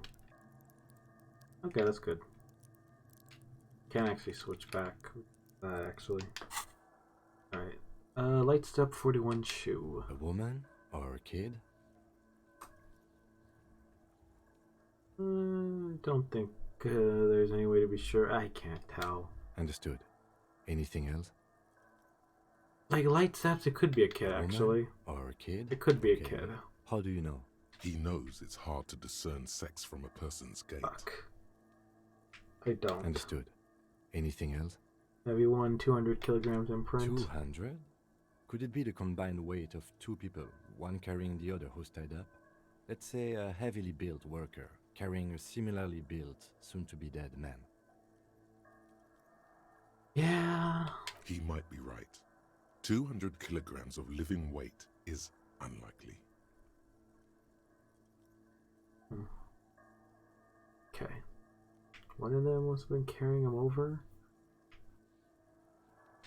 Possibly, yes. But why? I'm thinking, why did they have to carry him? Yes, they could have used a makeshift stretcher or just march him up to the gallows. Maybe the victim refused to walk to his own lynching. Maybe the victim wasn't conscious. But reading the print, it could be wrong. Maybe the victim wasn't conscious or refused to walk onto his own lynching. You have a point there. Yeah, he probably didn't want to. It's something to consider. What else can you see? There's an aberration. One soul is smoother than the other. Interesting. Let's name it the Old Soul. Someone operating a workbench with a pedal? Like a joiner at the harbor. Or maybe a drummer? A drummer, that one's stupid. One of the people we are looking for is a drummer? No, it's not. Forget I said it. We are not looking for a drummer. Perhaps it could be a driver. A driver would wear out the right shoe before the left. The accelerator is on the right. Interesting. If only I had to come up with that idea. He doesn't seem to hear you. Looking south toward the traffic jam instead. The machines are silent. The engines are all turned off. We should keep our eyes open around the traffic jam. See whether anyone strikes out as a potential suspect. Seems prudent, no? Yeah. What do you think happened here? What do I think? A mob of people brought something heavy to the tree. One of them was carrying the victim. They shuffled around, especially under the tree. Then, after hoisting him up, they stood in a semicircle facing his direction. At first glance, this appears to be a lynching. Indeed. They all stood in a row here and looked at the tree. Yes, everything fits so well. Carried him over, hoisted him up, watched him hang. This is easy. The lieutenant's eyes narrow. He's thinking to himself. Either way. What else? We've been through all of it. Yep. Well, yeah, that was, man, a lot of work. An inconspicuous pile of the roofing material, Eternite. Put a skill into perception to open this. Okay, well, yeah, there's stuff I need to do. Where is perception?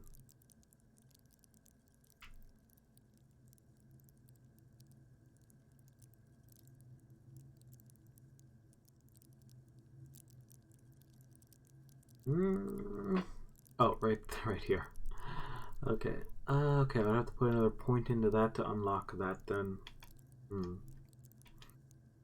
Yeah, that's the thing. Like, yeah. Wait, is that? Well, oh, because I'm in the options. Yeah, whenever I'm in the dialogue thing, I can't really switch.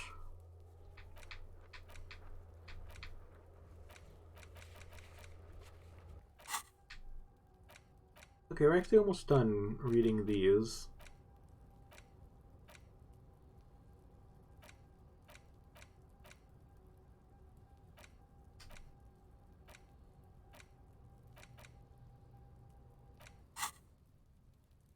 Okay.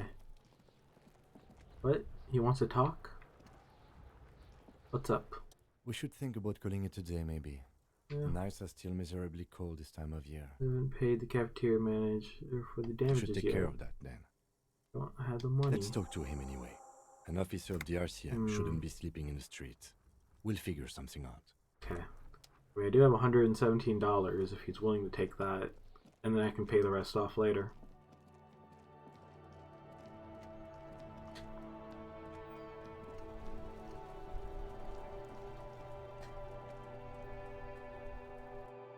I mean, I was so close to paying off my tab. I was so close.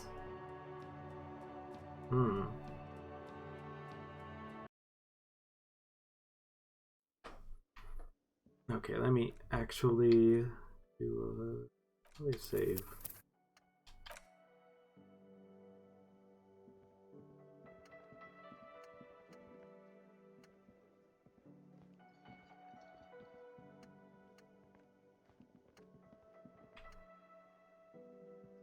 Can I help you? Here's your trash container key. Thanks. I hope you found what you were looking for. I found the victim's clothes. How strange. I certainly didn't put them there. Maybe you don't remember putting them there, but maybe you were sleepwalking. Could someone on your staff put them there? Sylvie had the keys before I got here, and I can vouch for her. I can vouch for all my staff. None of us would tamper with the crime scene. Who else had keys to the container? Trash collection service? CS Municipal. I don't see why they would put anything in the trash, though. Ah, the elusive CS Municipal. I doubt we'll be able to track down who was sent here last and when. This will have to be one of those little threats that solves itself down the road. Thank you anyway.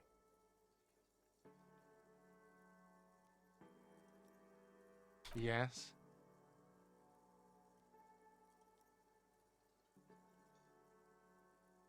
Do I have a shaker in my hand? Okay. Is this... Well, you're the bartender. Shaker? It's not a shaker. It's nothing. He's holding nothing. It is but an imitation. Am I wearing a little bow tie?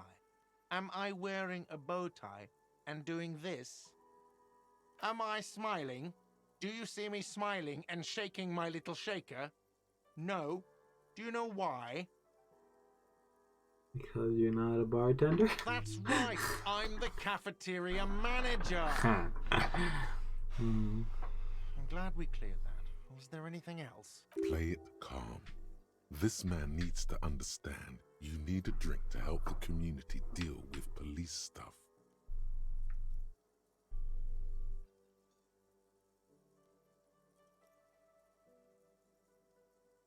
I'm an alcoholic operated detective. If you want me to clean up the dead body and solve the case, you'll need to insert alcohol into my mouth. Yeah. Oh, well, in that case, let me pour you a nice, big, refreshing marinella. Do you want that out of a glass or a pineapple? You don't want to taunt me when it comes to Margaret. Don't be an imbecile. I'm not going to serve you a marinella. Okay. I have work to do and broken things to fix. If that was all, I'd like to money I return owe to you. it. Yes. Have you got it? Can I pay you in with this tissue? Show him the giant novelty chick you. You must be joking, right? You come here, trash everything, and now you try to pay with a novelty check? This isn't a game show. I'm not going to accept it. You owe me cold, hard money. I want to see that money in the palm of my hand. Every single cent. You can cash it in at the local frit near the harbor gates, though it might not be enough to cover it. I was wondering if we could come to some sort of arrangement for tonight. Does that arrangement include you paying me what we already agreed you owe me? I'll pay you back tomorrow. I'm an honest cop. It's cold out. I'll freeze to death because I'm losing the stupid money game. Come on, man. After all we've been through. What about what I have been through, huh? You're not the goddamn protagonist of this story. I am. This is my hostel cafeteria, and I need my money. I can kind of disagree, but... Literary demotion. That's the worst. Hold on, I still have my key, you know? Conversation is going nowhere, isn't it? I don't want to mention the fact that I have my key. He's going to probably take it back from me. Not until you bring me the money. Okay. I might have something in my motor carriage we can use when you're done here. Oh, Lieutenant, we're done here. Okay. Why am I still holding the flashlight? I'm still holding the flashlight. This was shining into his face the entire time. Okay, let me just take that out of my hand right now.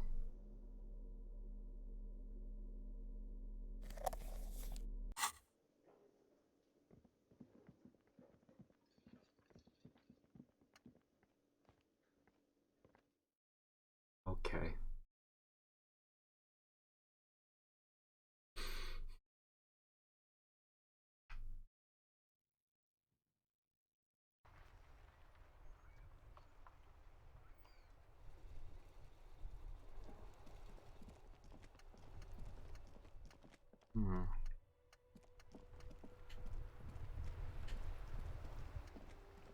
Oh. This Post Lavantorie mail collection box has been heavily vandalized with graffito. A closer inspection reveals 2 bullet holes in the front. A faint sticker on the side reads, RCM Emergency. Okay, I'm not gonna kick it. 8102 with a slogan, Mankind, be vigilant. Good delivery box.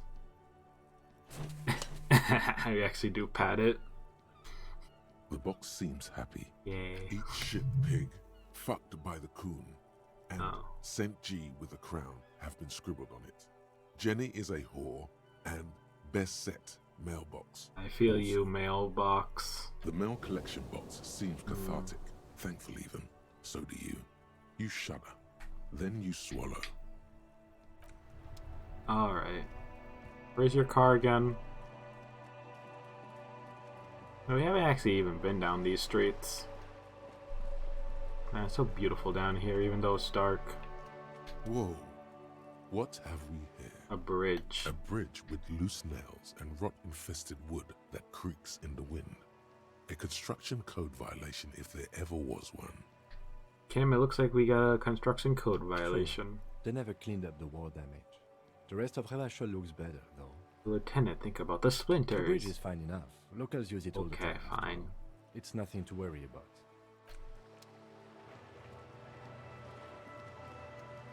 Shit, I haven't even been to half the other side of the map. I've only been on the far right side. So this is beautiful. Shit. What's this?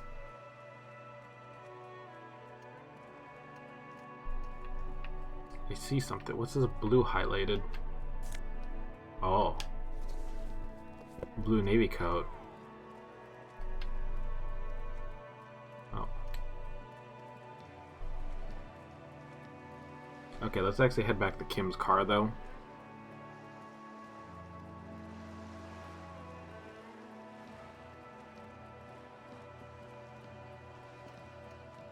This coin-operated viewer is facing southwest. Its coin slot is full of fossilized bubblegum, rendering the machine permanently inaccessible. The metal feels cold and wet under your palm. It looks unhygienic. Look inside. A thick layer of graffito covers the lenses. You spell out the word Onuk written on the other side, with N and C scribbled backwards. That's Kuno on the lens. Under the graffito, a sea of blues and greys appear. Behind the water lies a coast, studded with concrete and reeds.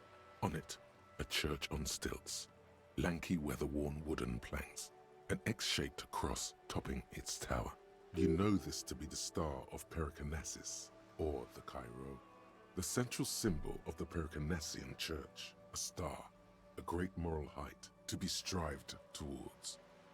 Around the large wooden building, you see chunks of sea ice gathered on the beach.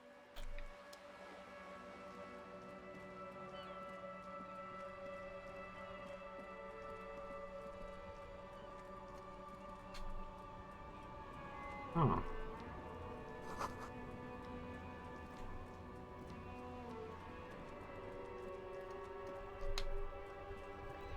The worn and beaten wooden planks of the bench do not look overly comforting. We can sit on benches after we've solved the murder. Let's go. You can revisit the bench if you ever need to pass the time when Lieutenant Kitsuragi is gone. Oh, okay. Okay, here's your car. Inside, you see a set of steering levers, a radio mic. I have something here we could sell. Look in the back, in the suspect transport enclosure. Transport enclosure? Regular people just call it the cage. The cage at the back of the motor carriage looks rather uncomfortable. 4 shiny hubcaps are stacked against the seat. Their silver edges sparkle in the dark. I confiscated these 4 a little while back. We can take them to the pawn shop down by the Martinez Canal. What do you mean confiscate? Something about a pawn shop? Yes, there's one 100 meters south of here. Oh, south? I think it's called Roy's Nest or something. If I'm not mistaken, it should be open late.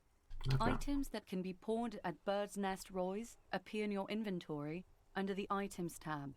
You can pawn these items when talking to Roy. Thanks, I appreciate the help. The lieutenant nods as you take the spinners. Okay.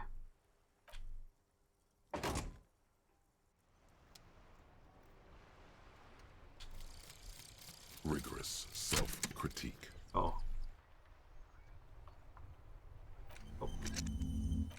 Oh, nice. Oh, cool. It's almost completed then. Yep. They said there's a pawn shop?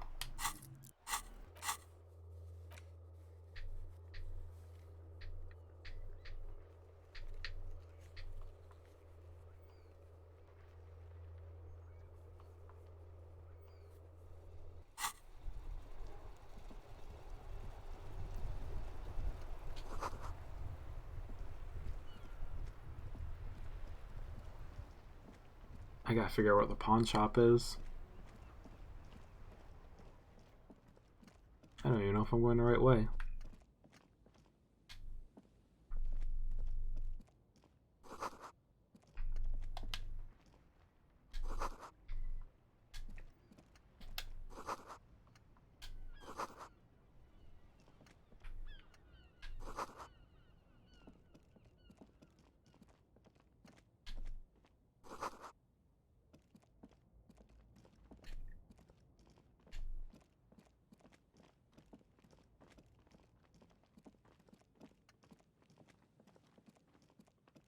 Is this the pawn shop?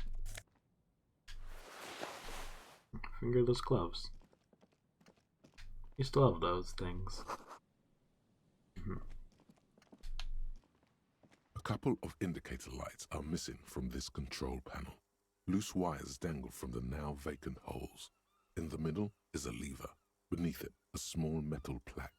This panel usually closes the water lock, turning it into a bridge that lets you cross the canal. But there's... I don't know, unless this is not the pawn shop. Let's see. What is this place? Oh, it is the pawn shop. Never mind. Okay. Sure. Nice. Alright, hopefully this will solve my issue with the money. I was close. I just need to like sell an item or two, honestly.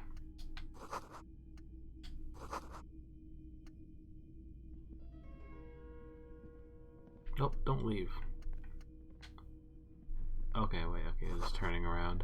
Some kind of machine and antique cash register. Okay. Well, hello. It's not often that I see officers from the RCM in my pawn shop. What can I do for you?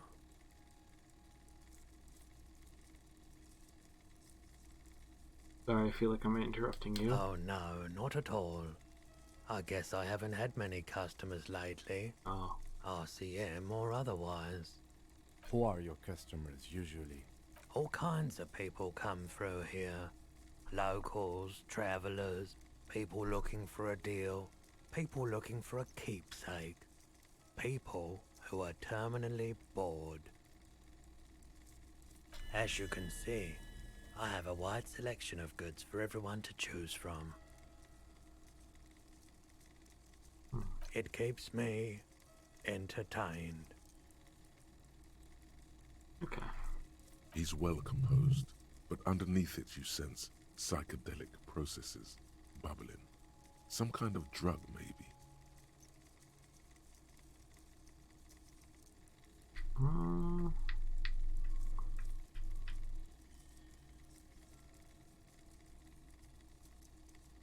Do you have any guns, like the one carried by a cop? Someone else came here earlier today asking the same question. I promptly sold her the gun you pawned a couple days back. What? I pawned my gun? This is a pawn shop, and it did feel as if you've met before. Oh God. Let me heal my morals real quick.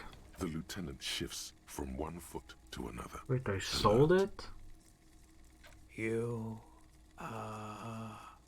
were adamant about getting rid of it, officer. Said you were undeserving of a service weapon of the Revachol Citizens Militia. And I don't like keeping guns around the shop. Off the charts photon emission. Was the buyer a policeman the too? unhealthy kind. She didn't seem like a policeman. Although she kept referring to herself as a pig, which was odd. I found her interest in the gun a bit obsessive. Oh but boy. I was just happy to get rid of That's... it. And that's a bit concerning. Truth be told, she was terrifying. Right, so let me get this right. You sold your sidearm, issued by the citizens' militia, and now a civilian is running around the streets of Martinez with it? There's no explanation. She must be one of my rabid fans. The vigilante wanted to prove herself they could do a job better. I don't know it either. What if she intends to commit a crime and blame it on the citizen militia? I'm sorry. I sold my gun. Yeah, it's so good. I do hope we manage I got the achievement, literally the sorriest cop on earth. God. Any idea where I can find my gun? My apologies, officer, but I have no idea where she was coming from or where she went. A needle in a haystack. There is nothing you can do about it right now. You'll just have to hope Everard wasn't lying, and the Union can track her down in time. Yeah. The people from the Everclear Union came here to track that gun? Maybe. Shady-looking guys came in here yesterday, looking like they'd just taken off their Wild Pines overalls. They asked if I have a police weapon to sell. I told them I already sold it. They went their way. It was a trip, but you know. Okay. All sorts of people So, come here. so his men are looking out for me. All sorts of things. Wait, then it might be true. Okay. Everard's claims. Oh. Maybe Claire really is tracking down your gun. People as oleaginous as Everard seem like At least I now know I lost my sidearm. Really being truthful. Of course.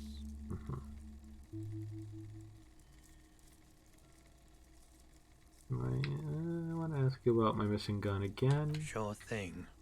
Thanks for the review. Sure, man. There's something I'd like to sell. We'd like to sell these hubcaps. Yeah. Roy takes the hubcaps from the lieutenant and inspects them. The spinners appear iridescent in the dancing light of his pawn shop. Yes, these are very, very good. Did you defraud some foreign prince for them? Jump-a-mesque banger? No matter. 200? I'll give you 200 real. Damn. No one was defrauded or jumped, I assure you. Of course, I meant no offense. 200 real for you, officer. That's good. Thanks, Delightful Lieutenant. doing business with you. Thank you. Thank you, Kim. Here's the 130 real you need for your bill. Okay, Do thank not you. waste it. Yeah, you can keep the rest of the money. It's for you. I have like over 247 Royale now. So, yeah. The rest is for him. Yeah. To compensate for the pain of being separated from his radiant spinners. Yeah, sorry about that. Anything else you're thinking of selling? I like to sell my clothes. Yes, I'd like to sell my clothes.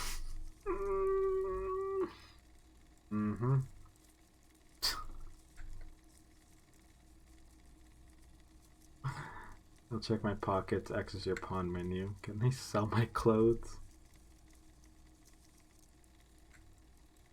Another time, perhaps. Oh, 1 second, I'm just gonna quick save just in case. Oh. Lonesome, Okay. long way home. I finally completed it. Nice.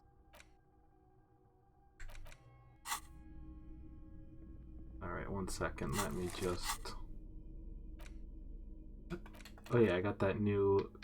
that cool tank top.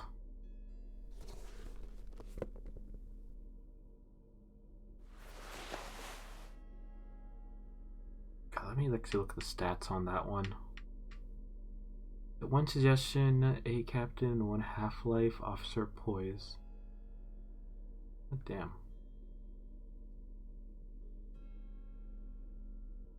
Let's go with the fingerless gloves then. I don't know, I kind of did like my coat, and what did my coat give me? My coat gave me like around...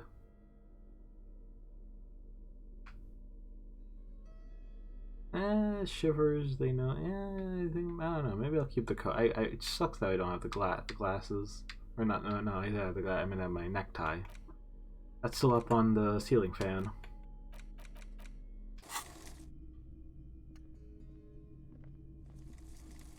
You see rows of toy soldiers guarding the rest of the trinkets displayed on the table. Some on horseback, others in rags, others yet in bright blue uniforms. All are stern and unyielding in their Let me duty. actually step away. We'll come back later. Actually, no, wait, I wanted to test something. One sec.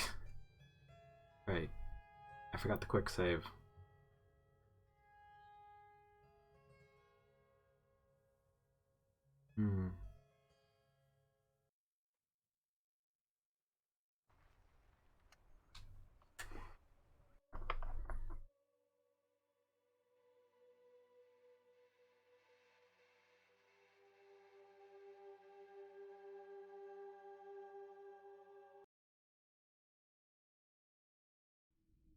Okay. Quickly save.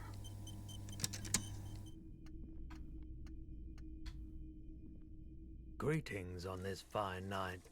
What brings you here? Why are we The still open? pawn shop is always open. Okay.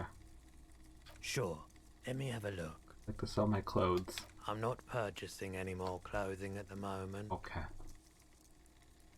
Okay, never mind. He looks you up and down quickly. Okay, I see. Anything else you're thinking of selling? Kind of want to sell the shot put ball. Sell to the beautiful is going to be a sin. Ooh, I mean, it's worth $13. That's a lot. That's a lot of good money. Also, this fucking cube, production cube thing is over 50. Note this fragment contains information that can be read using a I mean, yeah, but I tried reading it and there's a password I don't know. But yeah, I might sell the shot ball.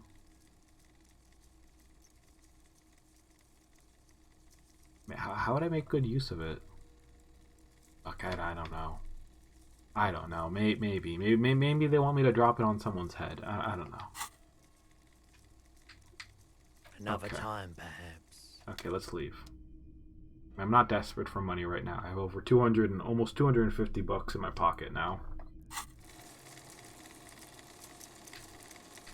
Okay, well actually, I do want to level the certain thing up to be able to get my tie back, so let's go back to the hotel room actually. I need to go sleep. I can finally pay off my just 130, you know? Yeah. And we'll have like the leftover money.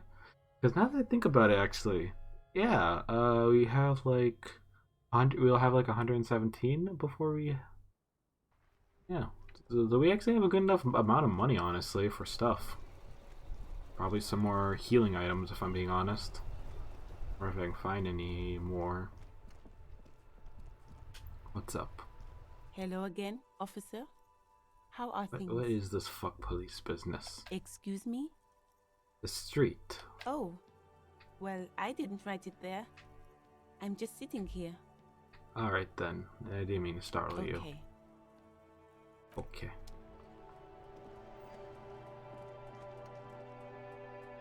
$108 after finding the guy inside the container. Yeah. Oh yeah, that's what I meant. Indeed. Like, yeah, but with all the chains and stuff, especially that we got in that back room. Yeah, that abandoned part of the bookstore, yeah. Okay, I'm here to pay off my tab. Can I help you? With the money Yes. I owe you, Have you got it? Have your money. Well?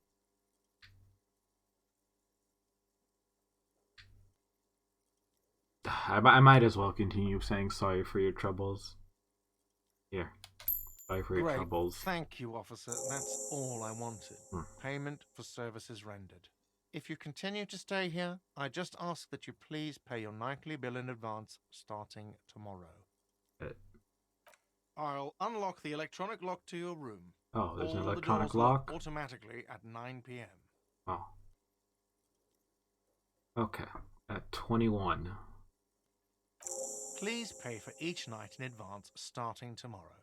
20 real per night. 20 real per night. Okay, that's good to know. I'll take a room here too. Oh, As well. Of course. Oh, you know Always what I happy do? to have officers from the RCM as guests. Yeah. Anything else I can do for you? Drink. Do I have a shaker in? It's not a shaker. It's not. Am I smiling? Why? Because I'm not a bartender. Play it calm. Okay. This man needs to understand. I don't You know the need a drink seriousness to help the situation. I'm community alcoholic. I deal need my with fix. police stuff. Even more reason for me not to serve you, sir. Was there anything else you needed other than alcohol? Another thing. Great. There's a mysterious blue steel door. Oh, yes, that door, sure. There's nothing mysterious about it. It's just Do you a know door. what's behind it? No, I don't have a key. I don't know how to get there. And I don't care either. It's not like I've been wondering about it for 10 years. It's just a frit warehouse, probably. Or some boring storage space with a bunch of old junk and dust. But it could be value. Dust. He's attempting to maintain an air of indifference. I think you know what's back there.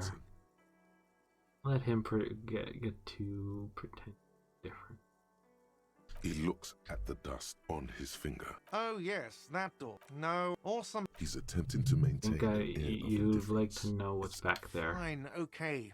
A little. Aha. My job doesn't leave me time for wondering about one locked door in one of the cafeterias I manage.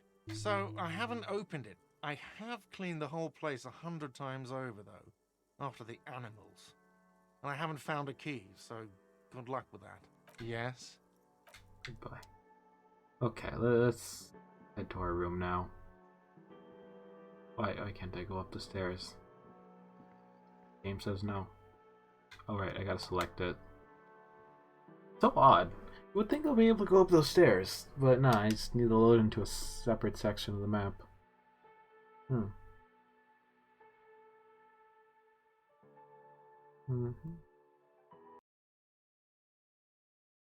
Okay. Oh, where are you sleeping, Kim? This is the door to the room you redecorated. Good night, Lieutenant. Just a moment. You had some questions earlier, I believe.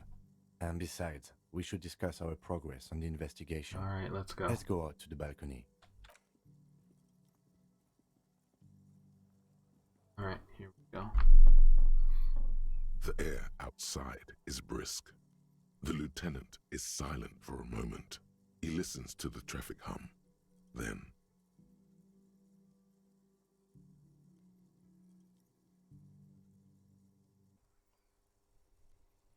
My game is still loading. Okay. It was like playing during the loading. Where shall we begin?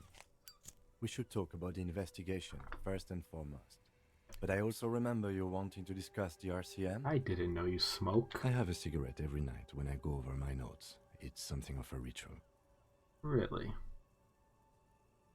Oh man, he looks so devastatingly cool with that cigarette. I think I might want to pick up smoking. Do you have any cigarettes? How did you get so cool, Kim? Alright, let's debrief. Yeah, let's continue. It's been a long and eventful. I don't want to push him. So, what are our powers exactly? The RCM? They're quite limited, actually. The power officers of the Rebel Citizens Militia exercise most frequently is imposing fines of up to 1,000 real for offenses, in accordance with an interdepartmental schedule. The RCM's primary role is to ensure safety. We are not really supposed to play any part in the economic structure of Rebel. We can arrest people, of course, but rather than bringing someone in directly, it's preferable to serve a station cold sleep. It prevents confusion and overcrowding. One second, I just wanna feel like the music might be a bit too high.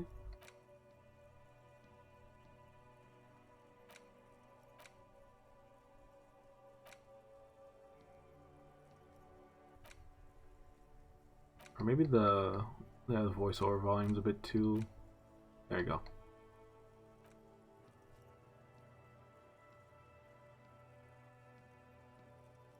You can't. Those who don't show up become fugitives, though, and have fewer legal rights when they are eventually caught. It's about power projection. What if they resist? We are permitted to use whatever force we deem necessary, even lethal. Wait, so if I kill someone while on duty? Have you ever killed anyone, Kim? Yes. Okay. The last time was 4 years ago. He has internalized it well. It's just that. A fact. A self-contained past event. Have I killed anyone? That's an improbability. Perhaps even impossibility. I don't know if I really want to know. Precinct 41 is known for a higher than average rate of police violence. And what happened to the people we convict? We don't convict. We arrest and No? send them to coalition government courts in Courant and La Delta. The prosecution works off our testimonies and records, which is why it's paramount to keep them.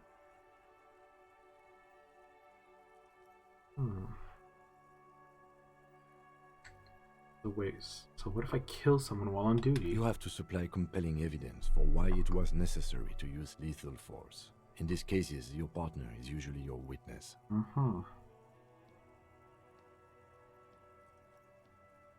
Not a good position to be in, by the way. Internal Affairs handles these cases thoroughly, by cross-examining you for inconsistencies. It is hard to cover for anyone, which is for the best. And who makes the rules? The coalition government, and the moral intern, more broadly. Okay. The RCM was formed by the coalition government to restore order in the international zone after the revolution. So we did. Now we attempt to maintain that order. No more, no less. Or perhaps it is better to say we were allowed to form. It's a point of contention whether the citizens of Revachol or the coalition government founded the RCM. Let's say the government. It's probably more honest, yes. Either way, the moral intern leases us the right to keep the peace in this city, and they will take it away if we misuse it. Or if they think you do.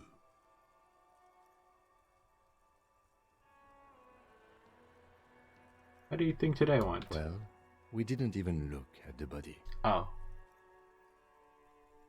But we performed a thorough search of the premises. Exactly. That's great. I forgot to look at the body. I was afraid the stench would kill me. I'm sorry I couldn't do more today. I'm not a very good cop, am I? Is there any prefer to start searching scenes and then move on to dealing with the dead bodies? It's not my job to evaluate your methodology, officer. I'm just going through the facts. As for the interviews, we conducted an interview with Everard Clare. He wasn't particularly forthcoming with useful information, however. He's not saying much on the matter, because he thinks you could have gotten more out of Everard. He's a tough cookie, that one. Claire also helped you, how should I say, remember your name? That's a relief. Big relief. That's a full name too. I don't know how I feel about my name. I want a different name. Big relief. Yeah. Moving on. We didn't talk to the Wild Pines rep. We really must do that tomorrow. Okay. Above all, though, today was exhausting. What's with all the running? You run a lot. Is that a standard Precinct 41 practice? I have a really good theory about why you're running so fast, son. Just you wait until we get up tomorrow.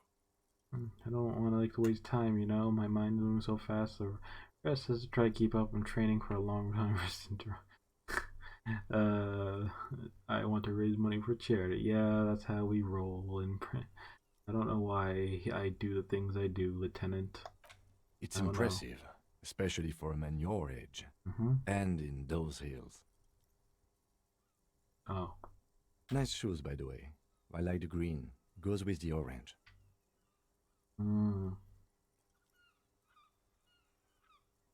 Moralina, what's that? The Moralist International are the world's largest political organization. You know who they are. They have been running this place after the revolution failed. If I didn't know, how could you describe them? I really don't know. That's how bad it is in here. Okay. They're a union of center-left and center-right parties across the real belt. Our coalition government is just one of its many projects. I don't want to go too deep into this. They also run the ICP, I might just conclude most it. intergovernmental organizations in the world. Do you? Oh, I have an opinion on it? There are bad things out there, and we need them here giving us the right to police They've done an awful job. Here, have you seen this place? Things are bad. Yeah. We are in what is called the twilight of international law. The laws we claim to enforce come from the MI. Without them, we are simply vigilantes. Yeah, vigilantes. Actually, vigilantes is okay with me. Then you will adore Martinez. For many of these people, the Union especially, vigilantes is precisely what we are. Look into the Personally, night. I don't enjoy it much. The dying lights of the city shimmer below. Slowly, like luminous clouds, they pass on his lenses. The lieutenant looks at his slim cigarette, contemplating the next drag. An aerostatic passes overhead, the whiskers of its floodlights on the ground below. Kitsuragi's glasses light up as he looks to the sky. 2 glowing circles. They really don't like us here. The Union, the teenagers too. It's different in land. In Jamrock and the GRIH. There, they like this. It's our fault for leaving this place to the dogs, to the Union, to the company. Not daring to come here more often. This place has fallen between the cracks, the jurisdictions of our 2 precincts. And Jamrock and the Griff. We run this city. West of the river is RCM land.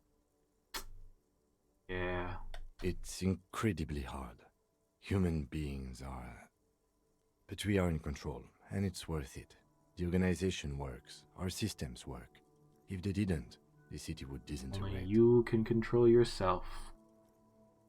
Hope our investigation will help us improve the situation here, at least do some good. Me too. Yeah. But I wouldn't count on any drastic changes in our lifetimes. Indeed. He is very tired, but the dark circles under his eyes make him look younger, not older. Thank you for this. Yeah, it's getting very cold now. Let's go. Let's end it. That was nice. Dang. I have to admit, like, the concept of time in this game is pretty interesting.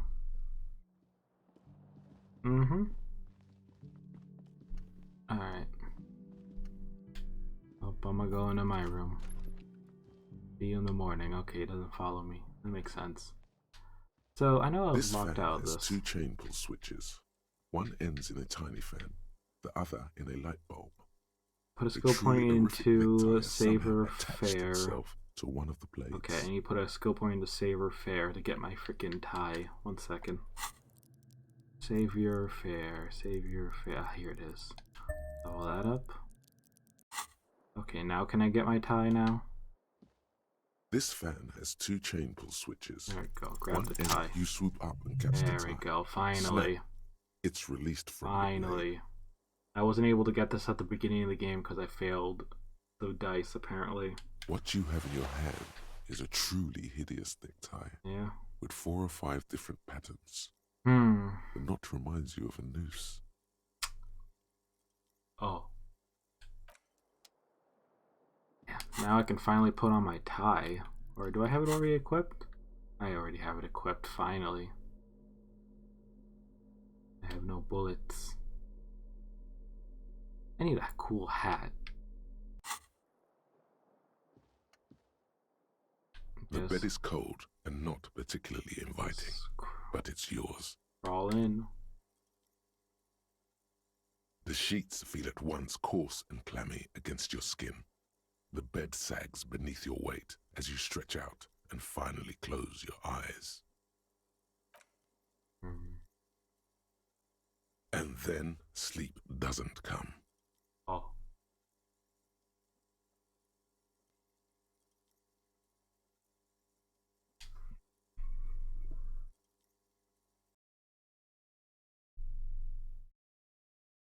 And then sleep doesn't come. But why? Maybe it's the bed's fault. Check the pillows. Check. Its synthetic filling has separated into hard lumps. The pillowcase smells oddly. Smells of alcohol and sweat. And grease. The blanket. It barely covers your toes, stretching over your soft belly. This is your body here. Intimate and warm. Breathing. A bit tense in the muscles. Relax. Let's roll over. I mean, actually, it's kind of funny because I think I remember seeing, like, you know, one of those YouTube shorts that give you, like, I don't know, tips and tricks. Apparently, if you can't sleep, they recommend eating a spoonful of peanut butter. I don't remember the scientific reason behind it. It's a little better. Colors, scenes, and half-formed phrases still litter your mind. Part of you is still trying to solve the case, isn't it? Who killed him? Who? Something to do with... What was it that the lieutenant said? Union? And it's gone again. Your thoughts lost between the slowing brain waves. No thoughts. Sleep now. Your breathing steadies. A great silence washes over you until your eyelids twitch in your sleep. And we images, go to sleep. Images start forming.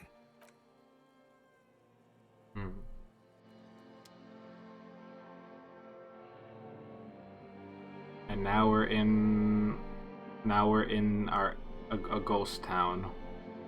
We're walking. Well, you know what? Are we? Hold on. Are we actually? I can't actually access my menu. Oh, that's me. Oh God. Do you remember the scent of your childhood? What is this? What it says on the can, Harry.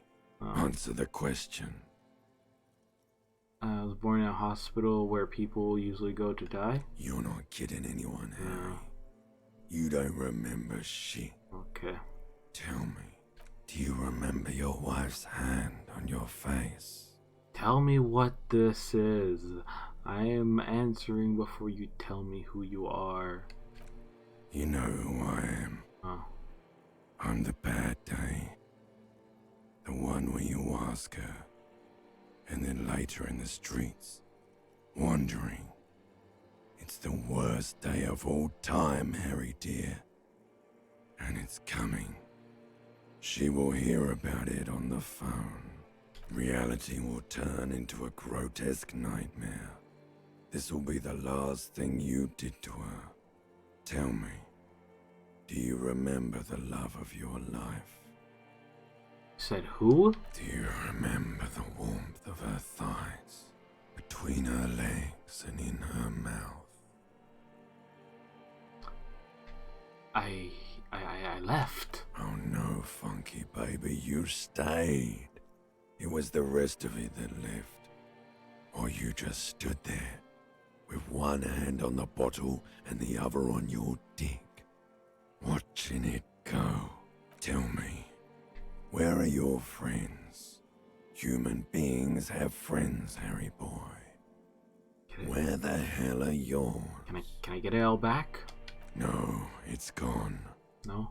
3 times gone and never coming back. You failed. You failed Elysium. What is Elysium? Everything. The Pale and the Islas. On the surface. The outer magnetosphere. Burning, furious truth. 8,000 years of written history. You really dropped the ball, Harry. 4.6 billion people. And you failed every single one of them.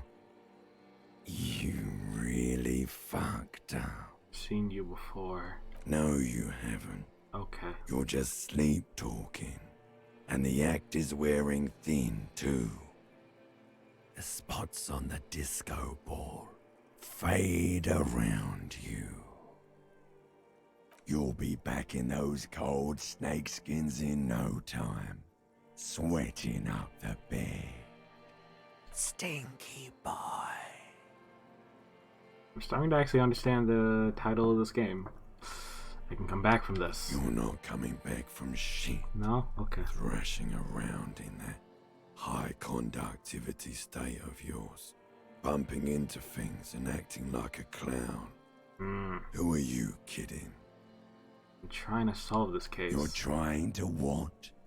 I can't hear you. This is just a word dream now. Jumbled up garbage. The pictures are gone. The bed rises to meet you. A thin, sleep-like state. More glass than velvet, grinding in your head. So something is wrong. Sleep shouldn't be this bad, this dry, this unnourishing. There's something wrong with your thoughts. Some kind of new type of hangover. God, another type? Oh yes, party boy, and it's worse than the one before. Just think of the shit you saw. Here it comes too. So soon already. A silent alarm goes off in your head like clockwork. Barely let you sleep at all. Time to get those clothes on, Harry. Time to go to work in the shit factory. What if I had a chance to do the other? Yeah, I didn't get a chance to have the other dialogue. Damn.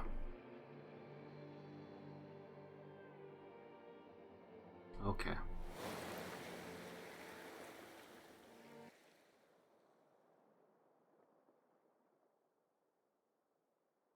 I'm awake, but at what cost? Good going, buddy. That was like hell. Oh, just a dream. You have ones like that all the time. You feel even worse this morning than you did last night. What's going on with me? You mean, why are you so tired? Too tired and down to even think? It is worrying, isn't it? Why is this happening? You can't be a detective like this. Detectives need to be able to think. It's just that your heart has finally pumped all the speed out of your system, Buster. Time to get some more. You're too weak to say no now. Waking up is the worst part. Maybe somewhere down the line you could decline. I get more of it than detecting is my life. Opt in. Of course. Martinez is speed central. You just gotta poke around. Follow your nose. You and Speed will be happy again. You will make her come home. This time, it will be different. And Speed and sniff it. Okay then. I'm gonna save my leveling ups though for stuff that I've failed on. So yeah. Let's see. Find Speed and sniff it. Oh, this is all on Monday. Fuck. There's a bunch of stuff I didn't do on Monday. Oh man.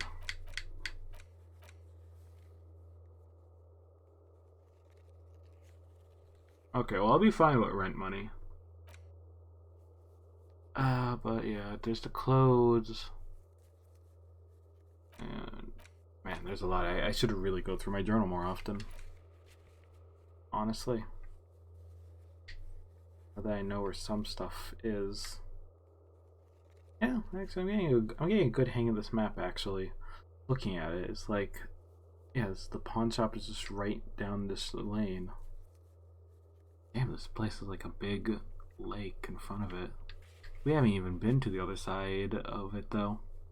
God damn. Okay.